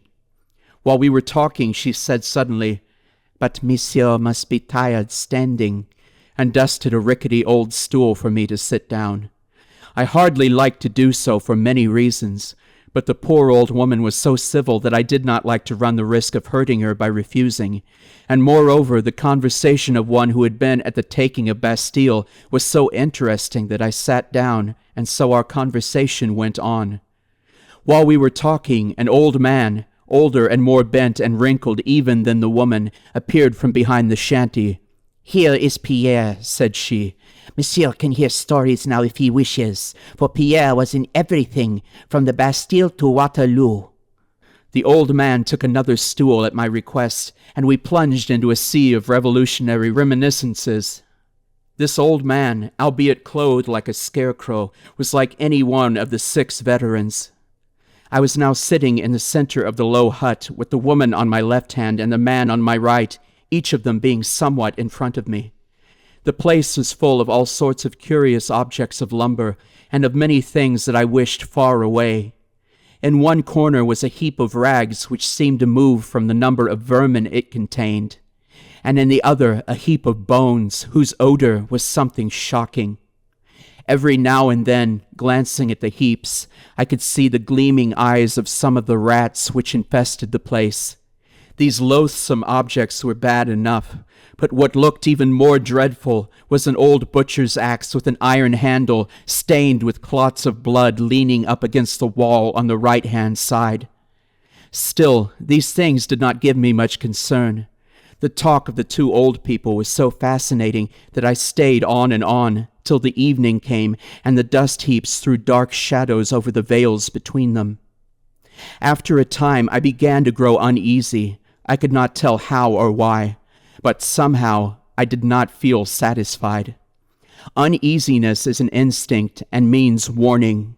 The psychic faculties are often the sentries of the intellect, and when they sound alarm, the reason begins to act, although perhaps not consciously. This was so with me. I began to bethink me where I was and by what surrounded, and to wonder how I should fare in case I should be attacked. And then the thought suddenly burst upon me, although without any overt cause, that I was in danger. Prudence whispered, "Be still and make no sign." And so I was still and made no sign, for I knew that 4 cunning eyes were on me. 4 eyes, if not more. My God, what a horrible thought! The whole shanty might be surrounded on 3 sides with villains. I might be in the midst of a band of such desperadoes as only half a century of periodic revolution can produce. With a sense of danger, my intellect and observation quickened, and I grew more watchful than was my wont. I noticed that the old woman's eyes were constantly wandering toward my hands. I looked at them too, and saw the cause, my rings. On my left little finger I had a large signet, and on the right a good diamond. I thought that if there was any danger, my first care was to avert suspicion. Accordingly, I began to work the conversation round to rag-picking, to the drains, of the things found there, and so by easy stages to jewels. Then, seizing a favorable opportunity, I asked the old woman if she knew anything of such things. She answered that she did, a little. I held out my right hand, and showing her the diamond, asked her what she thought of that. She answered that her eyes were bad, and stooped over my hand. I said as nonchalantly as I could, "Pardon me, you will see better thus," and taking it off, handed it to her. An unholy light came into her withered old face as she touched it. She stole one glance at me, swift and keen as a flash of lightning. She bent over the ring for a moment, her face quite concealed as though examining it. The old man looked straight out of the front of the shanty before him, at the same time fumbling in his pockets and producing a screw of tobacco and a paper and a pipe, which he proceeded to fill. I took advantage of the pause and the momentary rest from the searching eyes on my face to look carefully round the place, now dim and shadowy in the gloaming. There still lay all the heaps of varied reeking foulness. There was the terrible blood-stained axe leaning against the wall in the right-hand corner, and everywhere, despite the gloom, the baleful glitter of the eyes of the rats. I could see them, even through some of the chinks of the boards at the back, low down, close to the ground. But these latter eyes seemed more than usually large and bright and baleful. For an instant my heart stood still, and I felt in that whirling condition of mind in which one feels a sort of spiritual drunkenness, and as though the body is only maintained erect in that there is no time for it to fall before recovery. Then, in another second, I was calm, coldly calm, with all my energies in full vigor, with a self-control which I felt to be perfect, and with all my feeling and instincts alert. Now I knew the full extent of my danger. I was watched and surrounded by desperate people. I could not even guess at how many of them were lying there on the ground behind the shanty, waiting for the moment to strike. The old woman raised her head and said to me in a satisfied kind of way, "A very fine ring indeed. A beautiful ring. Oh me, I once had such rings, plenty of them, and bracelets and earrings. Oh, for in those fine days I led the town and dance. But they've forgotten me now. They never heard of me. Perhaps their grandfathers remember me. Some of them. And she laughed a harsh, croaking laugh. And then I am bound to say that she astonished me, for she handed me back the ring with a certain suggestion of old-fashioned grace which was not without its pathos. The old man eyed her with a sort of sudden ferocity, half rising from his stool, and said to me suddenly and hoarsely, "Let me see." I was about to hand over the ring when the old woman said, No, do not give it to Pierre. Pierre is eccentric. He loses things, and such a pretty ring. "Cat," said the old man savagely. Suddenly, the old woman said, rather more loudly than was necessary, Wait, I shall tell you something about a ring. There was something in the sound of her voice that jarred upon me. Perhaps it was my hypersensitiveness, wrought up as I was to such a pitch of nervous excitement, but I seemed to think that she was not addressing me. As I stole a glance round the place, I saw the eyes of the rats in the bone heaps, but missed the eyes along the back. But even as I looked, I saw them again appear. The old woman's weight had given me a respite from attack, and the men had sunk back to their reclining posture. I once lost a ring, a beautiful diamond hoop that had belonged to a queen, and which was given to me by a farmer of the Texas, who afterwards cut his throat because I sent him away. I thought it must have been stolen, and taxed my people, but I could get no trace. The police came and suggested that it had found its way to the drain. We descended, I in my fine clothes, for I would not trust them with my beautiful ring. I know more of the drain since then, and of rats too, but I shall never forget the horror of that place, alive with blazing eyes, a wall of them just outside the light of our torches. Well, we got beneath my house. We searched the outlet of the drain, and there, in the filth, found my ring, and we came out. But we found something else also before we came.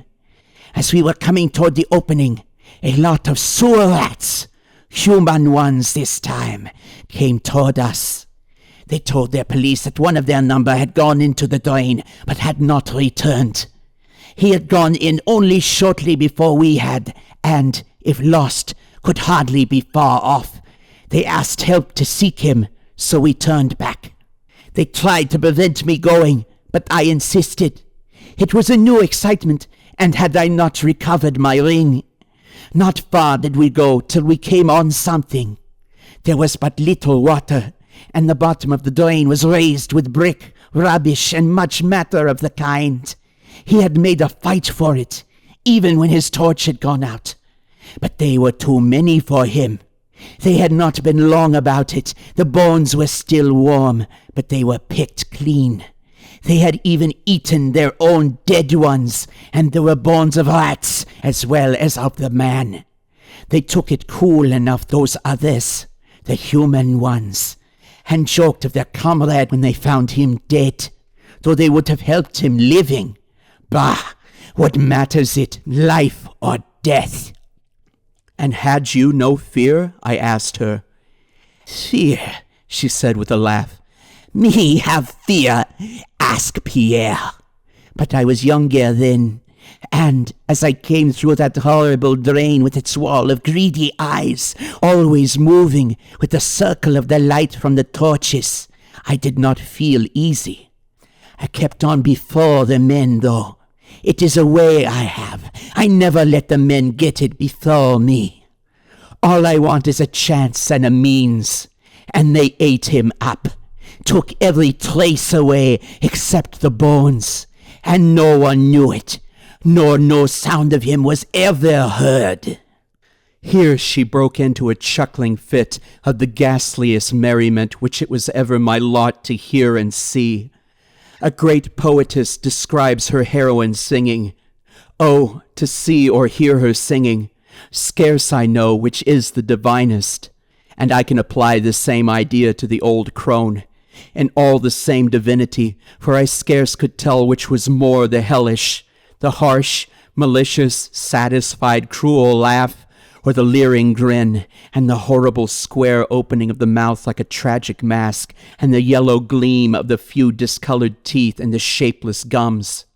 In that laugh, and with that grin, and the chuckling satisfaction, I knew as well as if it had been spoken to me in words of thunder that my murder was sealed, and the murderers only bided the proper time for its accomplishment.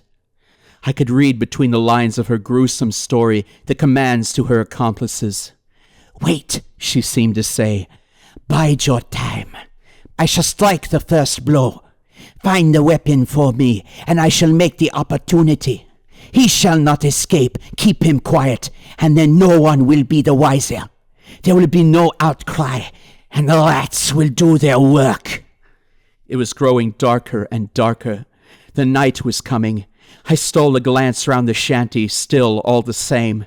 The bloody axe in the corner, the heaps of filth, and the eyes on the bone heaps and in the crannies of the floor. Pierre had been still ostensibly filling his pipe. He now struck a light and began to puff away at it. The old woman said, "Dear heart, how dark it is. Pierre, like a good lad, light the lamp." Pierre got up, and with the lighted match in his hand, touched the wick of a lamp which hung at one side of the entrance to the shanty, and which had a reflector that threw the light all over the place. It was evidently that which was used for their sorting at night. "Not that, stupid! Not that! The lantern!" she called out to him. He immediately blew it out, saying, "All right, mother, I'll find it." And he hustled around the left corner of the room, the old woman saying through the darkness, "The lantern! The lantern! Oh, that is the light that is most useful to us poor folks. The lantern was a friend of the Revolution. It is the friend of the chiffonnier. It helps us when all else fails." Hardly had she said the word when there was a kind of creaking of the whole place, and something was steadily dragged over the roof. Again, I seemed to read between the lines of her words. I knew the lesson of the lantern.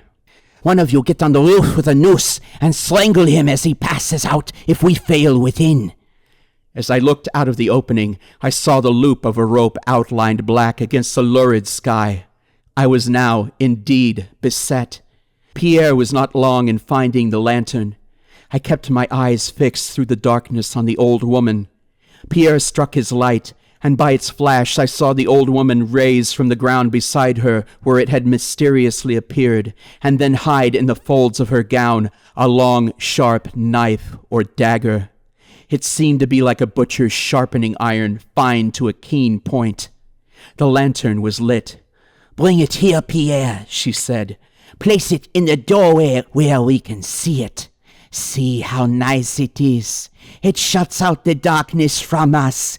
It is just right." Just right for her and her purposes. It threw all its light on my face, leaving in gloom the faces of both Pierre and the woman, who sat outside of me on each side. I felt that the time of action was approaching, but I knew now that the first signal and movement would come from the woman, and so watched her. I was all unarmed, but I had made up my mind what to do. At the first movement, I would seize the butcher's axe in the right-hand corner and fight my way out. At least, I would die hard. I stole a glance round to fix its exact locality so that I could not fail to seize it at the first effort, for then, if ever, time and accuracy would be precious. The old woman was watching me as a cat does a mouse. She had her right hand hidden in the folds of her gown, clutching, I knew, that long, cruel-looking dagger. Had she seen any disappointment in my face, she would, I felt, have known that the moment had come, and would have sprung on me like a tigress, certain of taking me unprepared. I looked out into the night, and there I saw new cause for danger. Before and around the hut were at a little distance some shadowy forms. They were quite small, but I knew they were all alert and on guard. Small chance for me now in that direction. Again I stole a glance round the place. In moments of great excitement and of great danger, which is excitement, the mind works very quickly, and the keenness of the faculties which depend on the mind grow in proportion. I now felt this. In an instant, I took in the whole situation. I saw that the axe had been taken through a small hole made in one of the rotten boards. How rotten they must be to allow of such a thing being done without a particle of noise. The hut was a regular murder trap, and was guarded all around. A garroter laid on the roof, ready to entangle me with his noose if I should escape the dagger of the old hag. In front, the way was guarded by I know not how many watchers, and at the back was a row of desperate men. I had seen their eyes through the crack in the boards of the floor when last I looked, as they lay prone waiting for the signal to start erect. If it was to be ever, now for it. As nonchalantly as I could, I turned slightly on my stool so as to get my right leg well under me. Then, with a sudden jump, turning my head and guarding it with my hands, and with the fighting instinct of the knights of old, I breathed my lady's name and hurled myself against the back wall of the hut. Watchful as they were, the suddenness of my movement surprised both Pierre and the old woman. As I crashed through the rotten timbers, I saw the old woman rise with a leap like a tiger and heard her low gasp of baffled rage. My feet lit on something that moved, and as I jumped away, I knew that I had stepped on the back of one of the row of men lying on their faces outside the hut. I was torn with nails and splinters, but otherwise unhurt. Breathless, I rushed up the mound in front of me, hearing as I went the dull crash of the shanty as it collapsed into a mass. It was a nightmare climb. The mound, though but low, was awfully steep, and with each step I took the mass of dust and cinders tore down with me and gave way under my feet. The dust rose and choked me. It was sickening, fetid, awful. But my climb was, I felt, for life or death, and I struggled on. The seconds seemed hours, but the few moments I had in starting, combined with my youth and strength, gave me a great advantage, and though several forms struggled after me in deadly silence, which was more dreadful than any sound, I easily reached the top. The mound was one of the tallest in the region of dust, and as I struggled to the top, panting for breath, and with my heart beating like a sledgehammer, I saw away to my left the dull red gleam of the sky, and nearer still the flashing of lights. Thank God! I knew where I was now, and where lay the road to Paris. For 2 or 3 seconds I paused and looked back. My pursuers were still well behind me, but struggling up resolutely and in deadly silence. Beyond, the shanty was a wreck, a mass of timber and moving forms. I could see it well, for flames were already bursting out. The rags and straw had evidently caught fire from the lantern. Still silence there, not a sound. These old wretches could die game anyhow. I had no time for more than a passing glance, for as I cast an eye round the mound preparatory to making my descent, I saw several dark forms rushing round on either side to cut me off on my way. It was now a race for life. They were trying to head me on my way to Paris, and with the instinct of the moment I dashed down to the right-hand side.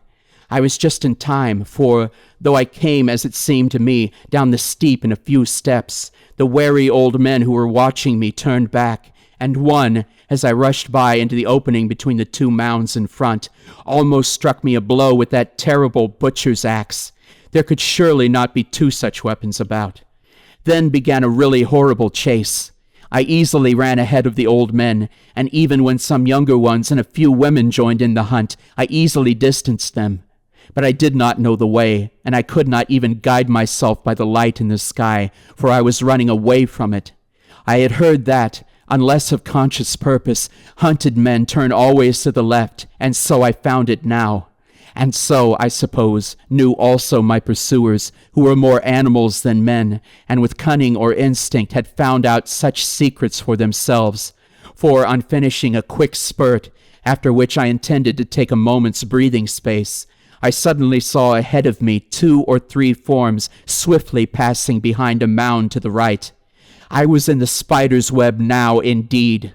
But with the thought of this new danger came the resource of the hunted, and so I darted down the next turning to the right. I continued in this direction for some 100 yards, and then, making a turn to the left again, felt certain that I had, at any rate, avoided the danger of being surrounded, but not of pursuit, for on came the rabble after me, steady, dogged, relentless, and still in grim silence. In the greater darkness, the mounds seemed now to be somewhat smaller than before, although, for the night was closing, they looked bigger in proportion. I was now well ahead of my pursuers, so I made a dart up the mound in front. Oh, joy of joys! I was close to the edge of this inferno of dust heaps. Away behind me, the red light of Paris in the sky, and towering up behind rose the heights of Montmartre. Restored to vigor in a moment, I ran over the few remaining mounds of decreasing size, and found myself on the level land beyond. I had heard that between each and all of the protecting forts of Paris there are strategic ways, deep sunk roads, where soldiers marching should be sheltered from an enemy. I knew that if I could gain this road I would be safe, but in the darkness I could not see any sign of it, so, in blind hope of striking it, I ran on. Presently I came to the edge of a deep cut, and found that down below me ran a road guarded on each side by a ditch of water fenced on either side by a straight, high wall. Getting fainter and dizzier, I ran on. The ground got more broken, more and more still, till I staggered and fell, and rose again, and ran on in the blind anguish of the hunted. With a great effort I caught the top of the wall. As, scrambling like a catamount, I drew myself up, I actually felt a hand touch the sole of my foot. I was now on a sort of causeway, and before me I saw a dim light. Blind and dizzy, I ran on, staggered, and fell, rising, covered with dust and blood. "Halt!" The words sounded like a voice from heaven. A blaze of light seemed to enwrap me, and I shouted with joy. The rattle of musketry, the flash of steel before my eyes. Instinctively I stopped, though close behind me came a rush of my pursuers. Another word or two, and out from a gateway poured, as it seemed to me, a tide of red and blue, as the guard turned out. All around seemed blazing with light, and the flash of steel, the clink and rattle of arms, and the loud, harsh voices of command. As I fell forward, utterly exhausted, a soldier caught me. I looked back in dreadful expectation, and saw the mass of dark forms disappearing into the night.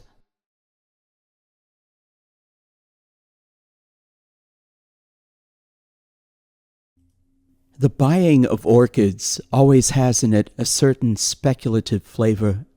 You have before you the brown shriveled lump of tissue, and for the rest you must trust your judgment, or the auctioneer, or your good luck, as your taste may incline.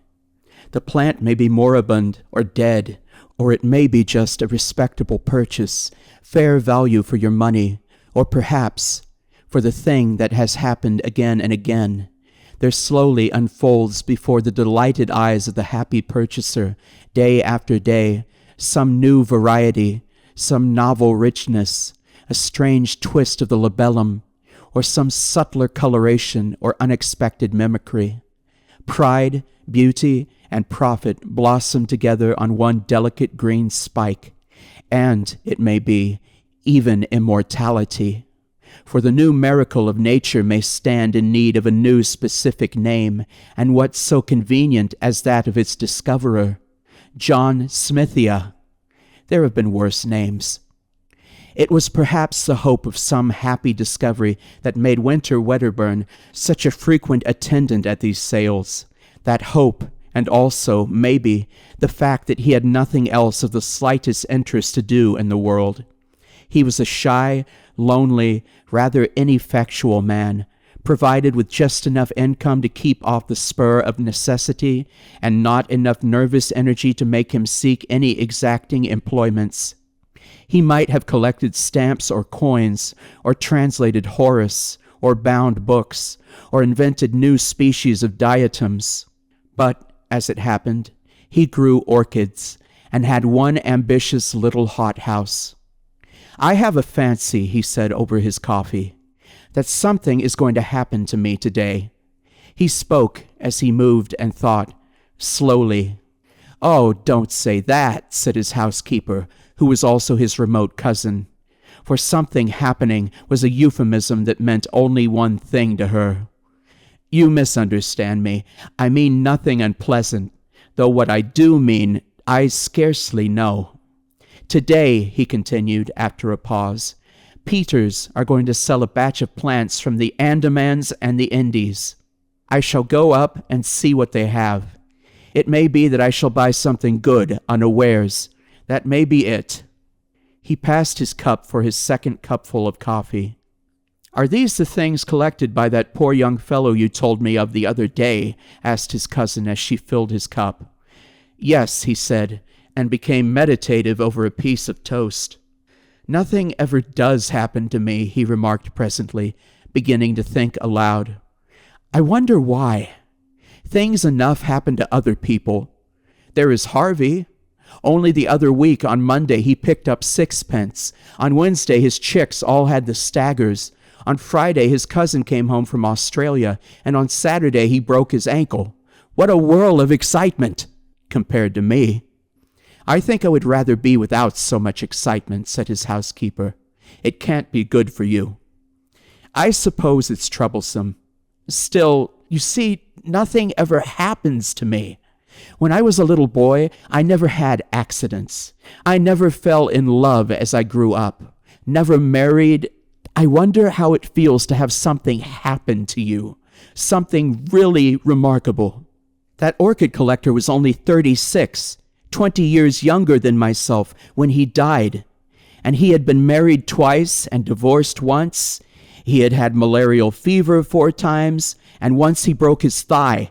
He killed a Malay once, and once he was wounded by a poisoned dart.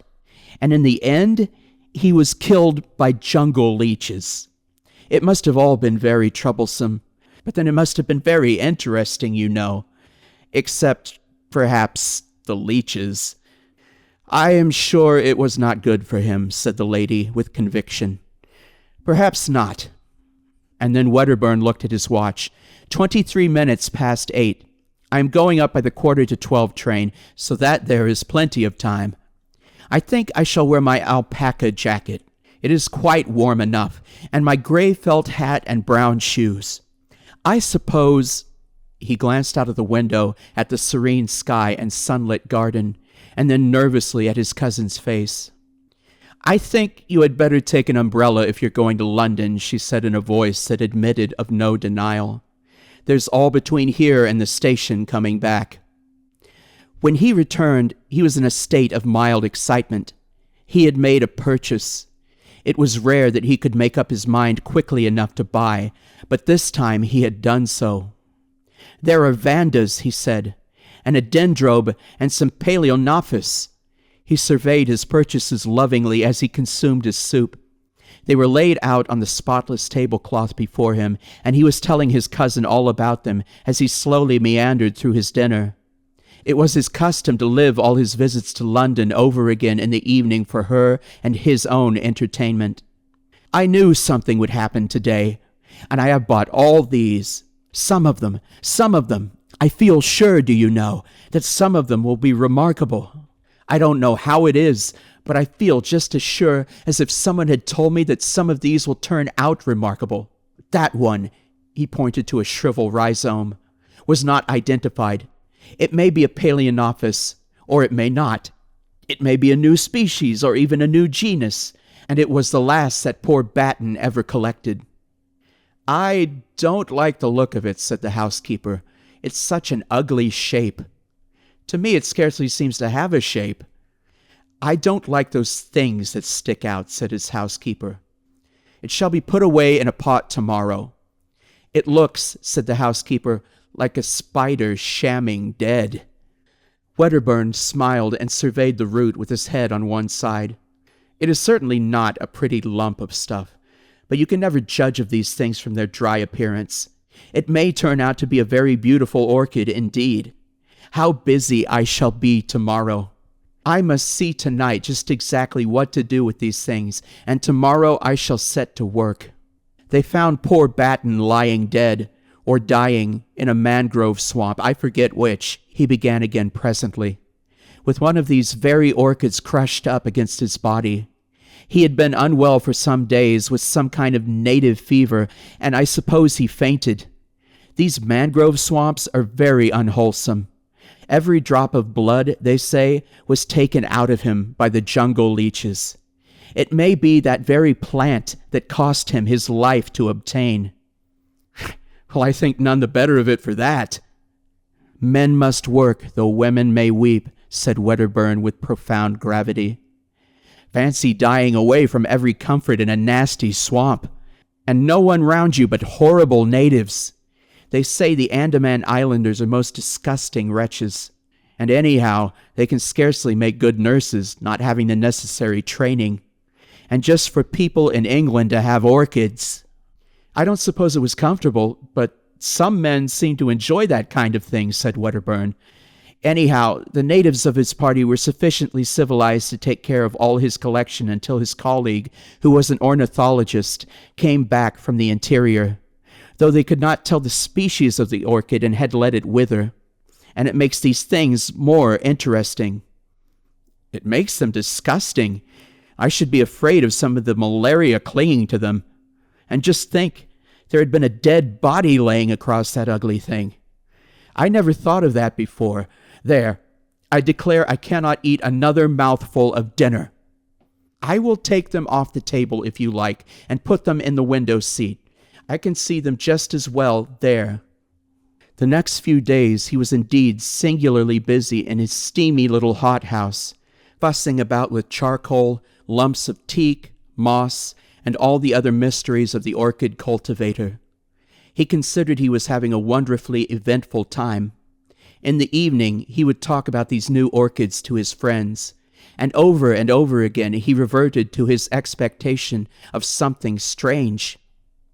Several of the vandas in the dendrobium died under his care, but presently the strange orchid began to show signs of life.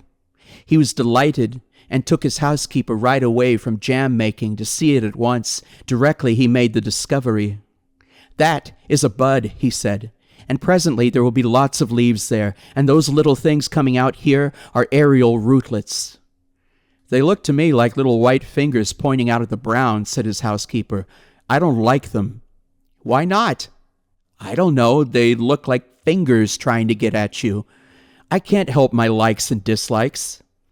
I don't know for certain, but I don't think there are any orchids I know that have aerial rootlets quite like that. It may be my fancy, of course. You see, they are a little flattened at the ends. I don't like 'em, said his housekeeper, suddenly shivering and turning away. I know it's very silly of me, and I'm very sorry, particularly as you like the thing so much, but I can't help thinking of that corpse. But it may not be this particular plant. That was merely a guess of mine. His housekeeper shrugged her shoulders. Anyhow, I don't like it, she said. Wedderburn felt a little hurt at her dislike to the plant, but that did not prevent his talking to her about orchids generally, and this orchid in particular, whenever he felt inclined. There are some queer things about orchids, he said one day. Such possibilities of surprise. You know, Darwin studied their fertilization and showed that the whole structure of an ordinary orchid flower was contrived in order that moths might carry the pollen from plant to plant. Well, it seems that there are lots of orchids known, the flower of which cannot possibly be used for fertilization in that way. There are no insects known that can possibly fertilize them, and some of them have never been found with seed. But how do they form new plants? By runners and tubers and that kind of outgrowth. That is easily explained. The puzzle is, what are the flowers for? Very likely, he added, my orchid may be something extraordinary in that way. If so, I shall study it. I have often thought of making researches as Darwin did, but hitherto I have not found the time, or something else has happened to prevent it. The leaves are beginning to unfold now. I do wish you would come and see them. But she said that the orchid house was so hot it gave her the headache. She had seen the plant once again, and the aerial rootlets, which were now some of them more than a foot long, had unfortunately reminded her of tentacles reaching out after something, and they got into her dreams, growing after her with incredible rapidity, so that she had settled to her entire satisfaction that she would not see that plant again, and Wedderburn had to admire its leaves alone. They were of the ordinary broad form, and a deep, glossy green, with splashes and dots of deep red toward the base. He knew of no other leaves quite like them. The plant was placed on a low branch near the thermometer, and close by was a simple arrangement by which a tap dripped on the hot water pipes and kept the air steamy. And he spent his afternoons now with some regularity meditating on the approaching flowering of this strange plant. And at last the great thing happened. Directly after entering the little glass house, he knew that the spike had burst out, although his great Paleonophis hid the corner where his new darling stood. There was a new odor in the air, a rich, intensely sweet scent that overpowered every other in that crowded, steaming little greenhouse. When he noticed this, he hurried down to the strange orchid, and behold, the trailing green spikes bore now 3 great splashes of blossom, from which this overpowering sweetness proceeded. He stopped before them in an ecstasy of admiration. The flowers were white, with streaks of golden orange upon the petals. The heavy labellum was coiled into an intricate projection, and a wonderful bluish purple mingled there with the gold. He could see at once that the genus was altogether a new one, and the insufferable scent. How hot the place was! The blossoms swam before his eyes. He would see if the temperature was right. He made a step toward the thermometer. Suddenly, everything appeared unsteady. The bricks on the floor were dancing up and down. Then the white blossoms, the green behind them, the whole greenhouse seemed to sweep sideways, and then in a curve upward. At 4:30, his cousin made the tea, according to their invariable custom. But Wedderburn did not come in for his tea. He is worshipping that horrid orchid, she told herself, and waited 10 minutes. His watch must have stopped. I will go and call him. She went straight to the hothouse, and, opening the door, called his name. There was no reply. She noticed that the air was very close and loaded with an intense perfume. Then she saw something lying on the bricks between the hot water pipes. For a minute, perhaps, she stood motionless. He was lying, face upward, at the foot of the strange orchid. The tentacle-like aerial rootlets no longer swayed freely in the air, but were crowded together, a tangle of gray ropes, and stretched tight with their ends closely applied to his chin and neck and hands. She did not understand. Then she saw from under one of the exultant tentacles upon his cheek there trickled a little thread of blood. With an inarticulate cry, she ran toward him and tried to pull him away from the leech-like suckers. She snapped 2 of these tentacles, and their sap dripped red. Then the overpowering scent of the blossom began to make her head reel. How they clung to him! She tore at the tough ropes, and he and the white inflorescence swam about her. She felt she was fainting, knew she must not. She left him and hastily opened the nearest door, and, after she had panted for a moment in the fresh air, she had a brilliant inspiration. She caught up a flower pot and smashed it in the windows at the end of the greenhouse.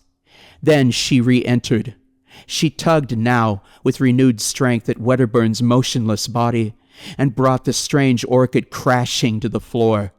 It still clung with the grimmest tenacity to its victim. In a frenzy, she lugged it and him into the open air. Then she thought of tearing through the sucker rootlets one by one, and in another minute she had released him and was dragging him away from the horror. He was white and bleeding from a dozen circular patches. The odd-job man was coming up the garden, amazed at the smashing of glass, and saw her emerge, hauling the inanimate body with red-stained hands. For a moment, he thought impossible things. "Bring some water," she cried, and her voice dispelled his fancies. With unnatural alacrity, he returned with the water. He found her weeping with excitement, and with Wedderburn's head upon her knee, wiping the blood from his face. "What's the matter?" said Wedderburn, opening his eyes feebly and closing them again at once. "Go and tell Annie to come out here to me, and then go for Dr. Haddon at once," she said to the odd-job man so soon as he brought the water, and added, seeing he hesitated, "I will tell you all about it when you come back." Presently, Wedderburn opened his eyes again, and seeing that he was troubled by the puzzle of his position, she explained to him, "You fainted in the hothouse." "And the orchid?" "I will see to that," she said. Wedderburn had lost a good deal of blood, but beyond that he had suffered no very great injury. They gave him brandy mixed with some pink extract of meat, and carried him upstairs to bed. His housekeeper told her incredible story in fragments to Dr. Haddon. "Come to the orchid house and see," she said. The cold outer air was blowing in through the open door, and the sickly perfume was almost dispelled. Most of the torn aerial rootlets lay already withered amidst a number of dark stains upon the bricks. The stem of the inflorescence was broken by the fall of the plant, and the flowers were growing limp and brown at the edges of the petals. The doctor stooped toward it, and saw that one of the aerial rootlets still stirred feebly and hesitated. The next morning the strange orchid still lay there, black now and putrescent. The door banged intermittently in the morning breeze, and all the array of Wedderburn's orchids was shriveled and prostrate. But Wedderburn himself was bright and garrulous upstairs in the glory of his strange adventure.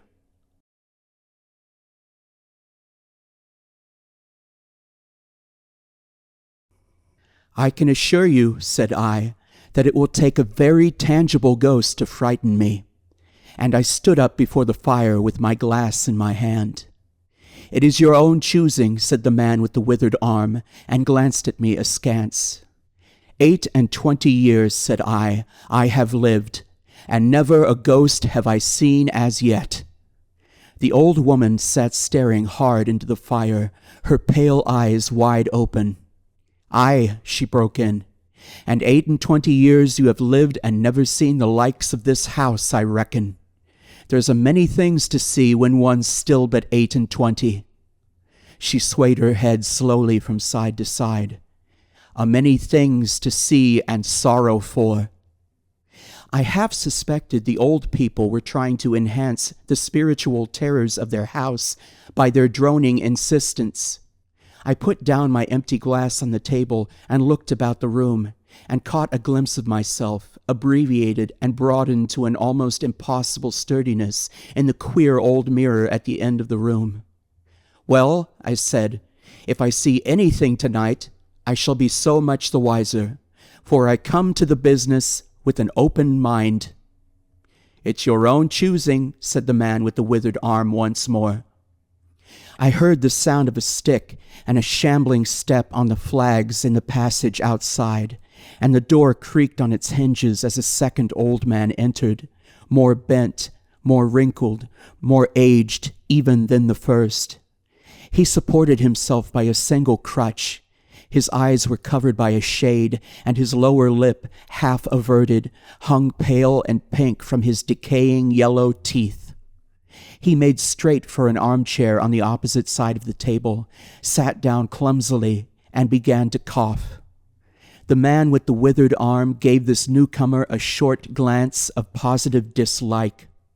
The old woman took no notice of his arrival, but remained with her eyes fixed steadily on the fire. "I said, it's your own choosing," said the man with the withered arm when the coughing had ceased for a while. "It's my own choosing," I answered. The man with the shade became aware of my presence for the first time, and threw his head back for a moment and sideways to see me.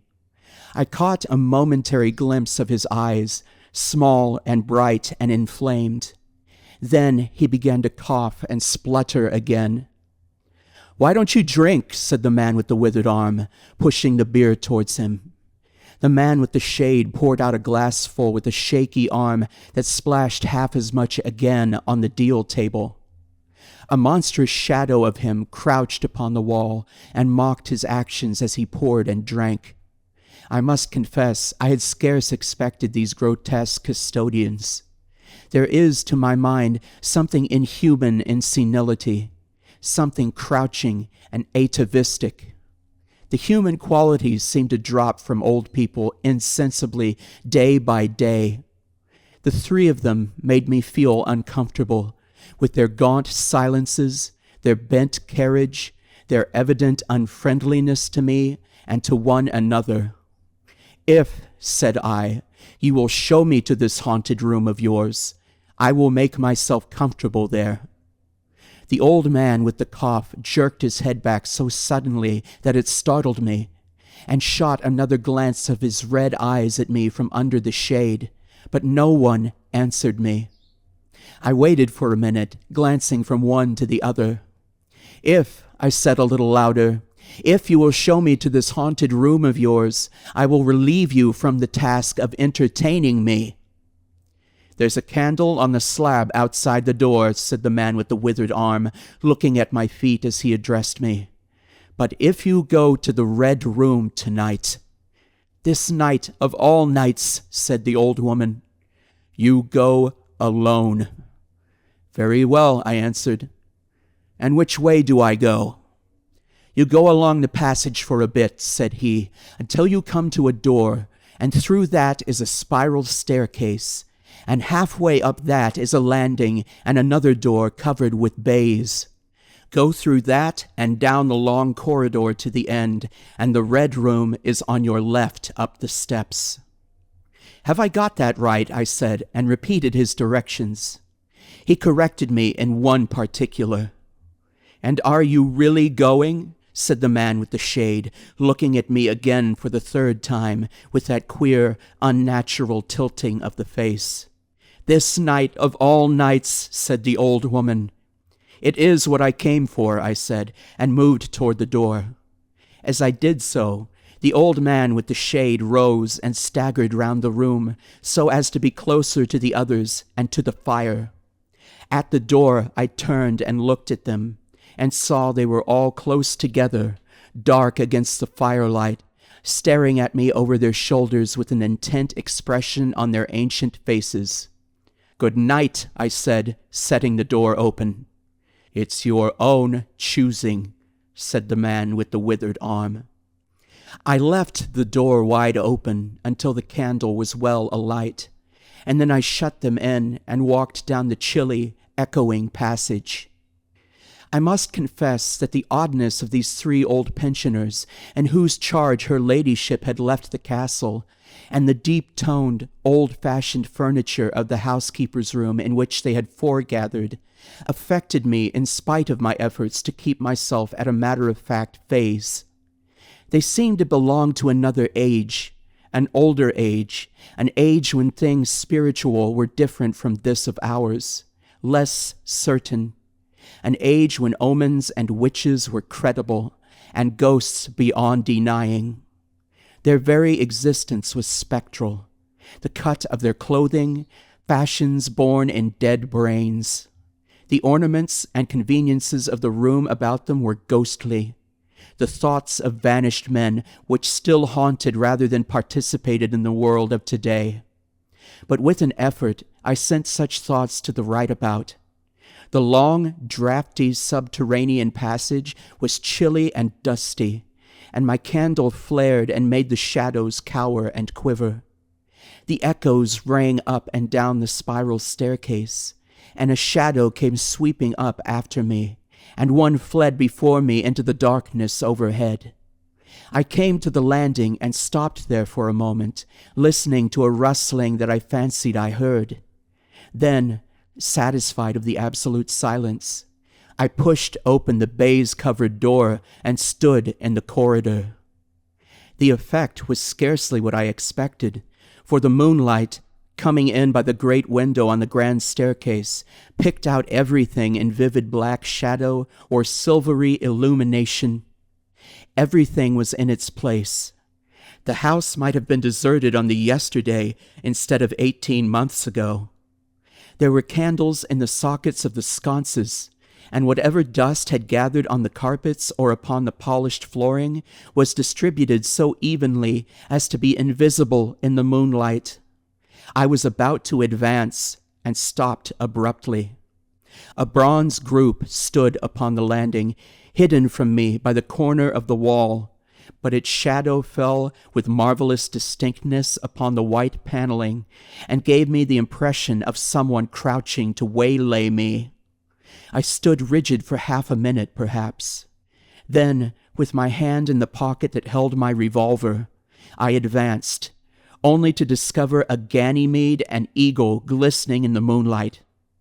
That incident for a time restored my nerve, and a porcelain man on a buhl table, whose head rocked silently as I passed him, scarcely startled me. The door to the Red Room and the steps up to it were in a shadowy corner.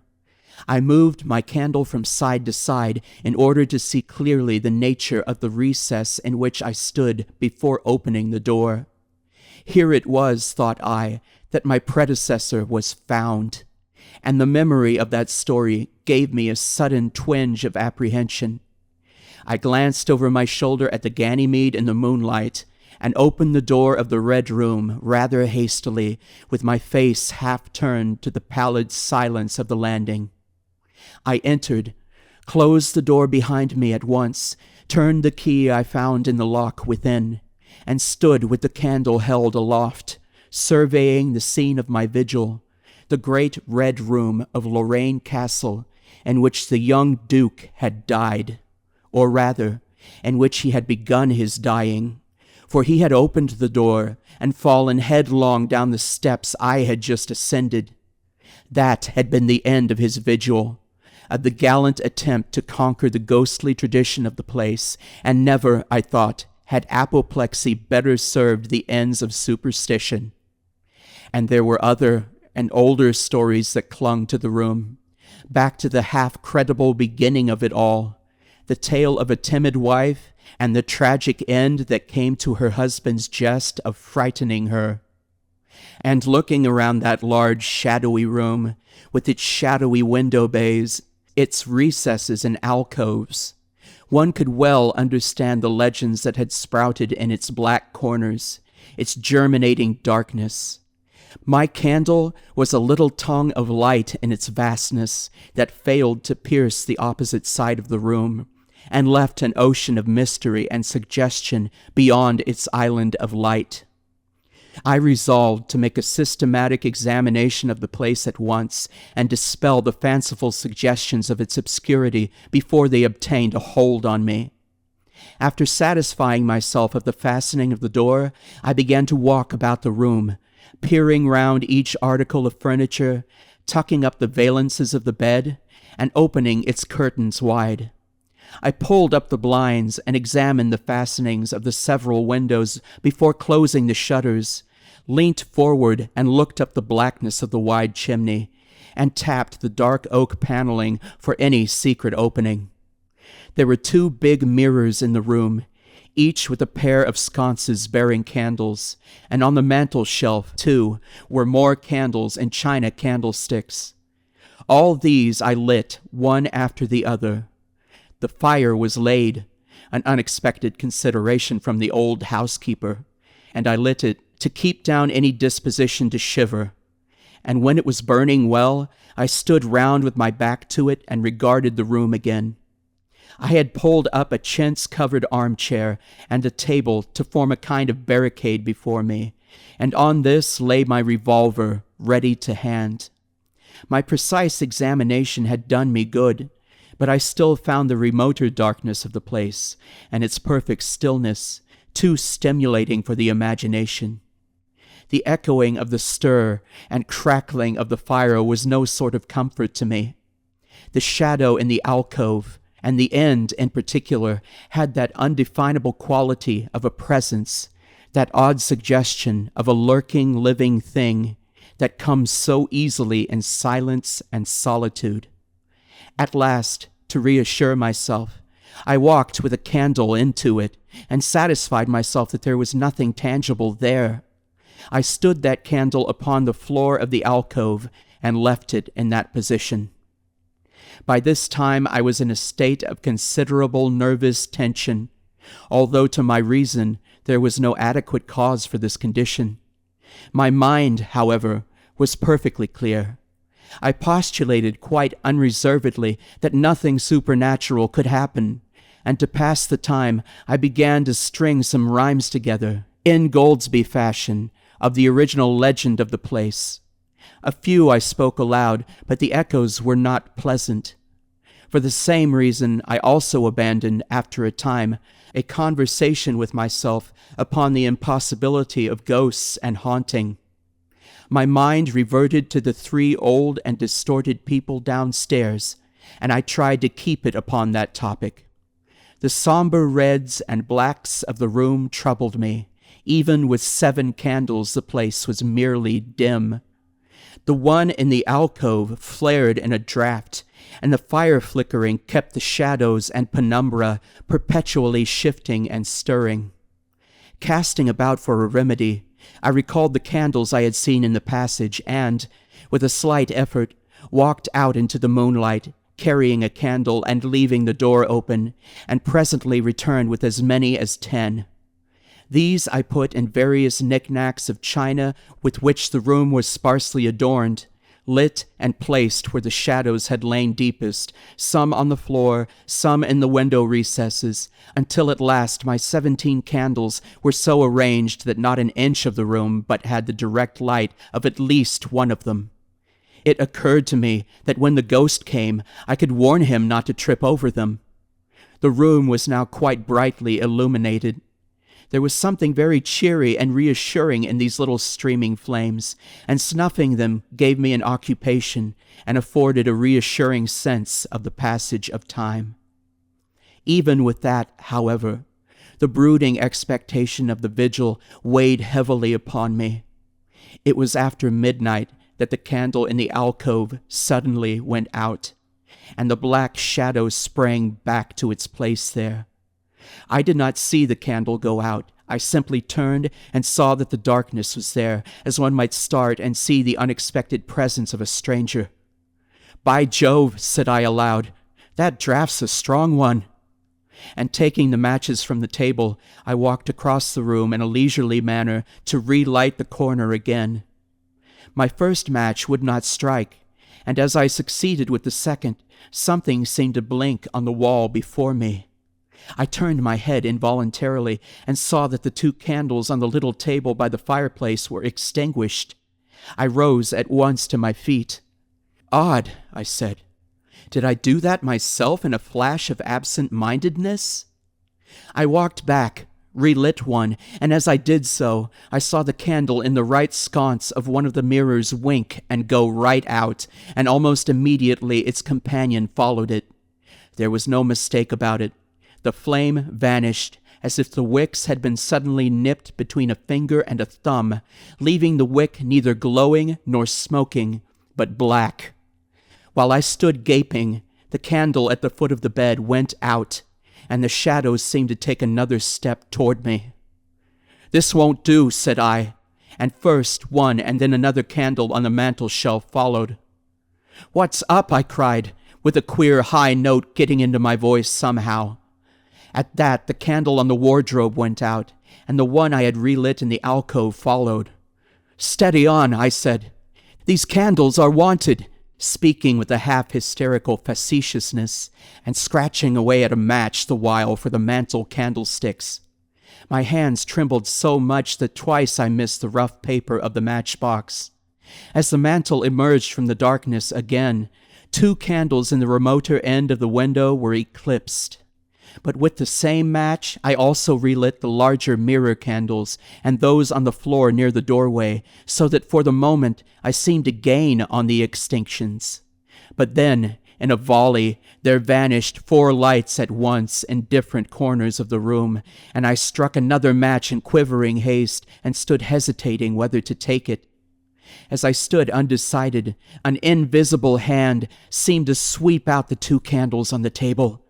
With a cry of terror, I dashed at the alcove, then into the corner, and then into the window, relighting 3 as 2 more vanished by the fireplace.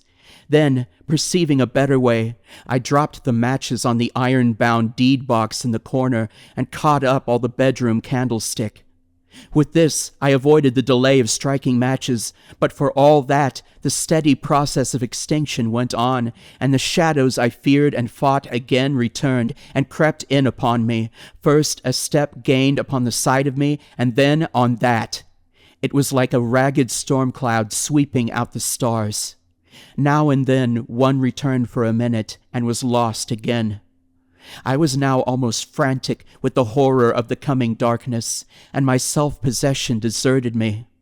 I leaped, panting and disheveled, from candle to candle in a vain struggle against that remorseless advance. I bruised myself on the thigh against the table. I sent a chair headlong. I stumbled and fell and whisked the cloth from the table in my fall. My candle rolled away from me, and I snatched another as I rose. Abruptly, this was blown out as I swung it off the table by the wind of my sudden movement, and immediately the 2 remaining candles followed. But there was light still in the room, a red light that staved off the shadows from me. The fire, of course. I could still thrust my candle between the bars and relight it. I turned to where the flames were still dancing between the glowing coals and splashing red reflections upon the furniture, made 2 steps toward the grate, and incontinently the flames dwindled and vanished, the glow vanished, the reflections rushed together and vanished, and, as I thrust the candle between the bars, darkness closed upon me like the shutting of an eye, wrapped around me in a stifling embrace, sealed my vision, and crushed the last vestiges of reason from my brain. The candle fell from my hand. I flung out my arms in a vain effort to thrust that ponderous blackness away from me, and, lifting up my voice, screamed with all my might, once, twice, thrice. Then, I think, I must have staggered to my feet. I know I thought suddenly of the moonlit corridor, and, with my head bowed and my arms over my face, made a run for the door. But I had forgotten the exact position of the door, and struck myself heavily against the corner of the bed. I staggered back, turned, and was either stuck or struck myself against some other bulky furniture.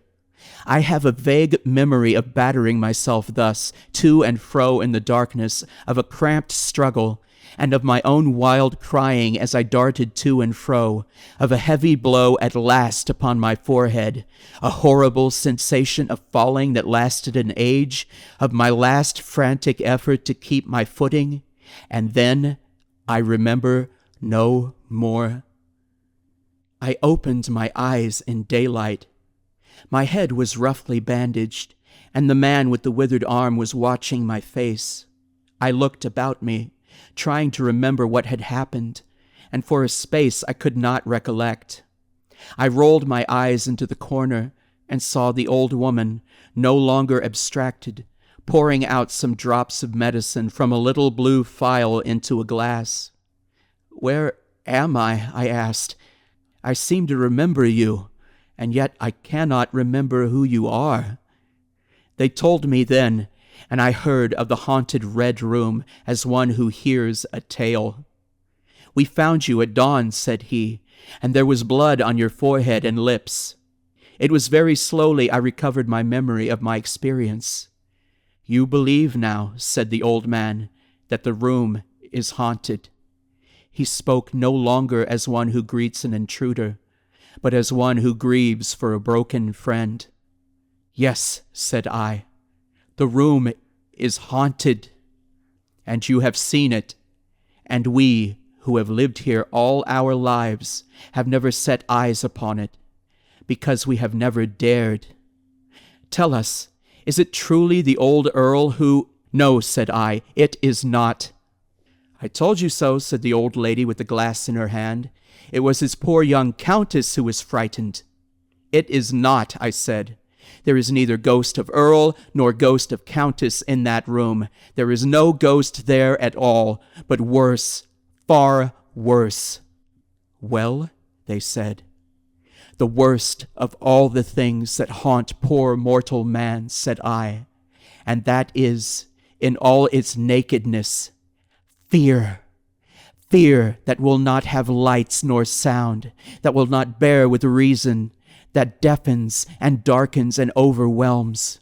It followed me through the corridor. It fought against me in the room. I stopped abruptly. There was an interval of silence. My hand went up to my bandages. Then the man with the shade sighed and spoke. "That is it," said he. "I knew that was it. A power of darkness. To put such a curse upon a woman. It lurks there always. You can feel it even in the daytime, even of a bright summer's day, in the hangings, in the curtains, keeping behind you however you face them. In the dusk it creeps along the corridor and follows you so that you dare not turn. There is fear in that room of hers. Black fear, and there will be, so long as this house of sin endures."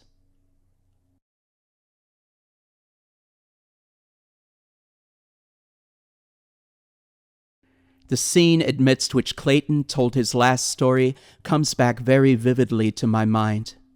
There he sat, for the greater part of the time, in the corner of the authentic settle by the spacious open fire, and Sanderson sat beside him smoking the Brosley clay that bore his name. There was Evans, and that marvel among actors, Wish, who is also a modest man. We had all come down to the Mermaid Club that Saturday morning, except Clayton, who had slept there overnight, which, indeed, gave him the opening of his story. We had golfed until golfing was invisible. We had dined, and we were in that mood of tranquil kindliness when men will suffer a story. When Clayton began to tell one, we naturally supposed he was lying. It may be that, indeed, he was lying. Of that the reader will speedily be able to judge as well as I. He began, it is true, with an air of matter-of-fact anecdote, but that, we thought, was only the incurable artifice of the man. "I say," he remarked, after a long consideration of the upward rain of sparks from the log that Sanderson had thumped. "you know I was alone here last night?" "Except for the domestics," said Wish. "Who sleep in the other wing," said Clayton. "Yes, well..." He pulled at his cigar for some little time, as though he still hesitated about his confidence. Then he said, quite quietly, "I caught a ghost." "Caught a ghost, did you?" said Sanderson. "Where is it?" And Evans, who admires Clayton immensely and has been 4 weeks in America, shouted, "Caught a ghost, did you, Clayton? I'm glad of it. Tell us all about it right now." Clayton said he would in a minute, and asked him to shut the door. He looked apologetically at me. "There's no eavesdropping, of course, but we don't want to upset our very excellent service with any rumors of ghosts in the place. There's too much shadow and oak paneling to trifle with that. And this, you know, wasn't a regular ghost. I don't think it will ever come again. Ever." "You mean to say that you didn't keep it?" said Sanderson. "I hadn't the heart to," said Clayton. And Sanderson said he was surprised. We laughed, and Clayton looked aggrieved. "I know," he said with the flicker of a smile. "But the fact is it really was a ghost, and I'm as sure of it as I am that I am talking to you now. I'm not joking. I mean what I say." Sanderson drew deeply at his pipe, with one reddish eye on Clayton, and then emitted a thin jet of smoke more eloquent than many words. Clayton ignored the comment. "It is the strangest thing that has ever happened in my life. You know, I never believed in ghosts or anything of the sort before, ever. And then, you know, I bag one in a corner, and the whole business is in my hands." He meditated still more profoundly, and produced and began to pierce a second cigar with a curious little stabber he affected. "You talked to it?" asked Wish. "For the space of probably an hour." "Chatty?" I said, joining the party of the skeptics. "The poor devil was in trouble," said Clayton, bowed over his cigar end and with the very faintest note of reproof. "Sobbing?" someone asked. Clayton heaved a realistic sigh at the memory. Good Lord, he said. Yes. And then, Poor fellow. Yes. Where did you strike it? Asked Evans in his best American accent. I never realized, said Clayton, ignoring him, the poor sort of a thing a ghost might be. And he hung up again for a time while he sought for matches in his pocket and lit and warmed to his cigar. I took an advantage, he reflected at last. We were none of us in a hurry. A character, he said, remains just the same character for all that it's been disembodied. That's a thing we too often forget. People with a certain strength or fixity of purpose may have ghosts of a certain strength or fixity of purpose. Most haunting ghosts, you know, must be as one-ideaed as monomaniacs and as obstinate as mules to come back again and again. This poor creature wasn't.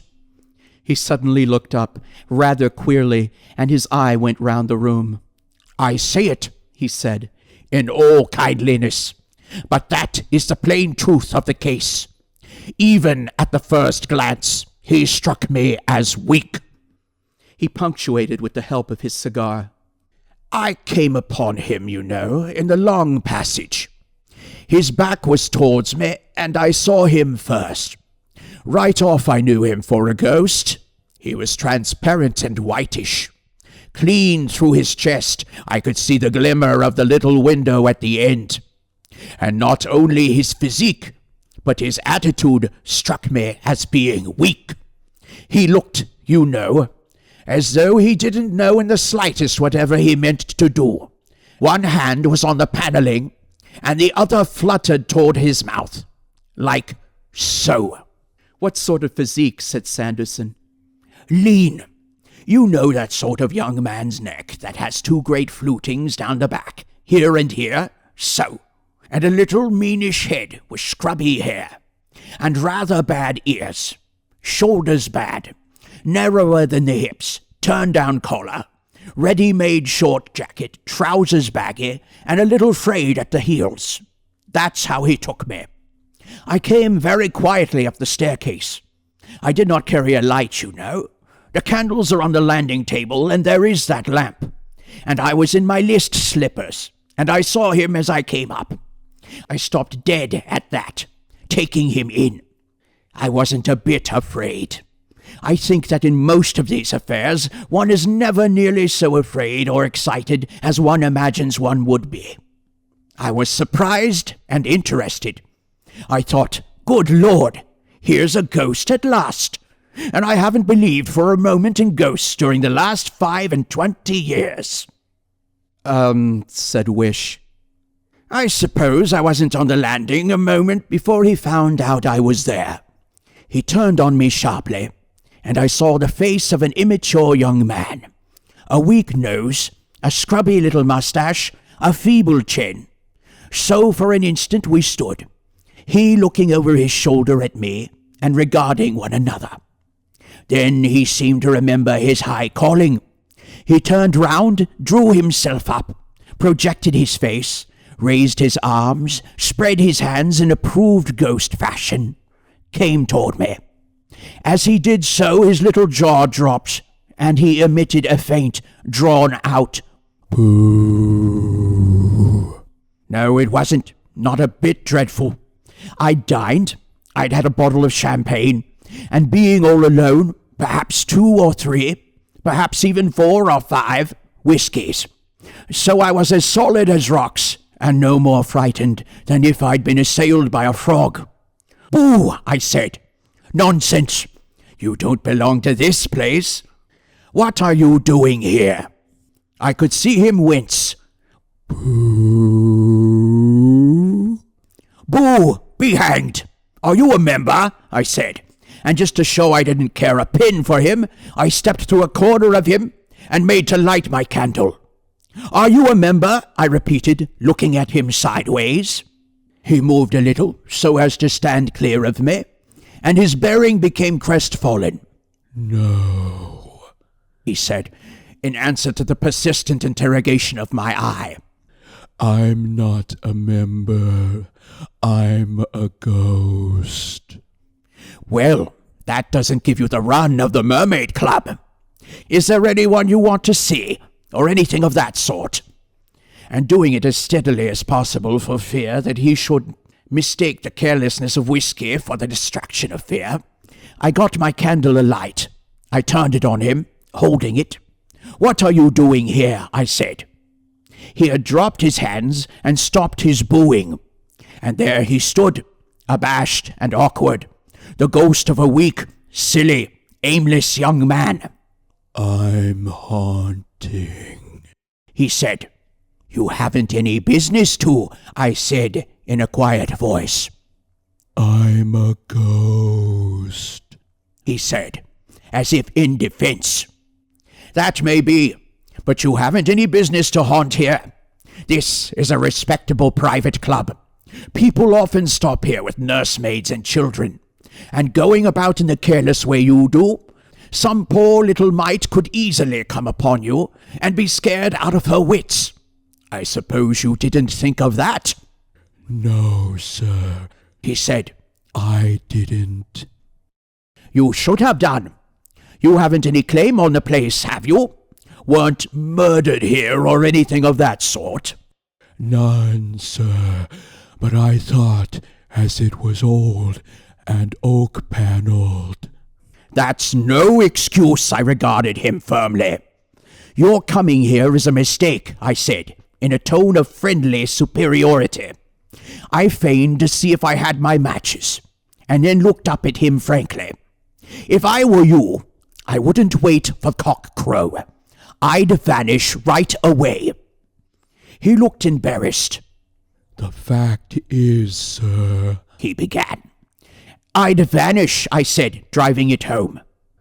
"The fact is, sir, that somehow I can't." "You can't?" "No, sir. There's something I've forgotten. I've been hanging around here since midnight last night, hiding in the cupboards of the empty bedrooms and things like that. I'm flurried. I've never come haunting before, and it seems to put me out." "Put you out?" "Yes, sir. I've tried to do it several times, and it doesn't come off. There's some little thing has slipped me, and I can't get back." That, you know, rather bowled me over. He looked at me in such an abject way that for the life of me I couldn't keep quite the high, hectoring vein I had adopted. "That's queer," I said. And as I spoke, I fancied I heard someone moving about down below. "Come into my room and tell me more about it," I said. I didn't, of course, understand this, and I tried to take him by the arm. But, of course, you might as well have tried to take hold of a puff of smoke. I had forgotten my number, I think. Anyhow, I remember going into several bedrooms. It was lucky I was the only soul in that wing, until I saw my traps. "Here we are," I said, and sat down in the armchair. "Sit down and tell me all about it. It seems to me you have got yourself into a jolly awkward position, old chap." Well, he said he wouldn't sit down. He'd prefer to flit up and down the room if it was all the same to me. And so he did, and in a little while we were deep in a long and serious talk. And presently, you know, something of these whiskies and sodas evaporated out of me, and I began to realize just a little what a thundering rum and weird business it was that I was in. There he was, semi-transparent, the proper conventional phantom, and noiseless except for the ghost of a voice, flitting to and fro in that nice, clean, chintz-hung old bedroom. You could see the gleam of the copper candlesticks through him, and the lights on the brass fender, and the corners of the framed engravings on the wall. And there he was, telling me all about this wretched little life of his that had recently ended on Earth. He hadn't a particularly honest face, you know. But being transparent, of course, he couldn't avoid telling the truth. "Eh?" said Wish, suddenly sitting up in his chair. "Eh, what?" said Clayton. "Being transparent, couldn't avoid telling the truth. I don't see it," said Wish. "I don't see it," said Clayton with inimitable assurance. "but it is so. I can assure you, nevertheless. I don't believe he got once a nail's breadth off the Bible truth. He told me how he had been killed. He went down into a London basement with a candle to look for a leakage of gas, and described himself as a senior English master in a London private school when that release occurred." "Poor wretch," said I. "That's what I thought. And the more he talked about it, I thought it. There he was, purposeless in life and purposeless out of it. He talked of his father and mother and his schoolmaster, and all who had ever been anything to him in the world, meanly. He had been too sensitive, too nervous. None of them had ever valued him properly or understood him, he said. He had never had a real friend in the world, I think. He had never had a success. He had shirked games and failed examinations. And where are you now? I asked. Not in... He wasn't clear on that point at all. The impression he gave me was of a sort of vague, intermediate state. A special reserve for souls too non-existent for anything so positive as either sin or virtue. I don't know. He was much too egotistical and unobservant to give me any clear idea of the kind of place, kind of country there is on the other side of things. Wherever he was, he seems to have fallen in with a set of kindred spirits, ghosts of weak Cockney young men who were on a footing of Christian names. And among these there was certainly a lot of talk about going haunting and things like that. Yes, going haunting. They seemed to think haunting a tremendous adventure, and most of them flunked it all the time. And so primed, you know, he had come. But really, said Wish to the fire. These are the impressions he gave me, anyhow, said Clayton modestly. I may, of course, have been in a rather uncritical state, but that was the sort of background he gave to himself. He kept flitting up and down, with his thin voice talking about his wretched self, and never a word of clear, firm statement from first to last. He was thinner and sillier and more pointless than if he had been real and alive. Only then, you know, he would not have been in my bedroom here. If he had been alive, I should have kicked him out. Of course, said Evans, there are poor mortals like that. And there's just as much a chance of them having ghosts as the rest of us, I admitted. What gave a sort of point to him, you know, was the fact that he did seem within limits to have found himself out. The mess he had made of haunting had depressed him terribly. He had been told it would be a lark. He had come expecting it to be a lark, and here it was, nothing but another failure added to his record. He proclaimed himself an utter out-and-out failure. He said, and I can quite believe it, that he had never tried to do anything all his life that he hadn't made a perfect mess of. And through all the wastes of eternity, he never would. If he had sympathy, perhaps. He paused at that and stood regarding me. He remarked that, strange as it may seem to me, nobody, not anyone, ever had given him the amount of sympathy I was doing now. I could see what he wanted straight away, and I determined to head him off at once. I may be a brute, you know, but being the only real friend, the recipient of the confidences of one of these egotistical weaklings, ghost or body, is beyond my physical endurance. I got up briskly. Don't you brood on these things too much, I said. The thing you've got to do is get out of this. Get out of this sharp. You pull yourself together and try. I can't, he said. You try, I said. And try he did. Try? Said Sanderson. How? Passes, said Clayton. Passes? Complicated series of gestures and passes with the hands. That's how he had come in, and that's how he had to get out again. Lord, what a business I had. But how could any series of passes, I began. My dear man, said Clayton, turning on me and putting a great emphasis on certain words. You want everything clear. I don't know how. All I know is that you do, that he did. Anyhow, at least. After a fearful time, you know, he got his passes right and suddenly disappeared. Did you, said Sanderson slowly, observe the passes? Yes, said Clayton, and seemed to think.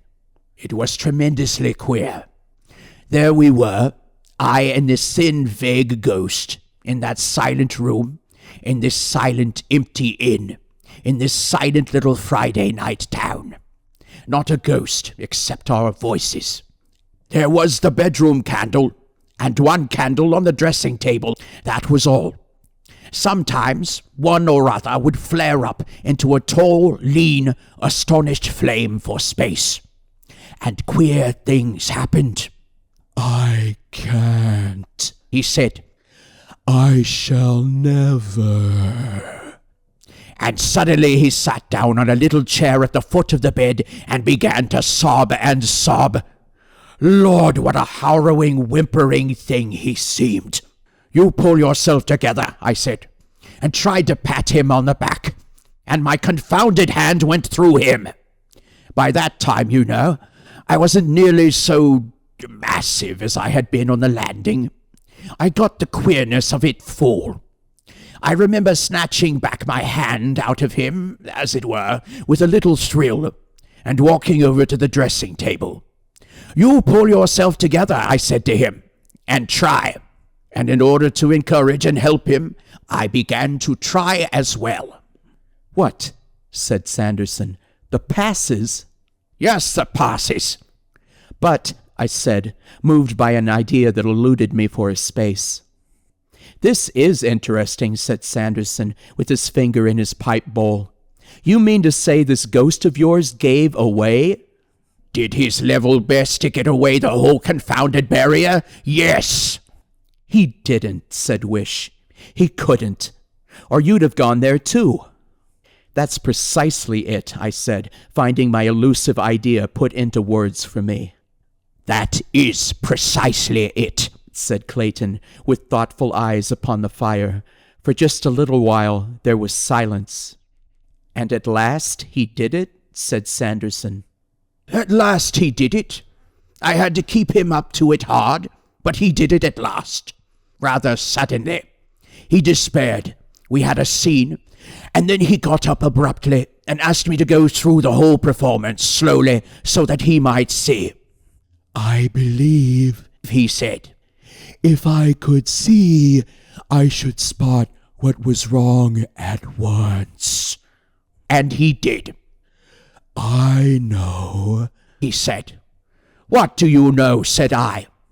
I know, he repeated. Then he said peevishly, I can't do it if you look at me. I really can't. It's been that, partly, all along. I'm such a nervous fellow that you put me out. Well, we had a bit of an argument. Naturally, I wanted to see, but he was as obstinate as a mule, and suddenly I had come over as tired as a dog. He tired me out. All right, I said, I won't look at you, and turned toward the mirror on the wardrobe by the bed. He started off very fast. I tried to follow him by looking in the looking-glass to see just what it was had hung. Round went his arms and his hands, so and so and so, And then with a rush came to the last gesture of all. You stand erect and open out your arms. And so, don't you know, he stood. And then he didn't. He wasn't. I wheeled round from the looking-glass to him. There was nothing. I was alone, with the flaring candles and a staggering mind. What had happened?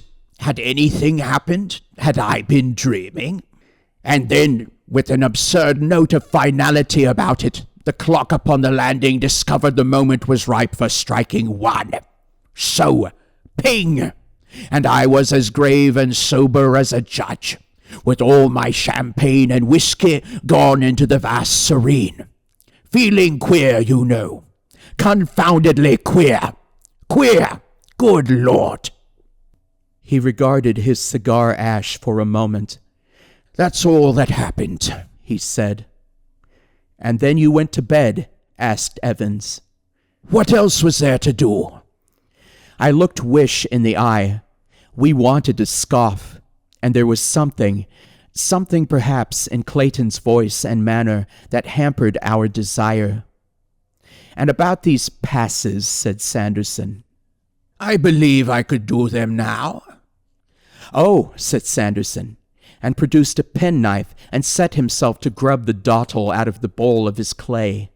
Well, why don't you do them now, said Sanderson, shutting his penknife with a click. That's what I'm going to do, said Clayton. They won't work, said Evans. If they do, I suggested. You know, I'd rather you didn't, said Wish, stretching out his legs. Why? Asked Evans. I'd rather he didn't, said Wish. But he hasn't got 'em right, said Sanderson, plugging too much tobacco in his pipe. All the same, I'd rather he didn't, said Wish. But you don't believe, I said. Wish glanced at Clayton, who was staring into the fire, weighing something on his mind. I do, more than half anyway, I do, said Wish. Clayton, said I, you're too good a liar for us. Most of it was all right, but that disappearance happened to be convincing. Tell us, it's a tale of cock and bull. He stood up without heeding me, took the middle of the hearthrug, and faced me. For a moment he regarded his feet thoughtfully, and then for all the rest of the time his eyes were on the opposite wall with an intent expression. He raised his 2 hands slowly to the level of his eyes, and so began. Now, Sanderson is a Freemason, a member of the Lodge of the Four Kings, which devotes itself so ably to the study and elucidation of all the mysteries of Masonry past and present. And among the students of this lodge, Sanderson is by no means the least. He followed Clayton's motions with a singular interest in his reddish eye. That's not bad, he said when it was done. You really do, you know, put things together, Clayton, in a most amazing fashion. But there's one little detail out. I know, said Clayton. I believe I could tell you which. Well? This, said Clayton, and did a queer little twist and writhing and thrust of the hands. Yes. That, you know, was what he couldn't get right, said Clayton. But how do you? Most of this business, and particularly how you invented it, I don't understand at all, said Sanderson. But just that phase, I do, he reflected. These happen to be a series of gestures, connected with a certain branch of esoteric masonry. Perhaps you know, or else... How, he reflected still further. I do not see how I could do any harm in telling you just the proper twist. After all, if you know, you know. If you don't, you don't. I know nothing, said Clayton, except what that poor devil let out last night. Well, anyhow, said Sanderson, and placed his churchwarden very carefully upon the shelf over the fireplace. Then, very rapidly, he gesticulated with his hands. So, said Clayton, repeating. So, said Sanderson, and took his pipe in his hand again. Ah, now, said Clayton, I can do the whole thing. Right. He stood up before the waning fire and smiled at us all. But I think there was just a little hesitation in his smile. If I begin, he said. I wouldn't begin, said Wish. It's all right, said Evans. Matter is indestructible. You don't think any jiggery-pokery of this sort is going to snatch Clayton into the world of shades? Not it. You may try, Clayton, as far as I'm concerned, until your arms drop off at the wrists. I don't believe that, said Wish, and stood up and put his arm on Clayton's shoulder. You've made me half believe in that story somehow, and I don't want to see this thing done. Goodness, said I, here's Wish, frightened. I am, said Wish, with real or admirably feigned intensity. I believe that if he goes through these motions right, he'll go. He'll not do anything of the sort, I cried. There's only one way out of this world for men. Besides, and such a ghost. Do you think? Wish interrupted me by moving. He walked out from among our chairs and stopped beside the toll and stood there. Clayton, he said, you're a fool. Clayton, with a humorous light in his eyes, smiled back at him. Wish, he said, is right, and all you others are wrong. I shall go. I shall get to the end of these passes. And as the last swish whistles through the air, presto, the hearthrug will be vacant, the room will be blank amazement, and a respectably dressed gentleman of 15 stone will plump into the world of shades. I'm certain. So will you be. I decline to argue further. Let the thing be tried. No, said Wish, and made a step and ceased. And Clayton raised his hands once more to repeat the spirit's passing. By that time, you know, we were all in a state of tension, largely because of the behavior of Wish. We sat, all of us with our eyes on Clayton, I, at least, with a sort of tight, stiff feeling about me, as though from the back of my skull to the middle of my thighs my body had been changed to steel. And there, with a gravity that was imperturbably serene, Clayton bowed and swayed and waved his hands and arms before us. As he drew toward the end, one piled up, one tangled in one's teeth. The last gesture, I have said, was to swing the arms out wide open with the face held up. And when, at last, he swung out to this closing gesture, I ceased even to breathe. It was ridiculous, of course, but you know that ghost story feeling. It was after dinner in a queer, old, shadowy house. Would he... After all? There he stood for one stupendous moment, with his arms open and his upturned face assured and bright in the glare of the hanging lamp. We hung through that moment as if it were an age, and then came from all of us something that was half a sigh of infinite relief and half a reassuring no, for visibly he wasn't going. It was all nonsense. He had told an idle story and carried it almost to conviction, that was all. And then, in that moment, the face of Clayton changed. It changed. It changed as a lit house changes when its lights are suddenly extinguished. His eyes were suddenly eyes that were fixed. His smile was frozen on his lips, and he stood there still. He stood there, very gently swaying. That moment, too, was an age. And then, you know, chairs were scraping, things were falling, and we were all moving.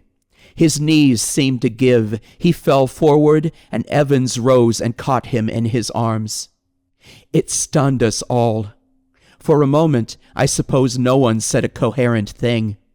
We believed it, yet could not believe it.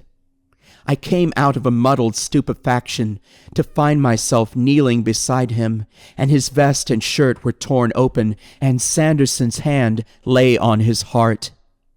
Well, the simple fact before us could very well wait our convenience. There was no hurry for us to comprehend. It lay there for an hour. It lies athwart my memory, black and amazing still to this day.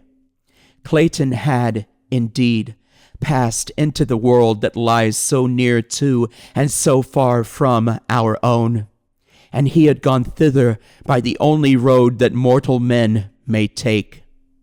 But whether he did indeed pass there by that poor ghost incantation, or whether he was stricken suddenly by apoplexy in the middle of an idle tale, as the coroner's jury would have us believe, is no matter for my judging.